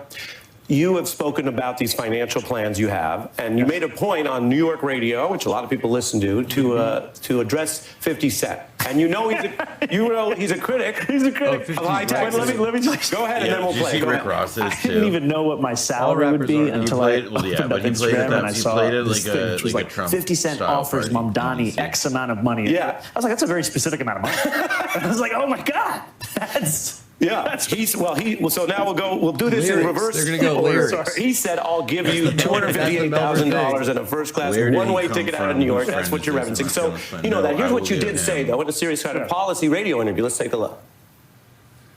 And I know if 50 Cent is listening, he's not going to be happy about this. He tends to not like this tax policy, but I want to be very clear. This is about $20,000 a year. It's a rounding error. And all of these things together, they make every New Yorker's life better, including those who are actually getting taxed. What do you say to him now, where, by the way, he has moved out of the city, but he's a classic New Yorker. I'm sure you like some of his songs. It's actually tough for me in that way. Yeah, so where does this debate go? Because his argument, it's fun, but it's also what we hear from certain people. His argument is, there are a lot of people in New York who make a lot of money because they contribute a lot, and you're going after them. What do you say to him tonight? You know, what I would say to you, 50, if you are indeed watching, or anyone else who's watching this show, is I continue to think that having the top 1% of New York City, who are making more than $1 million a year, having them pay 2% more for an economic agenda that would transform every New Yorker's life, including their own, is something that is worthwhile. And the reason I say including their own is when you see a city like ours that is underfunding its city agencies, he's a that is marathon pulling guy. back on the most basic things like library services and trash cans. Everybody feels the knock-on effects of that. That would be the thing. They can't hear anything you guys are saying because you didn't lower the audio. We weren't saying anything. I don't care. We were just saying I want to be able to prove to you that it's every dollar that's being well spent. That's the relationship there, and I do have to say, even though we have a disagreement on tax policy, every time I get a death threat, I still listen to many. If I did what but he has to say it with like smile. All right, let's watch him for a second. Otherwise, my chat's gonna do a mutiny. Clickety clank. They want to see clickety clank. The money goes into my piggy bank. This just makes you want to talk over it more. Okay. If we had more time, we'd do more 50. Can we do some fun stuff before I let you go on the campaign trail? If you're I've never asked any candidate this, but James Carville was here. Okay. And he's been a little bit more of, I think he would call himself a centrist. Okay. He said Zohran Mamdani is more on message than any candidate he's ever worked with. And he said, hands down, that's a positive trait. So here's the test. He keeps saying it's Anthony Fantano. How quickly can you go from this topic back to affordability? Okay. Halloween. Here's the thing, you're seeing candy prices shoot up across New York City, and it's part of the fact that we're the most expensive city in the United States of America. You got to take a look at that. The movie Godfather. That's got to be exhausting. Like being so positive. You know, there are too many people who think that the only way they could afford to live in New York City is if their father already lived here. And the fact of the matter is, you should be able to afford your own apartment and not just have to pray to God to get there. Incredible. Right? You got there. Nice work. Not bad. Lightning round is in a word or a sentence. But it's your mic. If you go longer, you go longer. Okay, You're a candidate. In a I word was or a not sentence. nice to him when he did the hip hop reference. I am a democratic socialist apologize because to Ari Melber. He's a friend. I believe in the dignity of all people. I am the Democratic nominee for New York because I beat Andrew Cuomo by 13 points. A reason conservatives Ice. are welcome in your Democratic Party is... They also have to pay rent. Something Democrats are right about. That we have to take on an authoritarian administration in Washington, D.C. Something Democrats have gotten wrong. We need to bring back working people as the focus of our party. New York shouldn't be hard for you. My bodega order is... Egg and cheese on a roll with jalapenos. With jalapenos. Bagels or Bialys? Bagels. Sure. Come on. Why would you? I mean, come on, good. My favorite subway line is... For nostalgia, the 9 train. Okay. And right now? The N train. It's Hashtag like one never. that used to be. Our train, hashtag rarely. They renamed You it. can you can call yourself a Well, real that's New the Yorker idea. when... They renamed it what? I forget. I think You know what a bodega is? Which one is that? your favorite I don't know, cannabis I shop? assume it's a Queen's train. Or broadcast. No. I would have to frequent them more often to have a favorite. Okay, there we go. Or Upper West. And a couple big picture ones. Okay. The biggest challenge facing America is... A belief that politics could be more than this. And facing New York? That's nice. That we could actually have a city that New Yorkers could afford. The biggest challenge facing the Republican Party? That their agenda is one that is deeply unpopular with Americans. And the Democratic Party? That we are missing an affirmative message in a moment when New Yorkers are crying out for it. Damn, he's even changing it up. Crazy. If I Well, lose... he does a lot of the things top of the because dome that sound like he I didn't wrote come it on the down. show earlier. That's the impressive thing about it. Yeah, he speaks extemporaneously, If I like win, probably better than it's anybody. because... I came here with a few days left before Election Day. Except when he was talking to Zohran me. that was Mamdani, real. you are very busy right now. Thank you for coming through. Thank you, brother. Appreciate it. He knows That's the top ball. Democrat in New York. I Next. have to be real with you. Oh, Did you see Zohran? He did a perfectly. He knows Did you Arsenal. see his perfectly? He did a really is perfectly a freak like me. He did a perfectly imperfect where he like talked about his favorite Arsenal kit. Which one? The 2006. No, Oh, the 2010 third team. It's like a white stripe. It's like Oh yeah, the away kit. yeah. The white one. Yeah, exactly. Jack Wilshere. He likes he's like the Bentner strike. He really and like all this. that. It really did. He's really good at It worked like He's really good at feeding you piggies. I have to say Feeding like you I've hogs. met like a lot of politicians and he seems You met a lot of very politicians. genuine. He was really good at. No, I mean he just seems like a normal guy. He actually is getting me into my new movement, Hasan. I want to get you behind this. It's millennial pride. Oh yeah. Because I was like, he's just I a like guy that. my age. I like that. I mean, that's very. I want to funny make a bit. T-shirt that said "Proud to be a millennial." Yeah, we're the greatest Nice. generation. Animal Collective, Grizzly Bear. You keep talking. I don't know. You have to talk all day. MGMT. Yeah, you wasn't there. Oh, thank you. Who is it? New stream? So Hasan has to talk all day. Look how fast it's going. How high is Adam? No, I just came from work, where I've been all day. L after what? Hasan, how do you not get mad at these? He does all the time. And then they They're clip just it. commenting on you all day long. I do, and then they clip it. And Who then the they're like, hell do you people think you are? I do all the time. It's fucking annoying. I had a great day at work, folks. Just in case you were wondering. No, he seems just genuinely. I guess like in '92, like Clinton was like was for the boomers that right.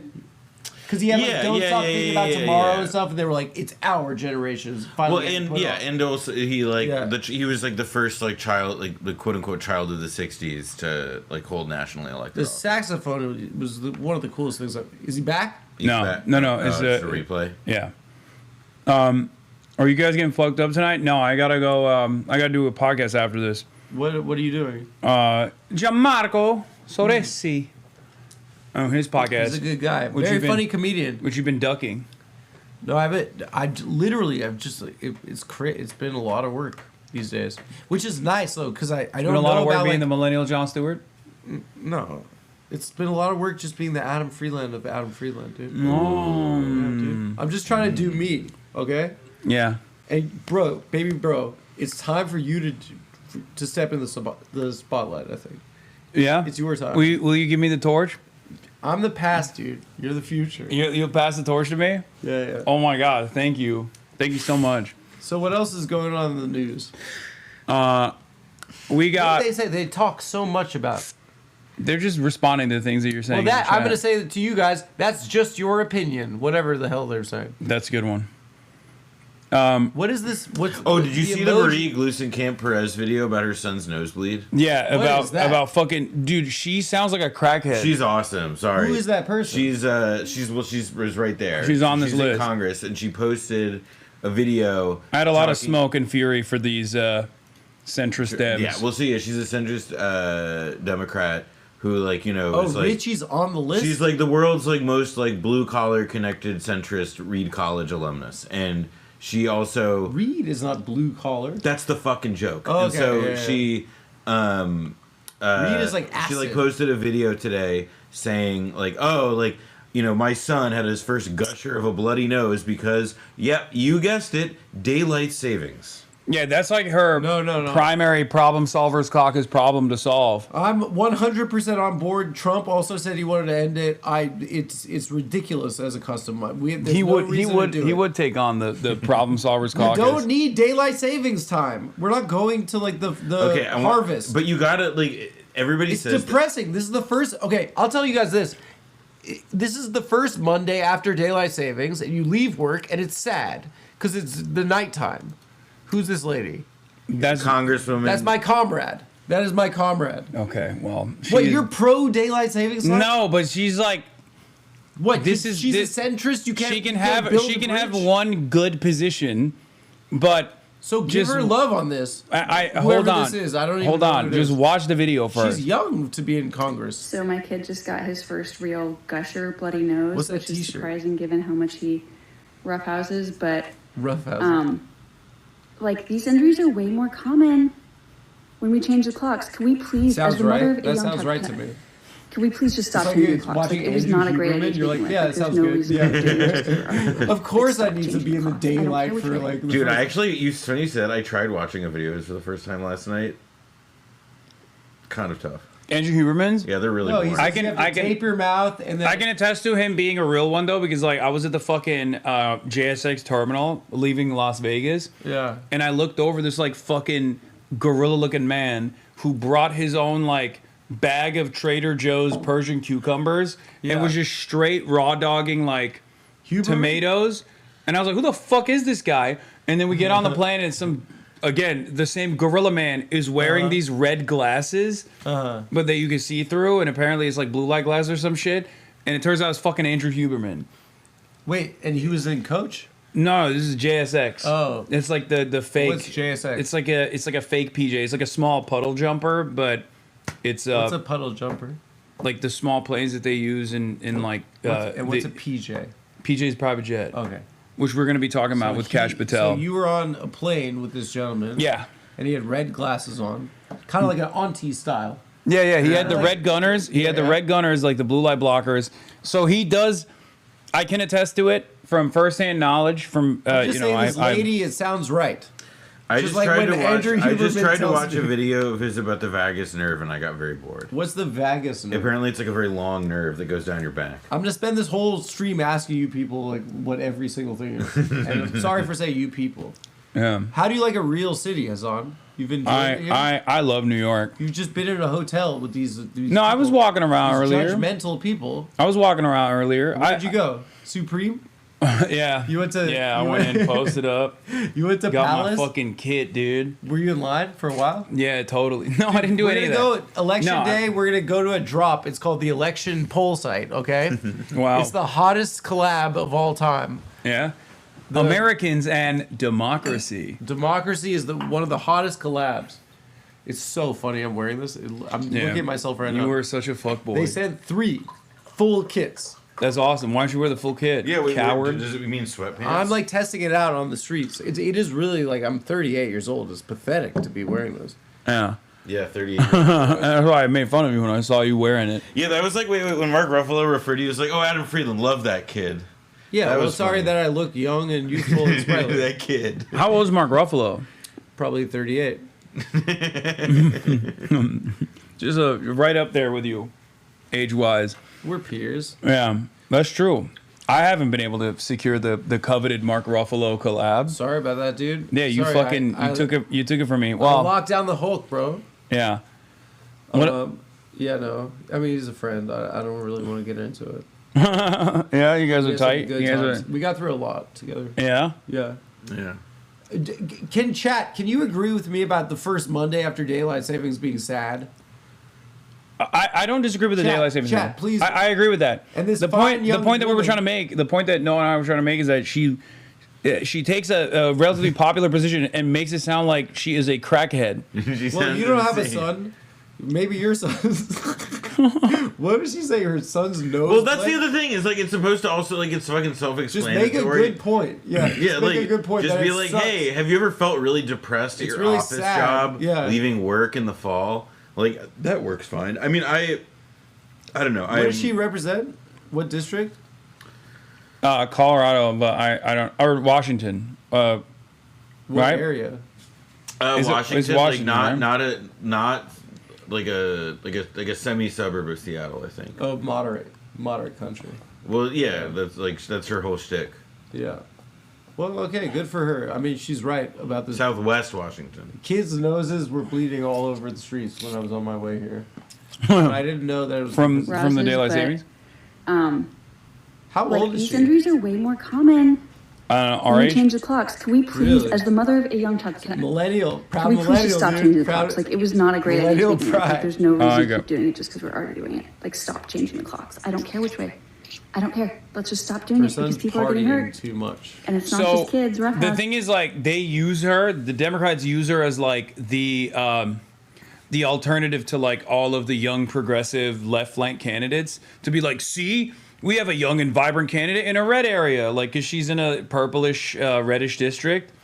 So they're like, in order to win, we have to have more crazy ladies like this who will.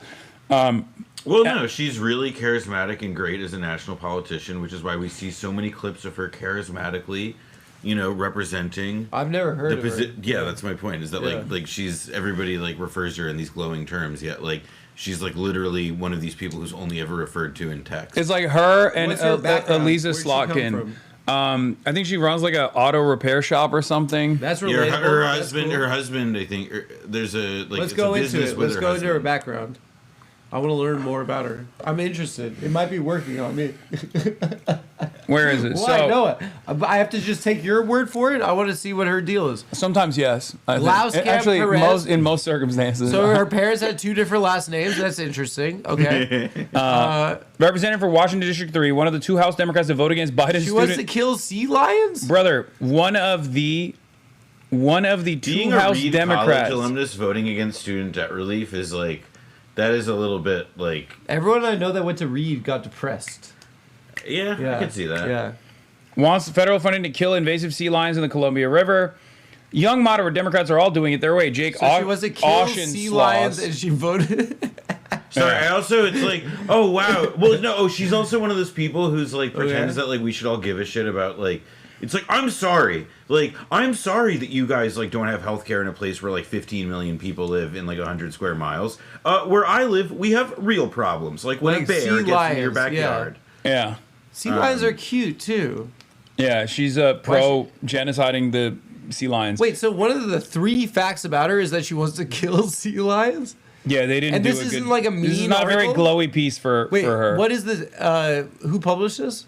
It's New York Mag. Wait, New York. That's the top three things about her. What Yeah. about Tori? What does it say about Richard? There's no simple way to be a centrist right now. Three iconoclastic Democrats are charting very different paths to the middle. A centrist. Okay. Well, the rest of them are like, left flank candidates, I and forgot. and This is shit the like top that. Democrats. No, these are the young, like the youngish, up and coming Democrats, right? Is that guy in Maine cool or is he not cool? Graham Plattner. Yeah. He's interesting. Let's just say. What's his deal? I mean, he had a. Have you heard the news lately? He had a bad tattoo. I heard that. A bad tattoo A is bad tattoo. a light way to describe a Totenkopf. What is it?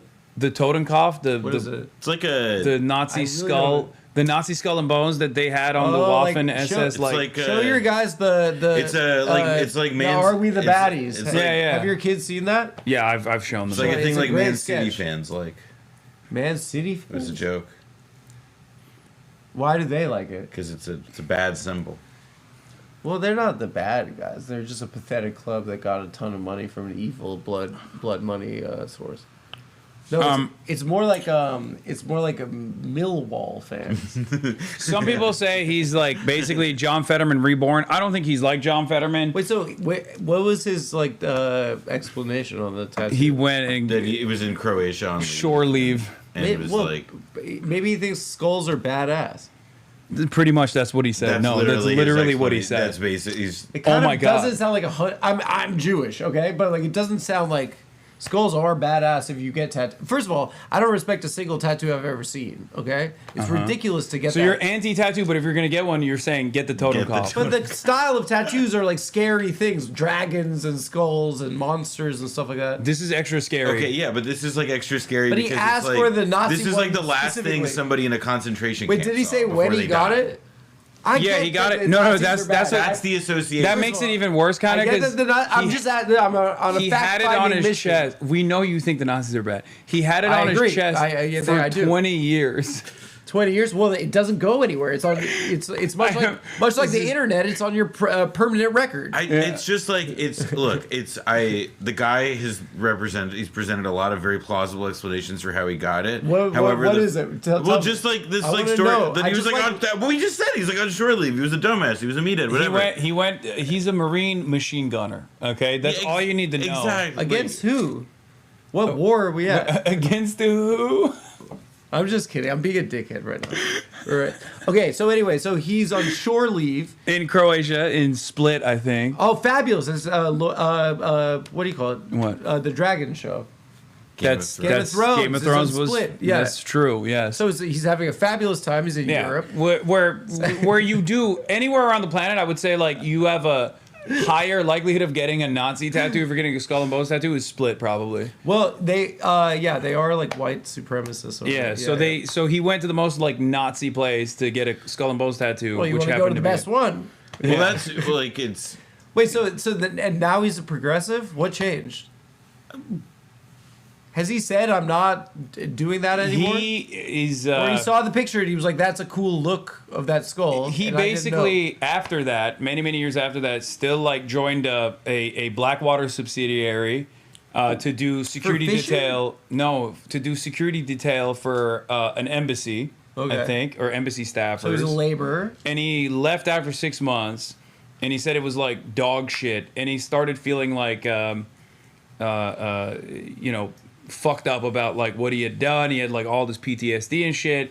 He also was a prolific Redditor, which I think is a major red flag to begin with. And they unearthed his Reddit account to look through his like entire Reddit. The Reddit account is like the Reddit account is like a total wash though on the level of like he has like some like truly like advanced woke opinions. Yeah. And then a bunch of stuff that's also like that'll probably get you in trouble. So like it is. But the stuff he said was like all the way back in like 2013 and shit. So where he's like, oh, I'm a waiter and like. So the question is, do you buy if he had this come to Jesus post Blackwater security moment? I don't know. Is that everyone's question in their mind? I think he's, Felix says this is the age of the stupid, and the stupid is more powerful than ever before. That's why they're writing articles about me. Yeah, same. Yeah. He thinks it kind of feels like he is genuine because like he's done a lot of stuff I saw camera. Clips of him. He's done a lot of stuff off camera before he ever fucking actually like ran for office. That doesn't make sense if you're like a secret Nazi. I respect the Trump effect in that like his campaign is like hemorrhaging staff like leadership staff like in the last week or two. And every time, he just keeps going up in the polls. Like people love him. No. He said he started. He apologized. Trump doesn't say sorry. No, but the difference is that like he's not like what he's not apologizing for is like the quote unquote state of his campaign. Like he is not like saying like, oh, our campaign is on fire. He's like, no, we're balling. Like That's good. I said sorry, we've moved on. And so he looks badass now. That's probably why you got that tattoo. He also like there is like an interesting story too about how he like leaked a lot of this tattoo stuff himself pretty clearly. Yeah. Whoa. He leaked it to the Pod Save America guys first. He leaked it to Favreau?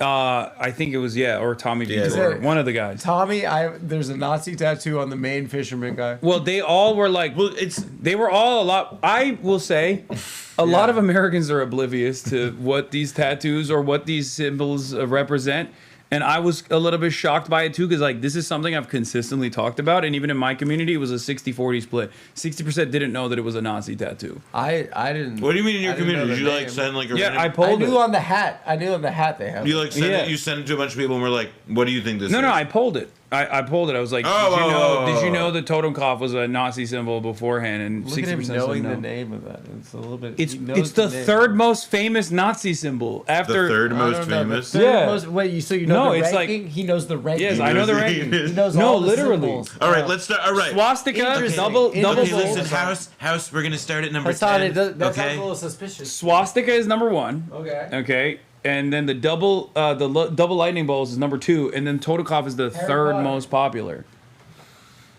It's on the Wikipedia. I looked it up after I said it.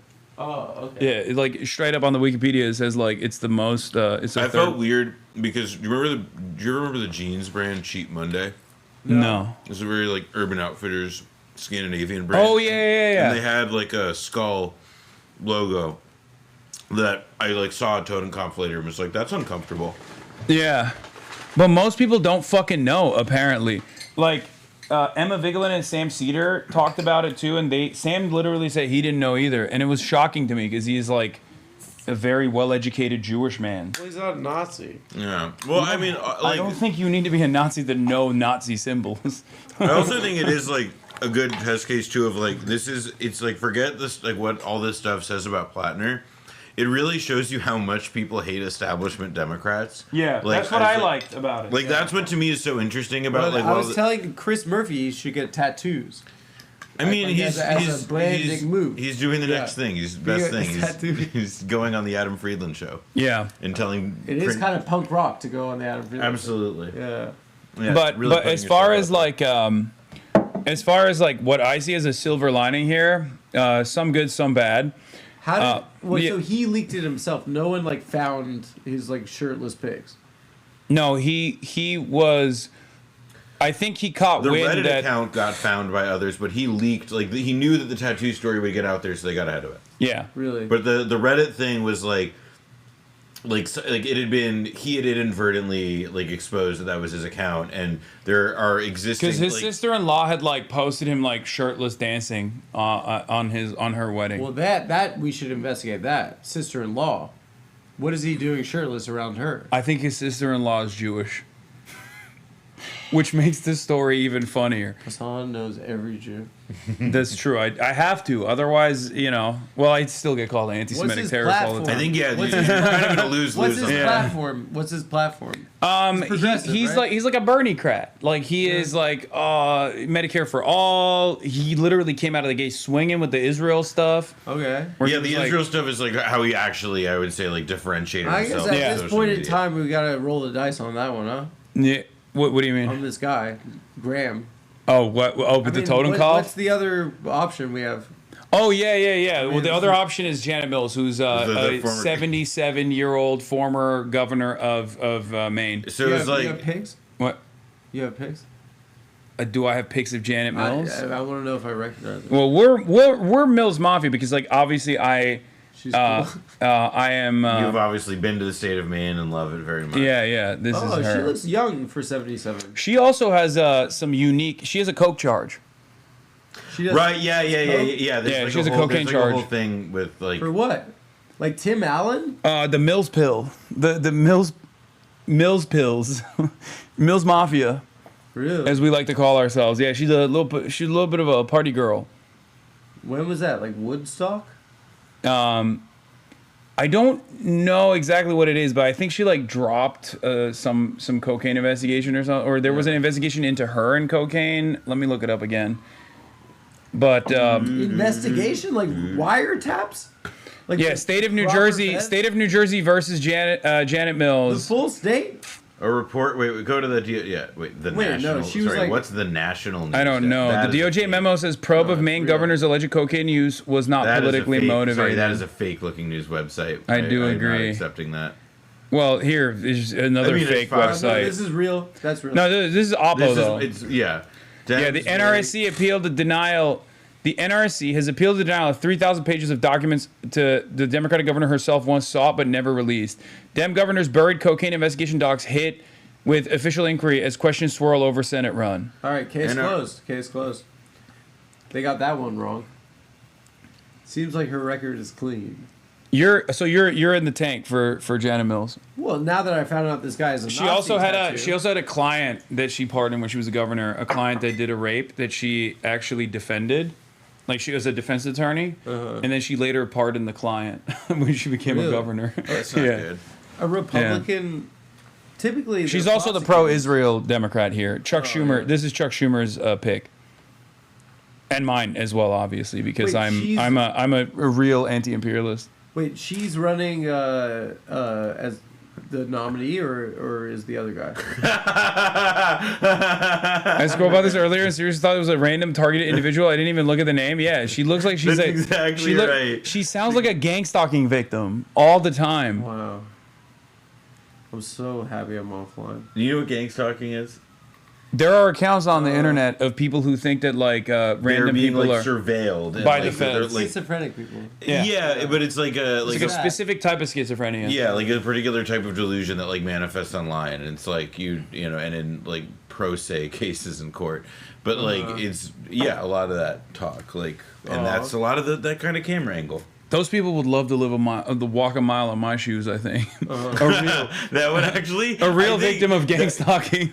That would be like His life is like the war. Okay, if we're in like if we're doing like lists or whatever, like lists of people for whom like it is legitimate to say that they're being gang stalked. Hasan, Piker, Edward Snowden.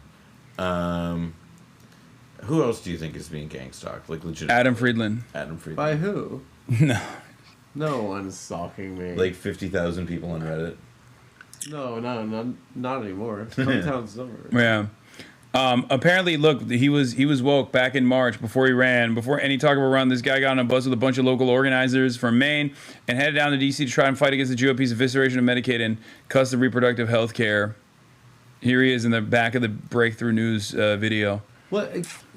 Like, why wouldn't people just vote for him? Because he has the better things. I mean, that's the thing. Is like it is like. Oh no, people are. People are. That's. No. This is just like my community fucking hates him because he was a troop. He was a troop, and also because of the Blackwater. People have to be troops. You know that. That's not. You're not gonna win any favors here. I'm not saying that. Like a lot of like the poor kids in high school. Yeah, but he did the Socialist Rifle Association. He became like an he became like an Antifa super soldier kind of guy too.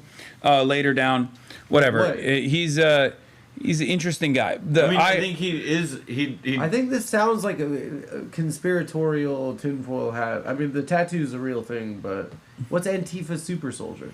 No, that's not a bad thing. I'm saying that's like he basically If he likes better policies, we should vote for him. He took psychedelics and watched a bunch of Michael Brooks. Do you know who that is? Yeah, of course. Yeah, so he watched a bunch of legend Michael Brooks videos and Majority Report, and it one-shotted him, I think. And he like became this super woke socialist who wasn't even shy about calling himself a commie.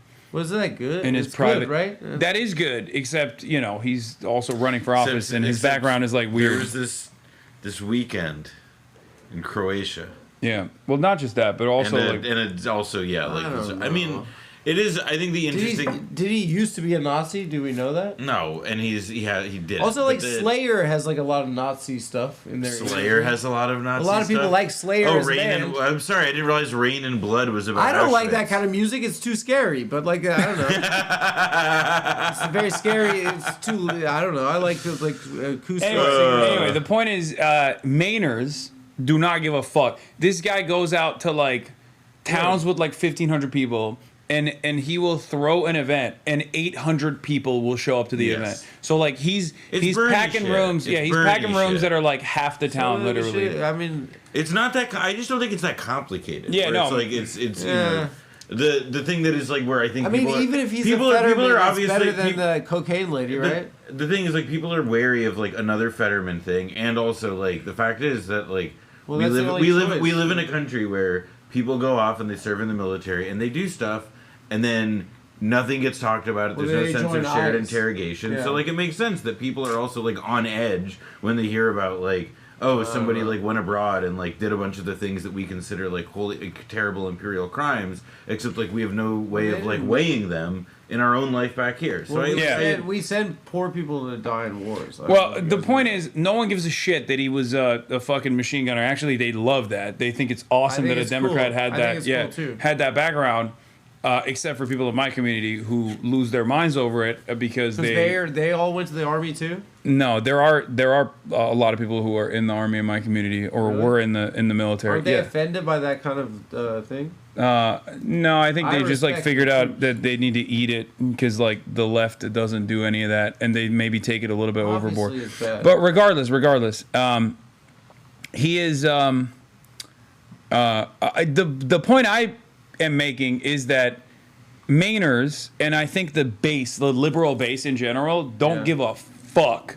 Where for the longest time they believed the arguments that the establishment Democrats were presenting about how the only way to get an electable Democrat is if you vote for like a Hillary Clintonite. I agree. And now actually that has changed. Now they think after failure, they realize like we want a Bernie-crat. Yeah. We want a fucking Bernie-crat that they think that is the electable. Like Bernie's the most popular guy in the party. Yeah. I mean, how long does it take these idiots to find out? And also like I think we're now like the condition of the country 9 years on from his first run. I mean, the thing I think about a lot is like all of the like essential basic critiques by Bernie leveled against like the system or whatever, about like affordability, about like no social mobility, the like general dissatisfaction that people have with their lives or whatever, like all of that stuff has just only gotten worse. And so I think that there isn't like a real, and there's the neolibs have like the convinced anyway neolibs have like no actual answer for that. So it's like no wonder that like this is the only game in town anymore. Yeah, but going back to Richie Torres and Auchincloss, however you fucking say, Jake Auchincloss is your Richie Torres on the show. Okay, I hate this fucking guy. I don't like any of the guys. Can we like? He's like a fucking dipshit like classic. He also was a Marine, I'm pretty sure, right?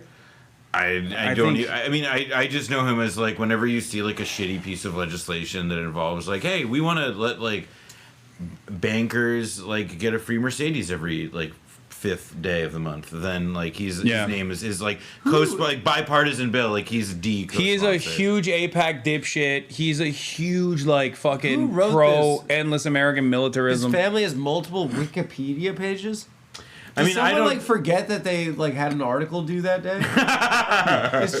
They're just trying to they're trying to write like a funny way of saying that he's like he's connected. This is like they're trying to be cheeky. They're trying to be cute. Guys, can I chat? You're gonna get mad at me. You shouldn't know who is in the House of Representatives. It's just who cares who's from? Is the main guy Senate? He's running for Senate. Yeah, it's a huge. You can know who deal. he is. Yeah. Anyway, besides like Marjorie Taylor and AOC and like a couple other. It's not a bad thing. Just don't to, like, know read who's in the paper house and know stuff. Don't know who's in the house. It's not like a crime. You're literally talking to the most like politics autists ever gathered in one area. What are you talking about? No, they like your muscles. They don't like the. No, politics. they literally are politics autists. All of them. Glunskin Camp. Yeah. So that's the lady. That's a guy in that's the government? Crazy, lady in the government? That's the crazy lady. Oh, the crazy lady. She's an auto repair owner representing Washington's conservative 3rd District, and she eked out a surprise win in 2022 by running against the party brand, building her... Where'd it go? Building her political strategy on local, keep it local. That sounds Marie nice. is trying to defy political gravity. Torres' position within the Democratic caucus may depend on the extent of which support of Israel remains at the heart of the party. Awesome. There obviously has been a shift in attitudes towards Israel against the backdrop of the war, Torres says. Whether that shift is situational or structural, only time will tell. Only time will tell. Now, excuse me while I wipe the dead baby off my shoe. Oh, that's Maxwell. I know. Yeah. Bro, you're tapped in. He came on the show. Unk, you're tapped in. Yeah, it's not out yet, but it'll come out. Kat Abu-Ghazaleh, 26. She used to work for Media Matters. She's cool. She's Palestinian. Yeah, she's also getting like fucking prosecuted. Yeah, by, you should have her on the show. Yeah, she's. Where is she from? Illinois. Yeah, nice. Yeah, running for Illinois District 9. People were actually pissed off that she was like unseating like a more progressive Democrat, but like the more progressive Democrat that she was. No. Yeah. What happened to him? But the more progressive Democrat that she was unseating was already like 80. Yeah. So it made sense They for like her to 80. run. They like 80. Yeah. 80 is a good, healthy year. They like 80. You were directly featured in a Cuomo attack ad. Well, Another one. Oh, no, this is the one that's just me. Yeah. Is really fun. Mamdani's opponents have repeatedly criticized the Democrat for appearing with Piker in early April during the Democratic mayoral primary. Cuomo's repeatedly invoked the appearance to argue, among other things, that Mamdani wouldn't be the right mayor for the city's Jewish population, including making the case. Well, you guys are the city, as we got the representatives of the city's Jewish population. What? We came here to tell you. We came here to tell you, Hasan Piker.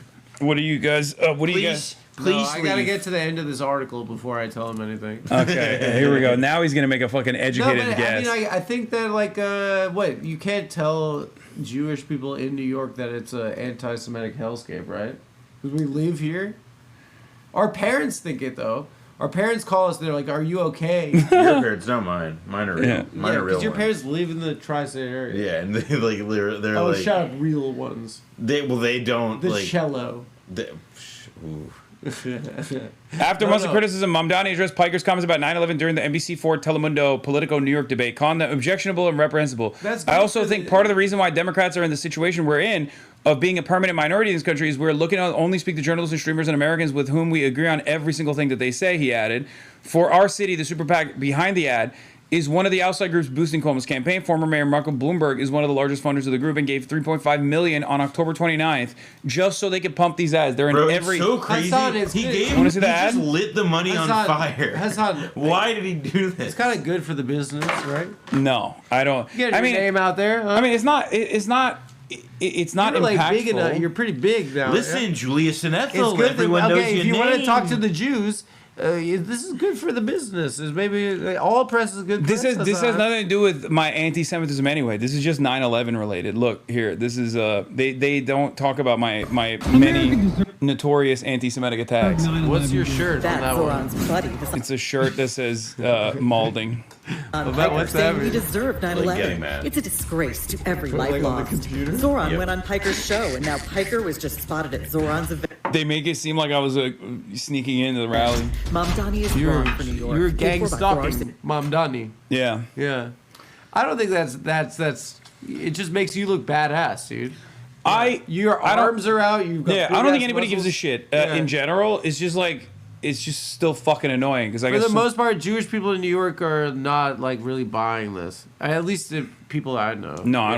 don't think they are. It's not a very strong attack. I mean, it might work with like I don't know some people on the Upper West Side. I can't believe that they wrote an entire article on it. Like this is so dumb. Yeah, I mean, it's all they have is what Israel. I mean, it has nothing to do with New York. That's the other thing is like people are like, what does this have to do with the election? So for this to be like all they have on Zoran, they kind of don't have much.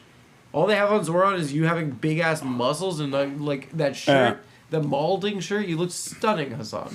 Yeah, I mean, I guess like every moment that they're spending trying to connect me back to Zoran is a moment that they're not talking about his dad or some shit. Well, you know what I mean? and they're also, I'll tank it. And also like, but hold on, it's also about like another thing, which Famous is like academic. why Professor, yeah. I said like Bloomberg is lighting money on fire, and it's true. He is lighting money on fire insofar as like Andrew Cuomo is not going to get elected mayor. However, part of like what this project is and like what the election is a vehicle for. I know. Yeah, it's a well, litmus for spelling it out for test. those who don't know in the audience, They're the smartest people on earth. It is a way of like using the election as like a vessel to launch attacks on political enemies, and like the axis along which they're making that point or like fighting that struggle is like on Israel, because like they can't just like say like, oh, you're like a bad person if you think that everybody should like have their rent frozen. Instead, it becomes, well, we can actually make the bad person claim about it Israel shit. And they can smear his good name. But the truth is, it's ineffective because this is a guy that was in the single digits and now he's kicking their asses. Yeah. So like, if they are trying this and it just keeps not working, then like, good luck. I mean, like, it's just like this isn't good political instincts. At least I feel like you're right. And running a I feel guy like with you're like right. 11 sexual assault allegations is not good political instincts. No, you're right about that like, too. They're acting like what? Like we owe him mayor. No, this guy's like came out of nowhere and now he's beating their asses and they keep the same attack going every time and it's just the fucking gap is widening. So go off. I mean, like, It's you can't tell someone that lives in New York that like this is an anti-Semitic hellscape. No. No. So they just keep doing the same thing over and over again, and it's not working. So that's hilarious. Yeah, but they're gonna do it because what they want to do is they want the like continued argument over the stuff to be on the terms of like, well, yes, Zohran Mamdani may be mayor, but were you aware that Hasan Piker's an anti-Semite? And like that's that's what it's about. For Well, me, yes, of for course, me, I've been aware of that for years. For me, it feels like they just kind of gave up on beating Zohran, and instead they're just like, They're trying let's to just try to like get a couple fucking licks in here. No, bro, chill, bro. You're crushing it. It does frustrate me though. Adam, I remember you talking about Zohran on Come Town. Shut up, bitch. You saw that earlier when I presented it. Yeah, you guys talked about Zohran on Come Town with Stavi. Oh, yeah, because Stav was like, yeah, I'm going to. He just totally butchered his name. No, we were talking about Zohan. You don't mess with the Zohan. No, it was also It's a movie. Yeah, you watched it recently, right? It hits. Yeah, it still hits. Yeah, nearly 1 million New Yorkers are ready to flee New York City if Mamdani becomes mayor, possibly igniting largest Sorry, exodus. what? How do they think anybody? I mean, look, like the sad part is there are a lot of people out there who would believe their it. asses kicked, and it's good. If you Let's believe be this, happy. if you sincerely believe that 1 million New Yorkers are going to leave, No one does. you are the dumbest person on the planet, okay? You are the most easily tricked adult of all fucking time. I have a... Oh. And if they do, I could get a fucking pre-war on the Upper West Side. It'd be fabulous. In a co-op? This guy's just fucking slamming my probably $35 a piece Peronis over here. You think I'm... No, I brought them. these in. Oh, you brought them? Yeah, I just Wait. I'm having a second beer. Wait, why not? Where's mine? Oh, you want one? Yeah, bro. There you go, Fucking... man. Wait, you think it... I'm not hitting your mini It's bar. the last beers that we can have You're until... about to get sent to Gitmo. Before Dude, it turns into the Islamic Caliphate. Oh yeah. If there's a caliphate, I'm saying... Before Pasha. If there's a caliphate, then the real estate prices on the Upper West Side plummet. I Dude. can get a fabulous place. Dude, I would move here 100%. Yeah, you get one of Listen, those like I'm central. the real there's, Jew. like, I'm thinking about the Central Park prices. skyscraper Yeah, no, that's what I'm apartments. thinking of too. I'm saying like, We can live in like a... and I'm Muslim. I don't have to pay jizya. You do, obviously, What does because that you're mean? Jewish. It's the non. So you have to come in a cup. The non-Muslim tax that you have to pay. For what? Under the Ottoman Empire, the Well, Muslims were conscripted to the military. Okay. And the non-Muslims And then weren't, they so also they had to let pay Jews extra live tax. there, you know? Yeah. But they had to pay an extra tax called You know, jizya. there was an attack on the port of Venice, and it was planned by one of the Sephardic Jews, refugees, who was like, I have a gentle suggestion for you. Maybe you attack the port of Venice. Yeah, the Ottomans let us live there. Shouts out to the Ottomans. Yeah. Cheers to the Ottomans. Whenever I say that, people say I'm like glazing the Ottomans, but like literally, it was a safe haven for Jews. We got kicked out of Spain, and also we were there living with the Moors, dude. People say 109 countries. The new anti-Semitic dog whistle. There's one empire that did not kick out the Jews. Yeah, because we were helping you plan a sneak attack on the port of Venice. That's true. We were early. We were early on the investment. We were like, these Jews. We have a good and their tricks. gentle suggestion. Oh man, Whatever, dude. You guys. Yeah. I mean, listen. We did what we had to do to survive. What are you saying? I have no I don't know. idea. I'm just looking at these words. I said Stop reading the said chat. We did what we had to do to survive. After Greg the Abbott polls close tomorrow, I will impose a 10%. Everyone's freaking out about the mayor of New York election. Do you guys get it? That okay, Hasan, you're not gonna like this. When you get elected mayor of New York, you go everywhere you go, you get booed. Okay, it's a really tough job. Wait, why would I like that? It sucks. It sucks to be the mayor. Everyone's freaking unless you're out. Eric Adams. Your 15-year-old chat your chatter should all see the movie the original one, The Taking of Pelham 1, 2, 3. Being the mayor sucks. There's a mayor in that. The new mayor of New York in that movie is like the representation of all New York mayors ever. It is having a cold. It is being yelled. I was at oh shit! Sorry, Nice whatever. one. Sorry about your mouse pad, you fucking nerd. Okay, wait. I was at a Paul Simon concert with 75-year-old boomers, just like the most NPR audience. This is before COVID, and De Blasio came out to be like, I want to introduce a great New Yorker, and everyone was like, go fuck yourself, boo! It was like the most soft baby boomer NPR audience. You get booed everywhere you go. Yeah, if everybody Zoran hates the wants mayor. to do this, he's a saint. But it's just it's a headache of a job. And like everyone's acting like this is like everyone hates it's a really difficult. No, work. the reason why people are hyper focusing on it is because it is a nationally significant race. No, I understand why. And also Of because course. like you have a young upstart underdog that came out of nowhere in a crowded primary. Yes. You know, thanks to the work of the DSA and it's a crappy time right now, and this is one thing that's nice. Yeah. Okay. No, I'm holding on to this like it's my only fucking. I get it, but like, don't act like mayor of New York isn't like just. He's getting the worst job in the world, and they're gonna. The police union. I mean, like, he's just gonna be given shit sandwich after shit sandwich because that's the job of mayor, right? But he's a fucking inspirational leader, and like, this is a nice piece of news. But it's like the way Greg Abbott cares about mayor of New York. Grow the fuck up. It hasn't happened yet. So Who cares? We're it hasn't happened yet. We're waiting. Am I about to jinx it? Imagine if I'm on stream jinxing it. No, I don't think. I think. No, we got this. The Money in the Bank. Yeah, I'm not. Yeah. Oh God. Okay, stop. Don't say that. Also, he's handsome too. Here's what that drives people nuts. Wait. Here's what Trump said: if communist candidate Zohran Mamdani wins the election for mayor of New York City, it is highly unlikely that I will be contributing federal funds other than the very minimum as required to my beloved first home because of the fact that as a communist, this once great city. I cannot stand how he uses commas. It's so fucking annoying. This once great city has zero chance of success or even survival.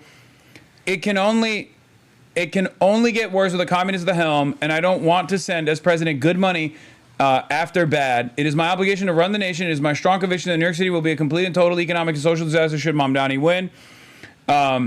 His principles have been tested for over 1,000 years. I think he's saying that he's Muslim. No, it is because he said 1,000 years old. No. He doesn't, guys. Trump post like Gulf nation states priming him. Then what the fuck is he saying is over 1,000 years? No, socialism. He thinks socialism is 1,000 year long. No. Islam is 1,000 years old. Yeah. Guys, know that, but guys, I know because he has brought it up. He thinks socialism is over 1,000 years. Yes, he thinks communism is 1,000 years old. Hey, that's so cool. No, he has literally said it before. He's like, communism has been tried for 1,000 years. Well, he's doing. I know the problem is that during feudal yes, serfs were trying. No, he actually is goated. He's talking about fucking. He's talking about ranked. I like this. Pre-enclosure. He's talking about primitive communism. No, you're right. He was I would much rather see a Democrat than a record of success. I love this. Sorry, he was nothing as an assemblyman, ranked at the bottom of the class. What the fuck does that? No, he got Fs. He got straight Fs. A vote for Curtis Lewa, who looks much better without the beret, is a vote for Mamdani. Whether you personally like Andrew Cuomo or not, you really have no choice. He's so cucked. He lost the fastball on that. Bro, I'm sorry. He could have been meaner. I'm sorry. This is like the most word cucked. salad. This is the most cucked the president has ever been. This is more cucked than like people were like, oh, Barack Obama like bent the knee to Zohran Mamdani or whatever. But like this is actually bending the knee because he's literally saying, don't vote for the Republican, vote for Andrew Cuomo, please, because we don't want Zohran Mamdani. We're so scared of Zohran Mamdani. Well, that's the other piece of this though, where I can't like something that I think is like also like my like I think I said a version of this to you last night, Hasan, which is that like part of what's like going to happen with Zohran as mayor also is that like he's going to be conscripted, even though he can't run for president himself, into the ongoing national drama that is like everybody with like a heart and a brain versus like the Trump administration. But you like that tweet so fast because I know what it is. I've seen it. Read the whole thing. No, I know what it is. Is Vikas Music who made this video a while ago on TikTok. Look. America deserved 9/11. Israel does not have a right to exist from the river to the sea. Globalize the intifada. Does this scare you? Are you afraid? Does this scare you? It's just like what is Habibi, welcome. What's coming? You are what? You can't be. You can't be millennial John. Internet. We have to. You can't be millennial John. You can't be millennial John Stewart. We need to take away. If this bothers you, I'm gonna be honest, Adam. I don't think you want to take away the internet. I think you would when they kind of get fuck put with your bag. sunglasses on him, and then no, it sucks. But I'll sacrifice it, dude. I don't think you would. I'm gonna be honest. He's a boomer. He's not even a real millennial. Dude, I'm greatest generation. I'm species of Normandy at this point. Yeah. That's funny. Everything is just like a boss and stuff now. Like a boss. Yeah, it's like a You boss. are It's writing. it's a guy who has 11 sexual assault allegations. 13. And covered up a freaking holocaust of old people's deaths against Yeah, a it guy looks like we're gonna have a conversation. against a fucking guy with like a talent and like he's handsome and he's charismatic and he's like a Next time they super ask smart me, guy. next time it's they like ask me not about that the- close. Like it's just like people are acting like this is maybe don't run a guy that has 13 sexual assault allegations. 13. One is a state trooper. That's why I like to call The Andrew. troops? Yeah. He did that to the troops? Well, state trooper, cop. You know that I love the troops. Oh, so you're So you love getting ticketed on the highway? Your guys like it. He's a. Your guys I'm- like it then. I'm saying he's a cop rapist. Andrew Cuomo, cop rapist. No, Andrew it's Cuomo. just like why are they acting Cop like this is a molester. choice? Yeah, molester. Why? Like it's very frustrating to me. Like I think like the only way to phrase it is as if it's not even close. There's one guy that's like uniquely talented and intelligent, and another guy All right, but that Adam, literally covered up. Have you like, considered that his shitloads last of old name? people's Have you deaths? considered that his last name is Cuomo? Yeah. Oh yeah. Okay. You know a thing or two about respecting Cuomo's. No, I mean. It's, What do you mean? We know you are in the tank. No, for- I provide an open forum for a conversation of different thoughts, and you know. Yeah, It's you the are in the tank for the Algonquin Cuomos. Roundtable. You Who's are this? you are in the Brandon. tank. You are in the fucking tank for the Cuomos. We already know. Oh yeah. That was like a thing, right? People thought that I was. No one actually sincerely thought that, Adam. No. I was. Someone told me when I met Zohran that there was like a conspiracy theory online. Yeah, I made it up. Oh, you made it up? Yes, Oh, I that's just funny. kept That's funnier saying than it. that crap video you just made. I just kept saying that over and over again, and I guess some That's people. actually funny. I was watching that thing with the Habibi thing, and I was like, "What the fuck are people thinking?" Yeah. They're like, "Ha ha ha!" I keep telling because It's you're like- my competition. I'm the Joe Rogan of the I'm not left. your You're competition. You're one of I'm the the most Joe- famous guys in the I'm the entire Joe. world. I'm just the Joe Rogan of the left. You're the millennial Jon Stewart. You're like you're on the level of Austin Butler. No, I'm not. You're dude. one of the. I don't know. You're like you're No, the, but you're the Marlon Brando of. you and I are in competition with one another for the same market share. We're going after the brother, faillennials. It's a long game. We're going after the faillennials, so I try No, to eliminate I'm you. All millennials.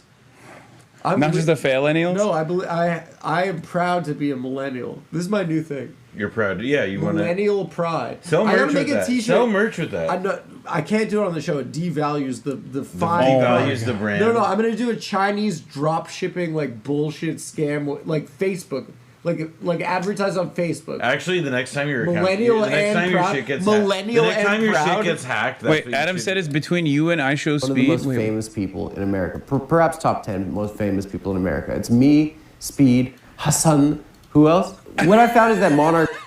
That's true. You're so fucking. It's pretty much true. It's so fucking stupid. Spot the lie. Oh my god. Monarch money. Oh my god, guys! It took me 45 minutes to read this ad. No, I'm you're- literally illiterate. That's crazy. The prompter was too small. I was like, "What are they talking about?" Oh god. Hasan. You put some stank on it. Guys, we're about to. It's a nice thing. Zoran's running and it's nice, and we should Here, all be look happy. let's look at what the anti-Zohran people were saying outside of the rally. Let's go, Brandon. Brandon. That was fun. They're having fun. No, that was- I had a great time with that. I mean, team. that was objectively extremely fun. I still call Biden Brandon. Because it was also really funny that poor lady didn't know what to fucking say. Yeah. Let's go, Cuomo! I'm only supporting Cuomo because Sliwa can't win. I respect him, but He's got a big 13 is hat. an interesting number. I'm here as a pro-Israel anti-socialist protesting I thought he Mamdani was and his gonna say cohorts anti-Semite. who have come to my Did you think neighborhood he was to anti-Semite? spew their nonsense I'm here about as a socialism. pro-Israel anti-Semite. I'm here as a fan of He Productions. I mean, this is normal to me. H3 'cause Productions. these are the guys- He's pro-Israel, anti-Semite is the heart of the Republican Party. But but normally these are the wackadoos that do this kind of stuff. Like this feels like it could have been in 2004. I'll be honest though, that guy's glasses are pretty sick. I like It's a it. bit Yeah. anti-Zionism. He's a jihadist. Well, he certainly won't. Bro, He's a it's rapper that went to Bowdoin. Yeah, it's funny that He's a jihadist. she goes, he's a jihadist, and she's wearing an IDF shirt. Yo, whoa! Look at Queen look at Queen over on the left. That is a fucking. Does she have gauges? Yes, look at those gauges. Oh! She's got gauges like 2 quarters You big. don't have to go so low. That's crazy. You don't have to attack. He certainly wants to. I'm sorry. She's That's the jihadist. That's for sure. Shithole, just from the place he came from. I like that. A See, that's like freaking just shithole. supposed to be a lady from. And he wants to That's spread a his new thing. What I'm saying is, socialism. this is something that could have existed in 2010, right? Is like just psycho New Yorkers that call it a WFAN, right? Yeah. What's weird to me is like the internet manifestation of this, especially when it has young people doing it. Because it's like being mad about the Little Mermaid being a black girl, like is like that's such a 97-year-old thing to be Right, mad whereas at. like these people would have been These like people are protest. supposed These to. are the people who would have been These protesting people are- Ahmadinejad speaking at Columbia. or whatever. 100%. Yeah. This is actually like kind of this is quaint. But This is now familiar. it's like mass politics is what it has become. It's like just- insanity has become the forefront of like the American political movement on either side, on every side, basically. Liking politics. It's just like it wasn't a popular thing. What? Politics. No, but then like the world sucked. Like things The went world bad. sucked then? Oh, No, now. just like it's a progression. Do you think people will leave if Mamdani wins? You know what? A lot of people have a lot of money invested here. We'll survive him. We gorgeous. survived De Blasio. We'll survive, right? It's gonna be tough. But that's like it's gonna be Do you remember when De Blasio had that radio show on NPR? Like every Friday on Brian Lehrer, they'd Yeah. call in. These are like the guys that would call in. Yeah, these are the people You're that go to like the It's kind of nice because the town halls. These are the people that go. these New Yorkers very often anymore. 'Cause Well, they all live that's- in Levittown. They all live Long Island and sometimes Staten Island. They got priced out. Zoran's trying to bring them back into the city.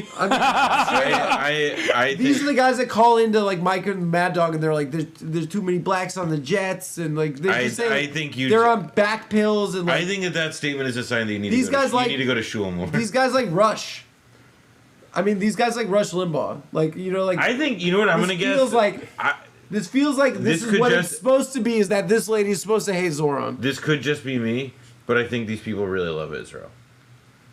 Also, I do think that there are more people like that. Like every, I talked about this earlier with like Brace and Merrill, but American politics is like merged with QAnon, where like every group has a QAnon version Well, of that's events. why I was saying with the guy's tattoo. I'm like, is everything fucking like a Manchurian fucking? Well, this is I psyop. Like, I think I'm like maybe he has. I mean, I don't know. That's weird that he has it, but like, is it just like is he the one that wants to get you health care? I think of I it don't know. instead as Fetterman, I guess, was did.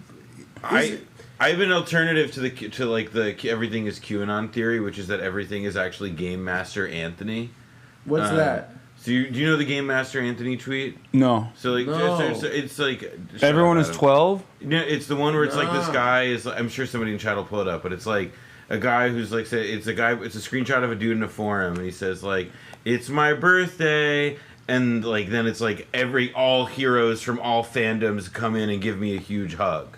Like, Oh yeah, I mean that makes Also, sense. is like, this, it- like, that to me is like how this all is, where it's like everybody exists in like the simultaneity of all issues, all fandoms, all political persuasions, all drama, like all in one shared sphere at a time. Is like, that nothing is that like differentiated. getting anyone like seeing that lady to like be like a Let's Go Brandon person? Oh, they brought the trucks back. Remember the doxing trucks after Yeah, October 7th? Well, they do a lot of they No. they do that around the campuses, What especially. Yeah, they brought it back. You are fucked. Illegals will get free housing and doctors with your. Ugh. Oh well, that's. I will say that sounds like something they would do in Borough Guys, Park. be happy.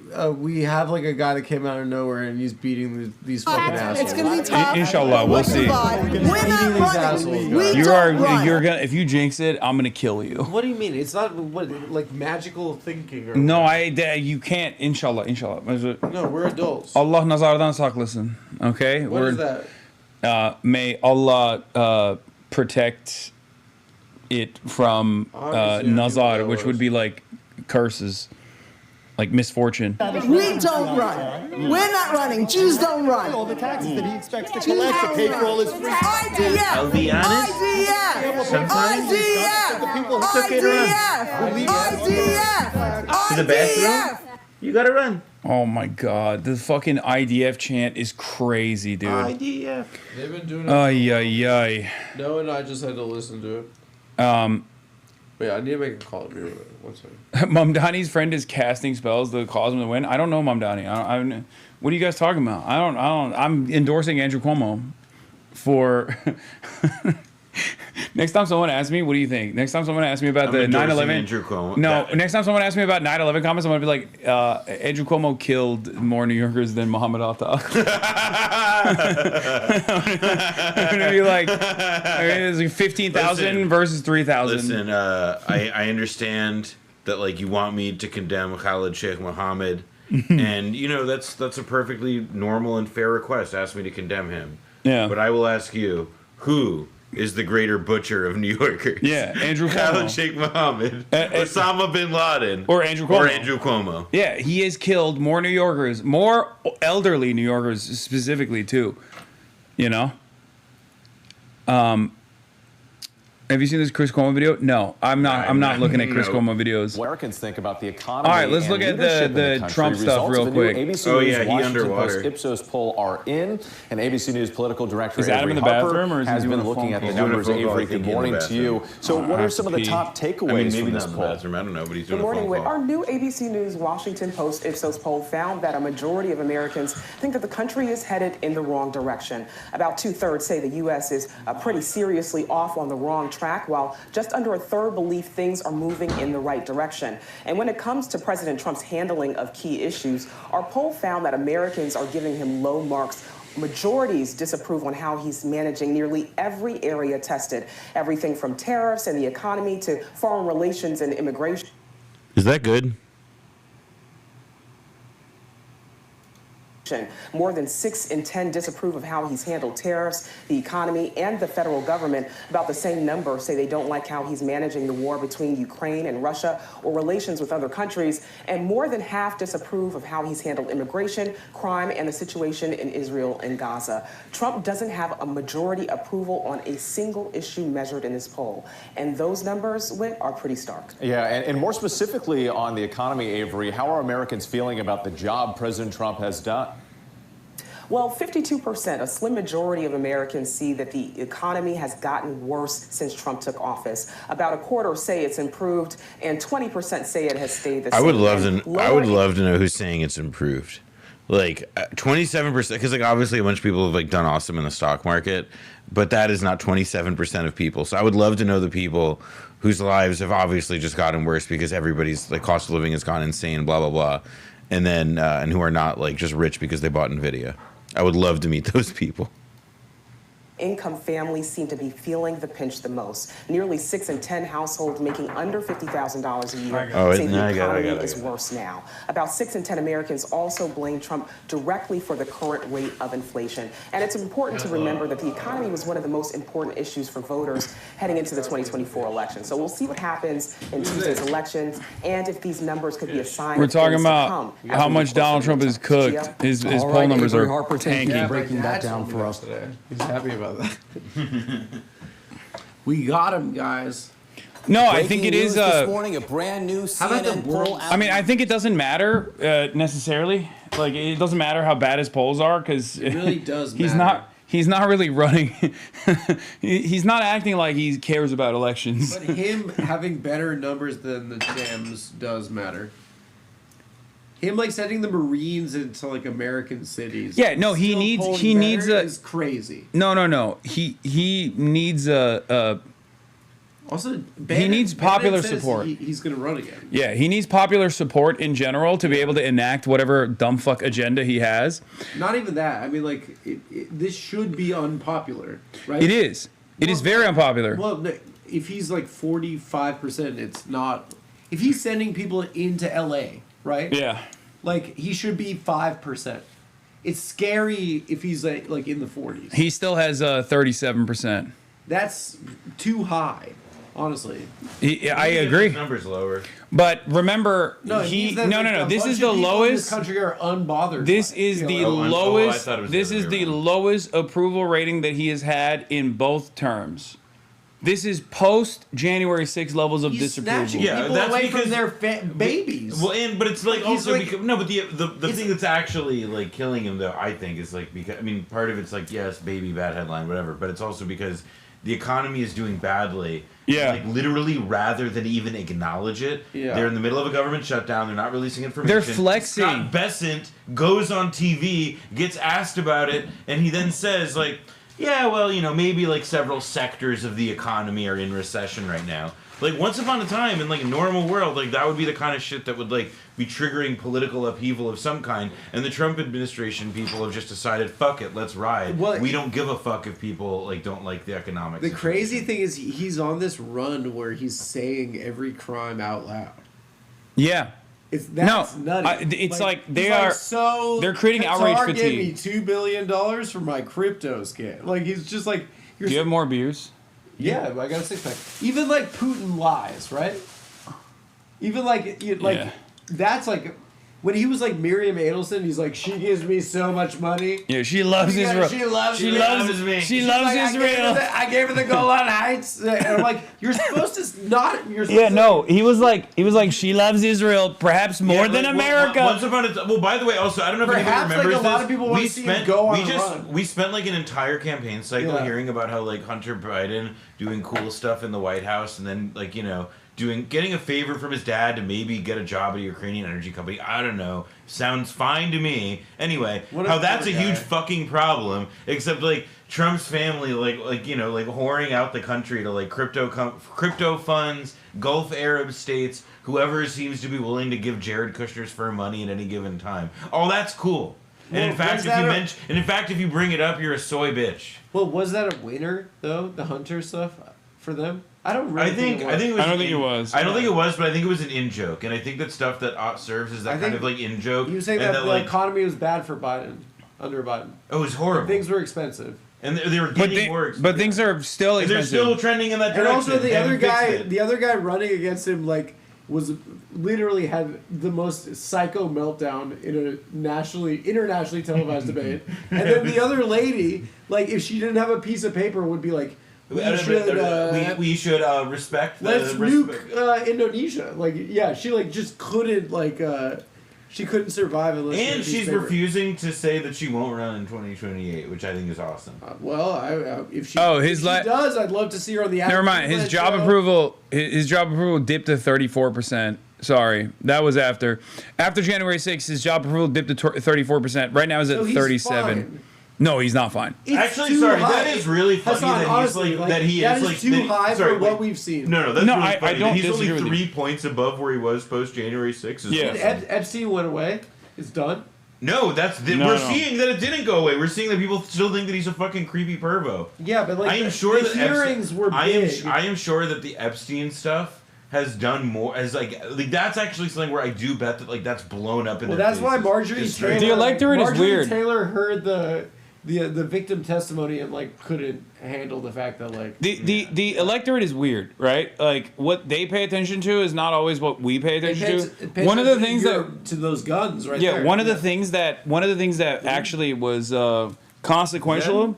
One of the things that was actually consequential for the Trump administration was like the Zelensky stuff.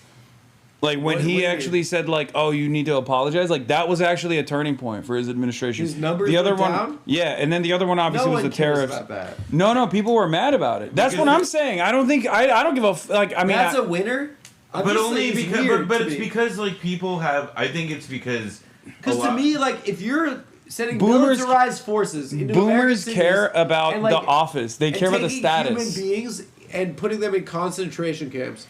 That should be like this unprecedented panic, right? I know, but boomers don't care about it. Boomers doesn't care register at all. Boomers care about the office and the status of the office. Also, like to me, that is the most horrific. Yeah, but like it's also like people don't care. I agree with you that it's the most horrific. Like by many measures. We were supporting the genocide before this, right? But this is like the new thing that is most evil and terrifying. Well, but part of it is because there's no like. there's a couple things. One is that it's because within the like American political system, like within all the people who hold elected office, there is, quite tragically, unfortunately, a pretty real consensus that actually having a serious deportation policy, having these like border internment camps, doing everything we can to like tighten the border, whatever, that is considered like good and popular and whatever, and that has like informed quite dramatically how even though people still poll is incredibly pro-immigrant and is incredibly sympathetic to immigrants, they still also, in a very contradictory way, believe that the way to deal with that is more or less to do some version of what Trump is doing. In the same way, by the way, outside of the lens of politics,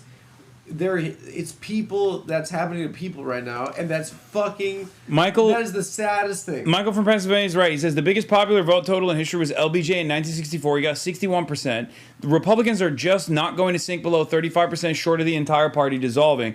And he's right. And this is something that I kept. Bush was in the 20s though. No, Bush was 30s.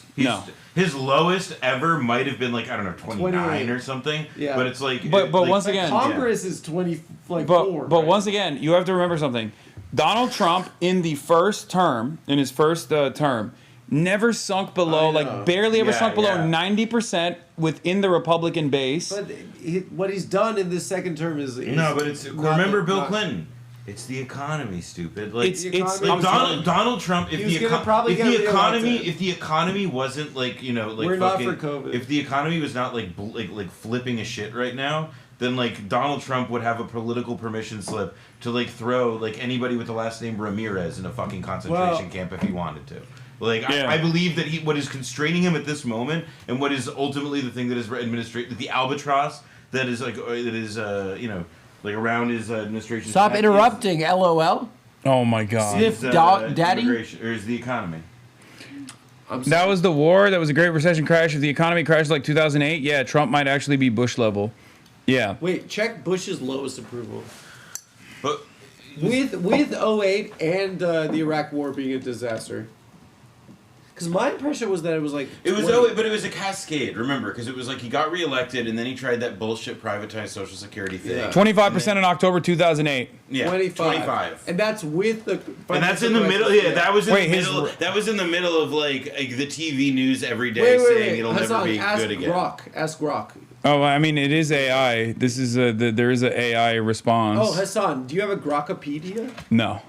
Yeah, you do. I probably do, but I'm not gonna. Wait, what the fuck is this AI mode? It says that I'm a product of bullying.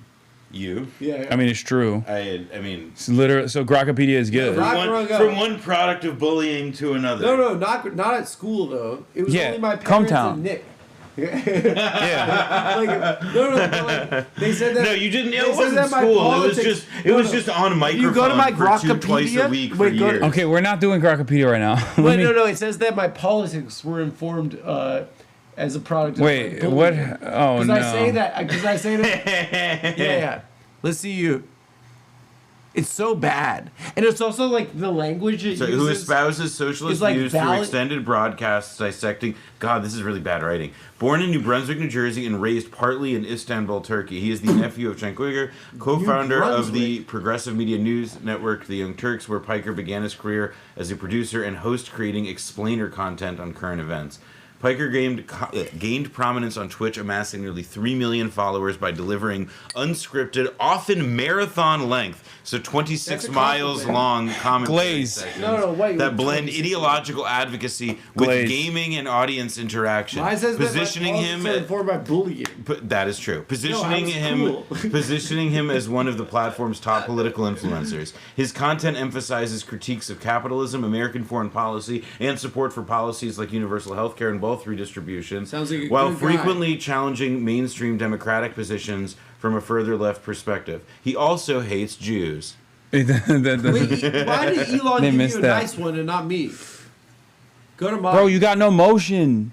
No, he said that. You got no motion, big dog. Bro, sorry, the panel on the left is pretty awesome. That is so funny. Association with the Young Turks emerges as a Twitch streamer, expansion of political commentary, coverage of U.S. elections, international conflict reporting, fundraising and philanthropy efforts, additional media and business activities. economic and domestic policies, social and cultural the organizations. economic and domestic policies of Hasan Piker. Yeah. Twitch platform suspensions. Let's go to personal life. I want to see. Wait, Nick Stav and Zoran video coming out soon. Wait, what the fuck? No, they're It's on your subreddit, bro. It's on your subreddit. Mine. Yeah, the Adam Friedland show, and it's on your subreddit, and you're not even on This it. is classic us. Oh my god. That's cute. This is becoming. Hello, boys. This is becoming an unaffordable city to riff with the fellas in. No, that's a clear AI. It's a clear psyop. I don't know, bro. It seems like they fucking hung look out. At the Nazi tattoo. This is. Why aren't you What there? Nazi tattoo? I don't know, because I'm doing this crap, looking at this guy's Bro, tattoo. you're not there You're not because there. you did not endorse Zohran. This is what I've been saying. He is full-throatedly endorse Zohran. He's a Cuomo acolyte. He's defending Andrew Cuomo.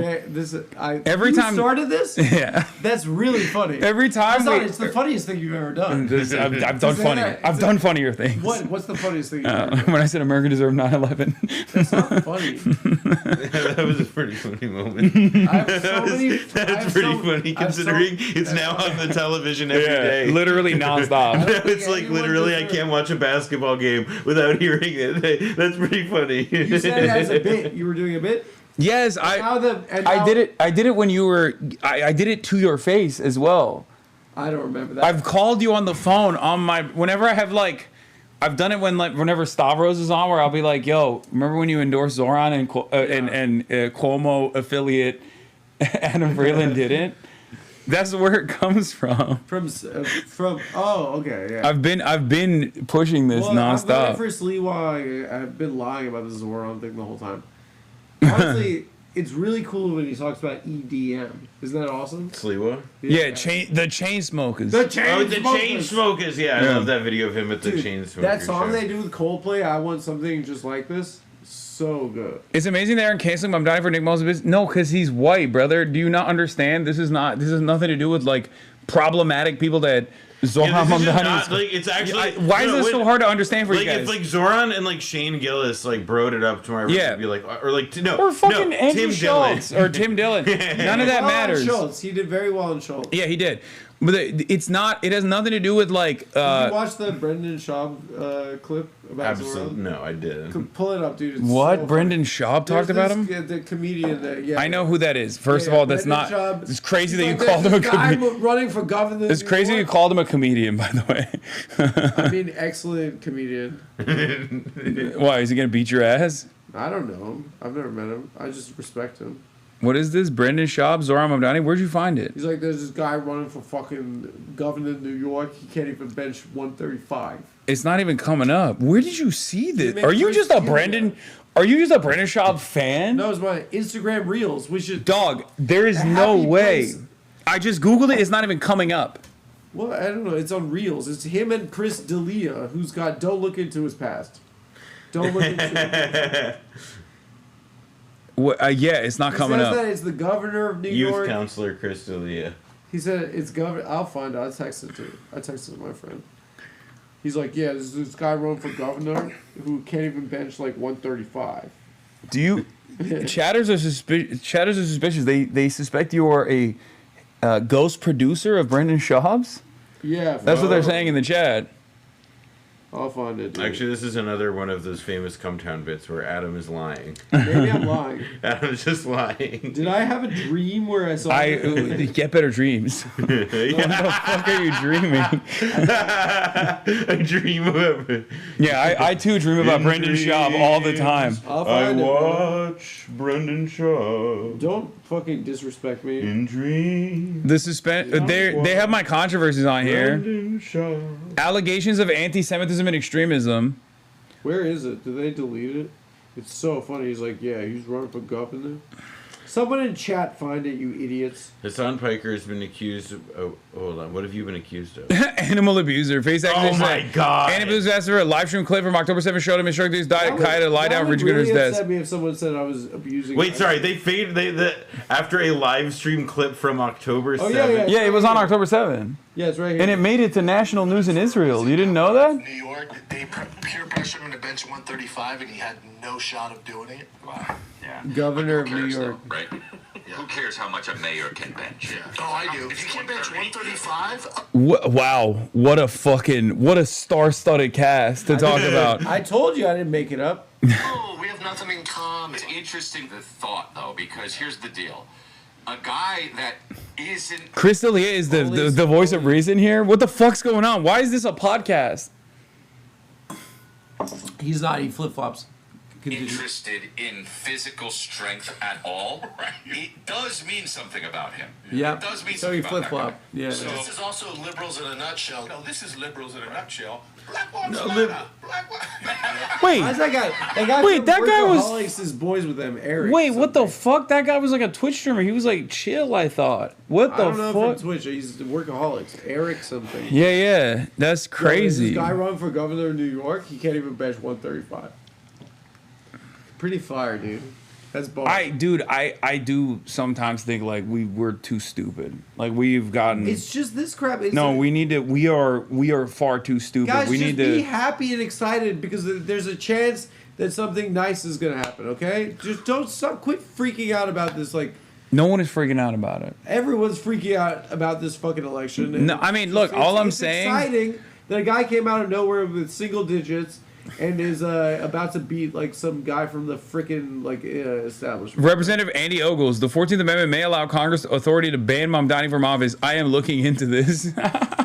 Yeah, Bro, go just give it try. up. I mean, this is what I They're mean. losing. This They are is what I was saying losing. earlier about how it's like, oh yeah, Mamdani gets elected, and it's like he's mayor of New York, but he's also just like he's now cast into like a leading role in the ongoing drama of like the Republicans committing mainly like it's moral just, I seppuku feel like or it's whatever. the president, dude.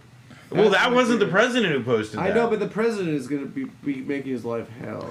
Okay, now you're the one who's fucking being depressive. No, I think that like I would rather have no one else other than this guy who's like a fucking smart, intelligent, well-spoken, Glazed. handsome guy. You just love him Good for because him. you love him because he's a gooner. millennial. Oh, I okay? thought because he's And a I am gooner. millennial and proud. Oh yeah, dude. And That he's is a gooner. that's actually like crazy to me. Like his ball knowledge is deep, and like in a way where it's like I've wasted my life with this stupid thing, and it would mean a lot if the mayor. If the mayor, can you imagine being an American soccer fan and a Democratic Socialist? Those are like the two most like competing concepts that are like just gonna be a rough one, you know?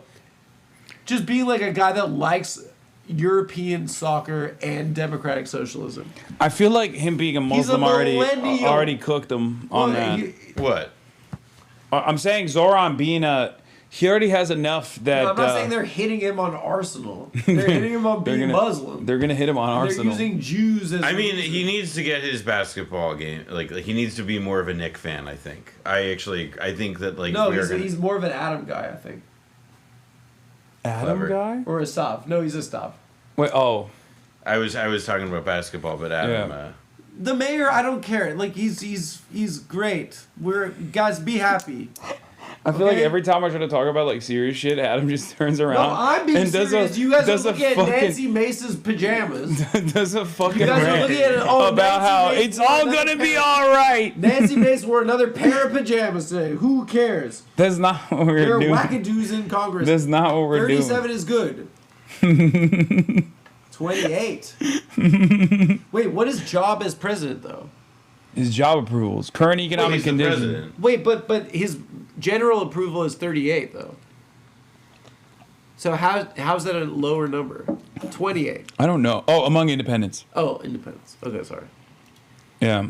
Current economic conditions, good 28%, poor 72%. President Trump's approval rating underwater. CNN, minus 22 points. Quinnipiac, minus 14 points. NBC News, minus 12 points. ABC WAPO, minus 14 points. CBS News plus 100 points. Barry Weiss, 2 thumbs up. Yeah. It's just, he's Should cooked. we hit her up, dude, Barry? Should we chill with Barry tonight? Yo, let's get lit. There was also the Elon Musk combo with Joe Rogan. Elon Musk is using paid promotion feature on X to boost his New York City mayoral endorsement. God, he's such a fucking Who do you loser. endorse? Sleevey? No, Cuomo. Nice, dude. You know, I'm sorry. This is pervs of a feather stick together, my friend. Yeah. What did he do? Elon? He made a crappy car too wide. No, the best. No, he tried to fuck a flight attendant. The best Elon the best pervo Elon story is that he tried to he tried to fuck a flight attendant and then he tried to buy her off with a horse. Yeah. Yeah. He's like, oh, I'll give you a horse. No, that's NBA. That's another one of my ops, by the way, dude. All of my fucking ops. NBA young boy, not Elon, that did that. What? That was Elon. That was Elon. That was never broke again, young boy. Okay, and Elon Musk never broke again. Him with the head of Tesla.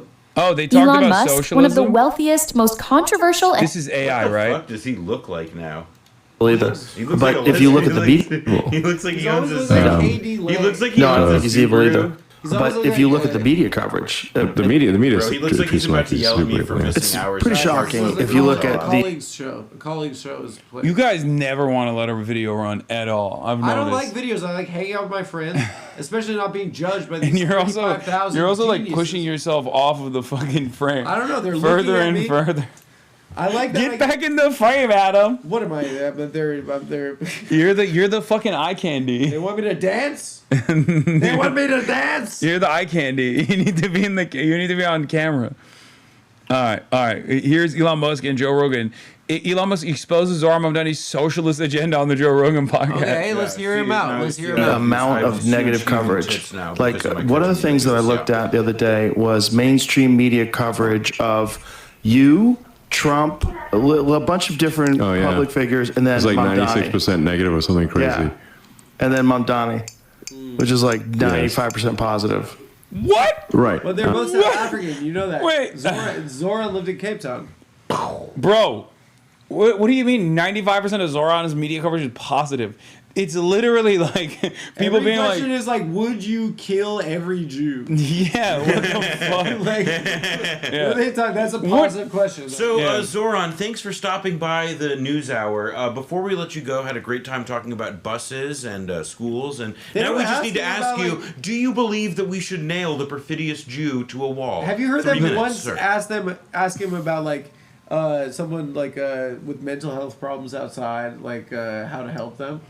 Well, no, because the way that they no, they're like, no, they go, like, why don't you kill them? Why did you, or excuse me, no, they don't ask that question at all. It's just about foreign policy. No, but the way they do frame it is because the person that you're thinking of, when you have that person in mind and you're like on camera working for a major network, the way that you ask that question is, oh, there's a person in distress who's like homeless or whatever. Yeah. Instead, the way you ask that question is, those folks? Yeah. Instead, the question is, how do we kill them? How do we put them behind bars? Why do you want to kill them? Why do you not want to give the NYPD chainsaws to monitor the platforms? No, but what he says is like pro cop because it's like a waste of time if they're not committing a crime. No, he has a really good way of reframing like a defund police style message. I mean, but out of all of his policies, I'm like that one is like actually like the one that gets me the most because it's like living in a city you have to watch people suffering and then just ignore it. Right? There's like it shouldn't be like that, right? No, and this is the other.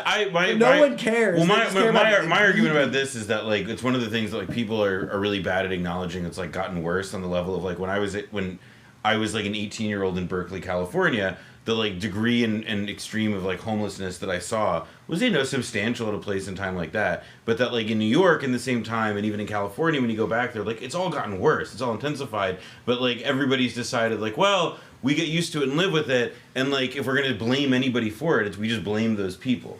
We don't like Democrats. Yeah. No, we blame like the fucking like it's SF is really just it's wild there. Well, it's California because you can be outside the whole year. Well, also like the PNW too. Yeah, it's just like we shouldn't have people suffering outside. No, it's painful. It's like one of the things. Like take it outside. There's also one other element of this conversation that gets lost in the whole like positive media coverage, negative media coverage. It's like, what has he done that deserves negative media coverage? When you look at someone like Zohran Mamdani, he hasn't done shit. Is that worthy of negative media coverage, though? Well, it's against the Constitution. That's yeah, protesting against Israel. But like that's what I mean. Like with Elon Musk, he's like, yeah, there's negative media coverage over you because you do a bunch of fuck shit. Whereas there is negative media coverage over Zohran in spite of the fuck shit, where they're trying to make it seem like there is something that he's doing. Things that you do draw such personal ire toward you that you literally are no longer allowed by your probably investors to like be a public political figure of any meaningful, in any meaningful way anymore because you so he came very close to crashing the whole thing in the last year. I mean, I think that's like part of the... I just don't understand just why... one thought about why it's also negative for him. If I was the richest guy in the world, I would not be on TV. If I was the richest guy in the world, I would be playing so many video games. I would just be courting Sydney Sweeney until she became my bride. But then once you had Sydney I wouldn't be hanging out with But this Joe is okay. Rogan. Here's the thing. You're a rich guy, right? And you play a video game. Like, you finish the video game, you move on to the next one, whatever. I know you play FIFA, but yeah, like, point being that, like, okay, you got Sydney Sweeney. You just, like, dump her at some point and then move on. You're hotter than Scooter Braun. Is that her boyfriend? Her current boyfriend is Scooter Braun, and he is a villain. I'm in a relationship, so, you know, say la vie. Ships passing in the night. What are we going to say? Yeah. No, but, like, didn't rich people used to be, like, ghosts, right? Yeah, for good reason. That's classy. Kind of. It's like, not always classy. Like, there are also always a lot of, like, loud, tacky, like, freakazoids who are out there. I don't like, think this much. Talking. I agree. This much. This much is not. too. It's just that you're too much. The reason why they stuck to the shadows and engaged in philanthropic endeavors was because the only like coverage that they ever wanted to have from the masses was like a relatively positive one. Elon Musk and then this new age of like tech billionaires, they don't do any of the philanthropic shit at all. They've completely dropped it, and they just simply want like maximum positive parasocial relationships develop with people, but because they're like patently unlikable lizard style individuals, there are guys like them though, and there are, but for the large majority of people that see Elon Musk being like, this has made him the richest guy in the world. Not because he's doing all this shit. I think you think so? You think it's because he's a self-promoter? Like his memes are good. He's got fans. I think it's. I don't think it's the reason but I think it's related because Elon Musk is like. I used to have this. So okay, like a way. It's like why is Israel going on the Nelk Boys podcast? I'll go backwards. It doesn't work. I'll go backwards into it. Israel. I'll go backwards into it. Like a couple. Did it work? Yeah, Israel a couple failed. years ago when like Rudy Giuliani was like sued into oblivion, and whatever, and there was that photo of him at an airport where he was like clipping his nails, and it was so disgusting. And you keep hearing about how he's like a pervert, he's kind of mentally vacant. You're like, well, why is like Rudy Giuliani like still this person with like power and influence? And it's because like Rudy Giuliani, just by virtue of living to the age that he has and acquiring like all of the connections that he has, all of like the phone calls that he has, maybe it's the board seats or whatever, like Elon Musk is like a super crazy like hyper-capitalist version of that where it's like, yeah, Elon Musk could literally have to wear a diaper every day because ketamine shredded his uterine lining. He could have to, it's not untrue. He could like, he would have to like, you know, he could have like huge saggy man boobs. He could be like a total. It's very disrespectful. He could be a total like wastrel. He could be brain dead. He could be in a coma. He could be in a hospital bed. But the thing is, Elon Musk is valuable as like this entity, as this maestro, as just like a concept of a person. By simply existing as that concept, as that idea, he makes a lot of people a lot of money. And like you make less money if he's not there like that. Yeah, and so the more he like leans into the shtick and raising his profile, the more money everybody makes. So there's no disincentive. Getting the chain right in the muscles. He's like, Zuckerberg doing that. No. There's a difference. An incentive, right? Like, Zuckerberg doing that, getting hit with the Dominican Ray is like a successful example of him like restructuring his profile. In the eyes of because they thought he was in bed with Biden and doing fake news. That, but also they saw him as like famously like a lizard person who's like, oh, I'm smoking meats. Like that's what was known about Zuckerberg. So he went, he did BJJ, he did like all these sports and all these different things, and then what's BJJ? Brazilian Jiu-Jitsu. Oh. And then he came out and was like, oh, I'm actually one of the bros. Like I'm an alpha male. He did a male-to-male transition. I bought it. Yeah. Whereas with Elon Musk, like he can't even get himself. He has no self-restraint, no self-control whatsoever. He can't even get himself to get on a fucking decent diet and like do TRT the right way. And now his fucking titties are blowing up. Is he still the richest guy? Yeah, unfortunately. Yeah. I can't believe he's one of my ops. I can't get over that. It's good for the business. No, it's not, brother. It's not good that like the world's fucking wealthiest, one of the most powerful people on the planet, spent the week after Charlie Kirk's assassination talking about killing many men, dude. Yeah. I have to go. Mine's making fish. All right. What are you guys doing after this? Where's my fish? I have to go. She got a nice piece of Maya fish. is making fish. Where's Alan? Where's my fish? I'm gonna go on the Joe Marco podcast, and then afterward. Joe Marco. Yeah. What are you doing after? I don't know. Tell nothing. the chat. Tell they're Yeah, she'll look at show up. No, I'm not doing shit. I'll probably go to sleep because I got to do majority report tomorrow. Oh, really? With Before Sam? I do my Great guy. stream. Great Love guy. Sam. Alright, where's my bag? Guys, it's been a pleasure. Just be excited a little bit more. You're acting so sad. Tomorrow's exciting. Yeah. Are you Yeah, going to the fired party? up. Are you going to the party? They asked me not to. Wait, what? Wait, shut the fuck up. They did. They said don't go Wait, why? because they said dick too big. You're so dumb. did. He's bullshitting you. He's such a fucking. Bye, Adam. Wait, are you actually gonna go? I don't know. I mean, they asked for my email. I guess I'm gonna go. Maybe. Yeah. Okay, I'll see you there. Wait, you wanna? We can go together if you want. Okay. Yeah. Come through the studio tomorrow. No, you come to me and then we go together. Dime Square. And then we're gonna go together from here because I'm gonna IRL from whatever. Oh, anyway. Oh, he's still in here. He's pissing. Anyway, that's the plan for tomorrow. By the way, chat. I'm gonna try to see if I can get like people who are actually going to come here. We do like election analysis before we head over to the election, inshallah, victory party, the election event. That's the way I'm gonna. That's the way I'm presenting it. I'm saying the election event. The election event. Because I don't want to say, look, this is the one thing that I get like a little bit spiritual about, I guess.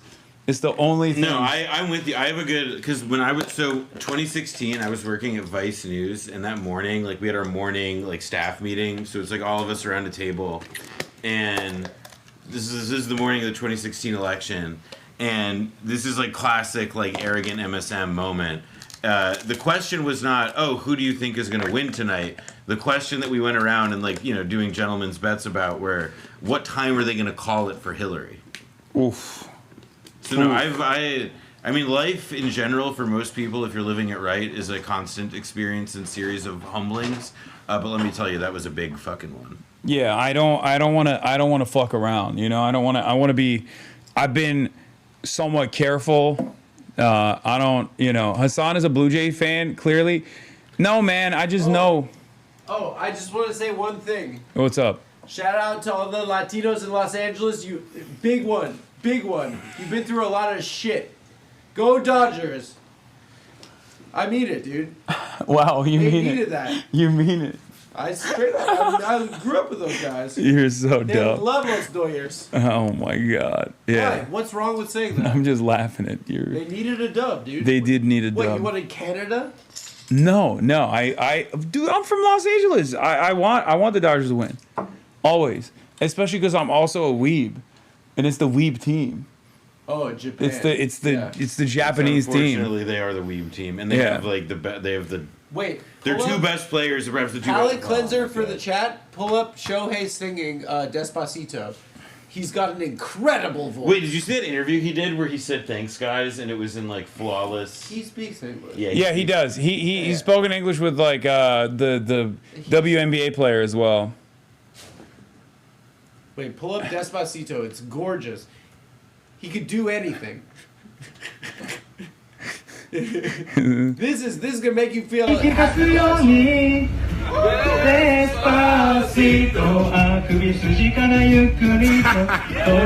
Wait, he's singing it with like a Japanese cadence. Let him still. go, dude. Let him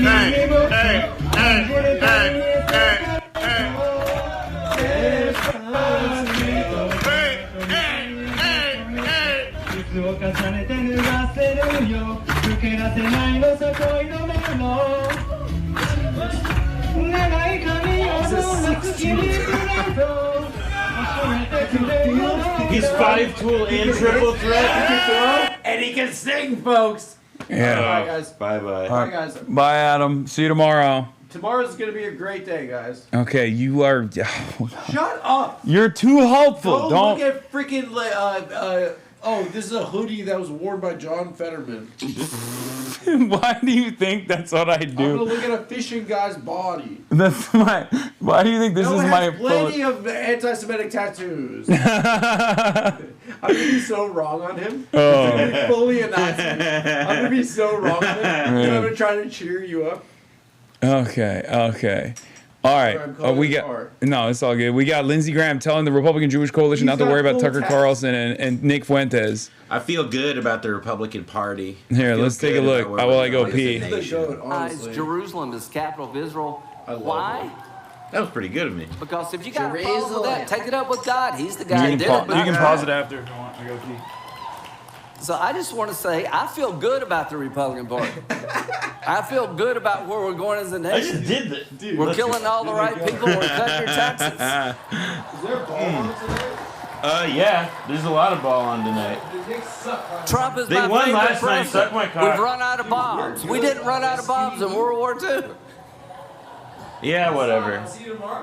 So, as a coalition of Republicans, some Baptist, some Jewish, we organize ourselves around principles that we love and we cherish. We love individual freedom. We love entrepreneurship. We love capitalism. We love entrepreneurship. We love Israel. We love Israel. We love the idea of Israel. We want to make we love love the to struggle Israel. they've been involved in. We When they love bite them the pillow. helping them because you're helping yourself. So to those When they put who your worry hand about down your these pants. stupid interviews and far off When they make you places, feel good. don't worry. The Republican Party has figured it out when it comes to Israel. We I think maybe understand Lindsey that Graham is just Israel gay for Israel. is a friend of America to the bitter end. We understand that God blesses those who bless Israel. And where I come I hate from, this shit. I figured that crap This out is why when Brent I was... says you just need to be Christian goys. Like, you need to be, no, he says cattle goys. It's just like, what the fuck is this, dude? Like, God blesses those who bless Israel. Now, I'm from South Carolina, where half the state population never met a Jew. In fact, some of them think that Jews have horns. But they do know that Jews in Israel, well, those Jews are blessed by the Holy Lord. Now, if you're still listening to this, you fucked up. This was supposed to bore you to sleep. It's just like...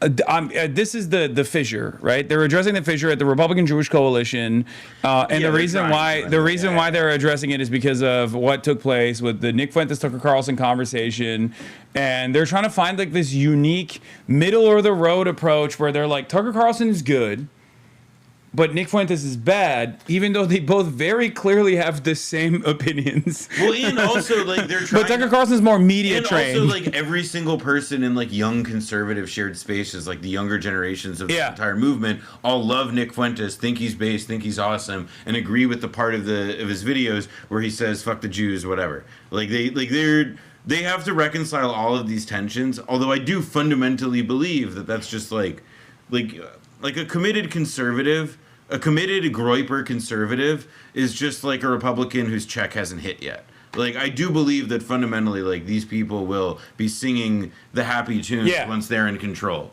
Yeah, I don't believe that they're actually that committed to, like... I think they would do like a Zog critique, as they like to throw around that I think word they would. so much. They would do like they'll throw hints of anti-Semitism in your direction to like sedate the masses that have that kind of opinion, but like it's full throated support for Israel all the way. Because they're also like, Israel is, if you are a really committed like white supremacist and white nationalist, then like Israel like is the how you do, because like right like the classic anti-Semitism of the like.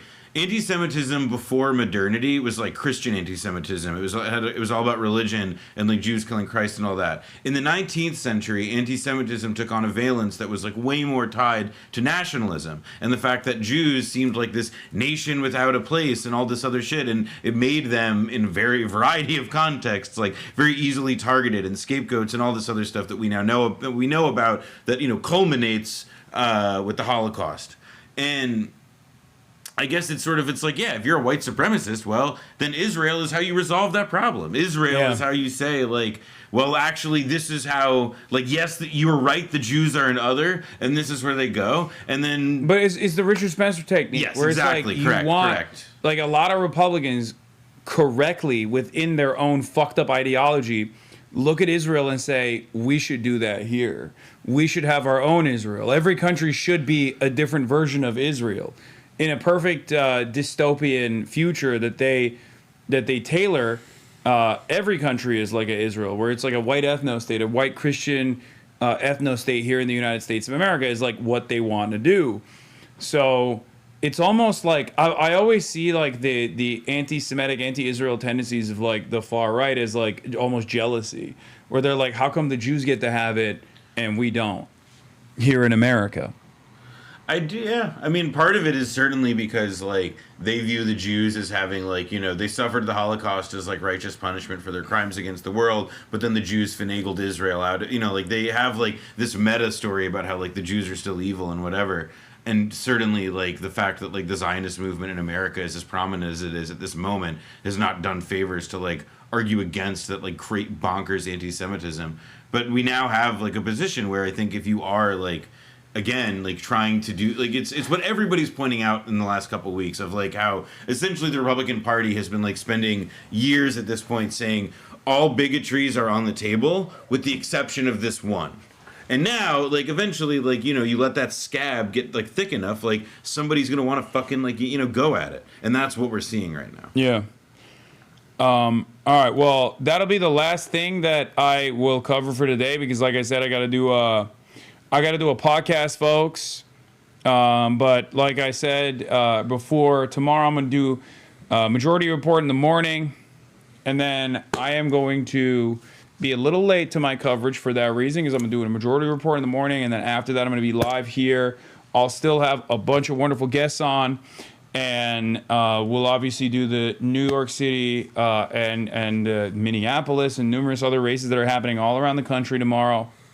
And I'll offer you some coverage on that, and then we will head over to the Zohran Mamdani election party. I'm not going to say the victory party. I'm just saying the election party. And obviously, get out to vote. You already know what it is, no matter where you are. If you're in California, you got Prop 50. We got the gubernatorial races that are taking place in Virginia and in New Jersey. You got Omar Fateh in Minneapolis for the mayoral run that's taking place. And, of course, you know, we got New York City, the mayoral run. So, very excited for it all. And we'll see. We'll see what happens. Okay? Thank you, Noah Colvin, for coming on. Adam Friedland. We have Brace Belden. Mero in the building as well. Yeah, another banger New York episode in the books. All right. And that'll be all. Is there anything you want to plug? Blowback, Season 6, still available wherever you get your podcast, at least the first episode. Subscribe to listen to the whole thing. Hey, that's all. I'm just doing all right, hell yeah. All right, everybody, love you all, and I will see you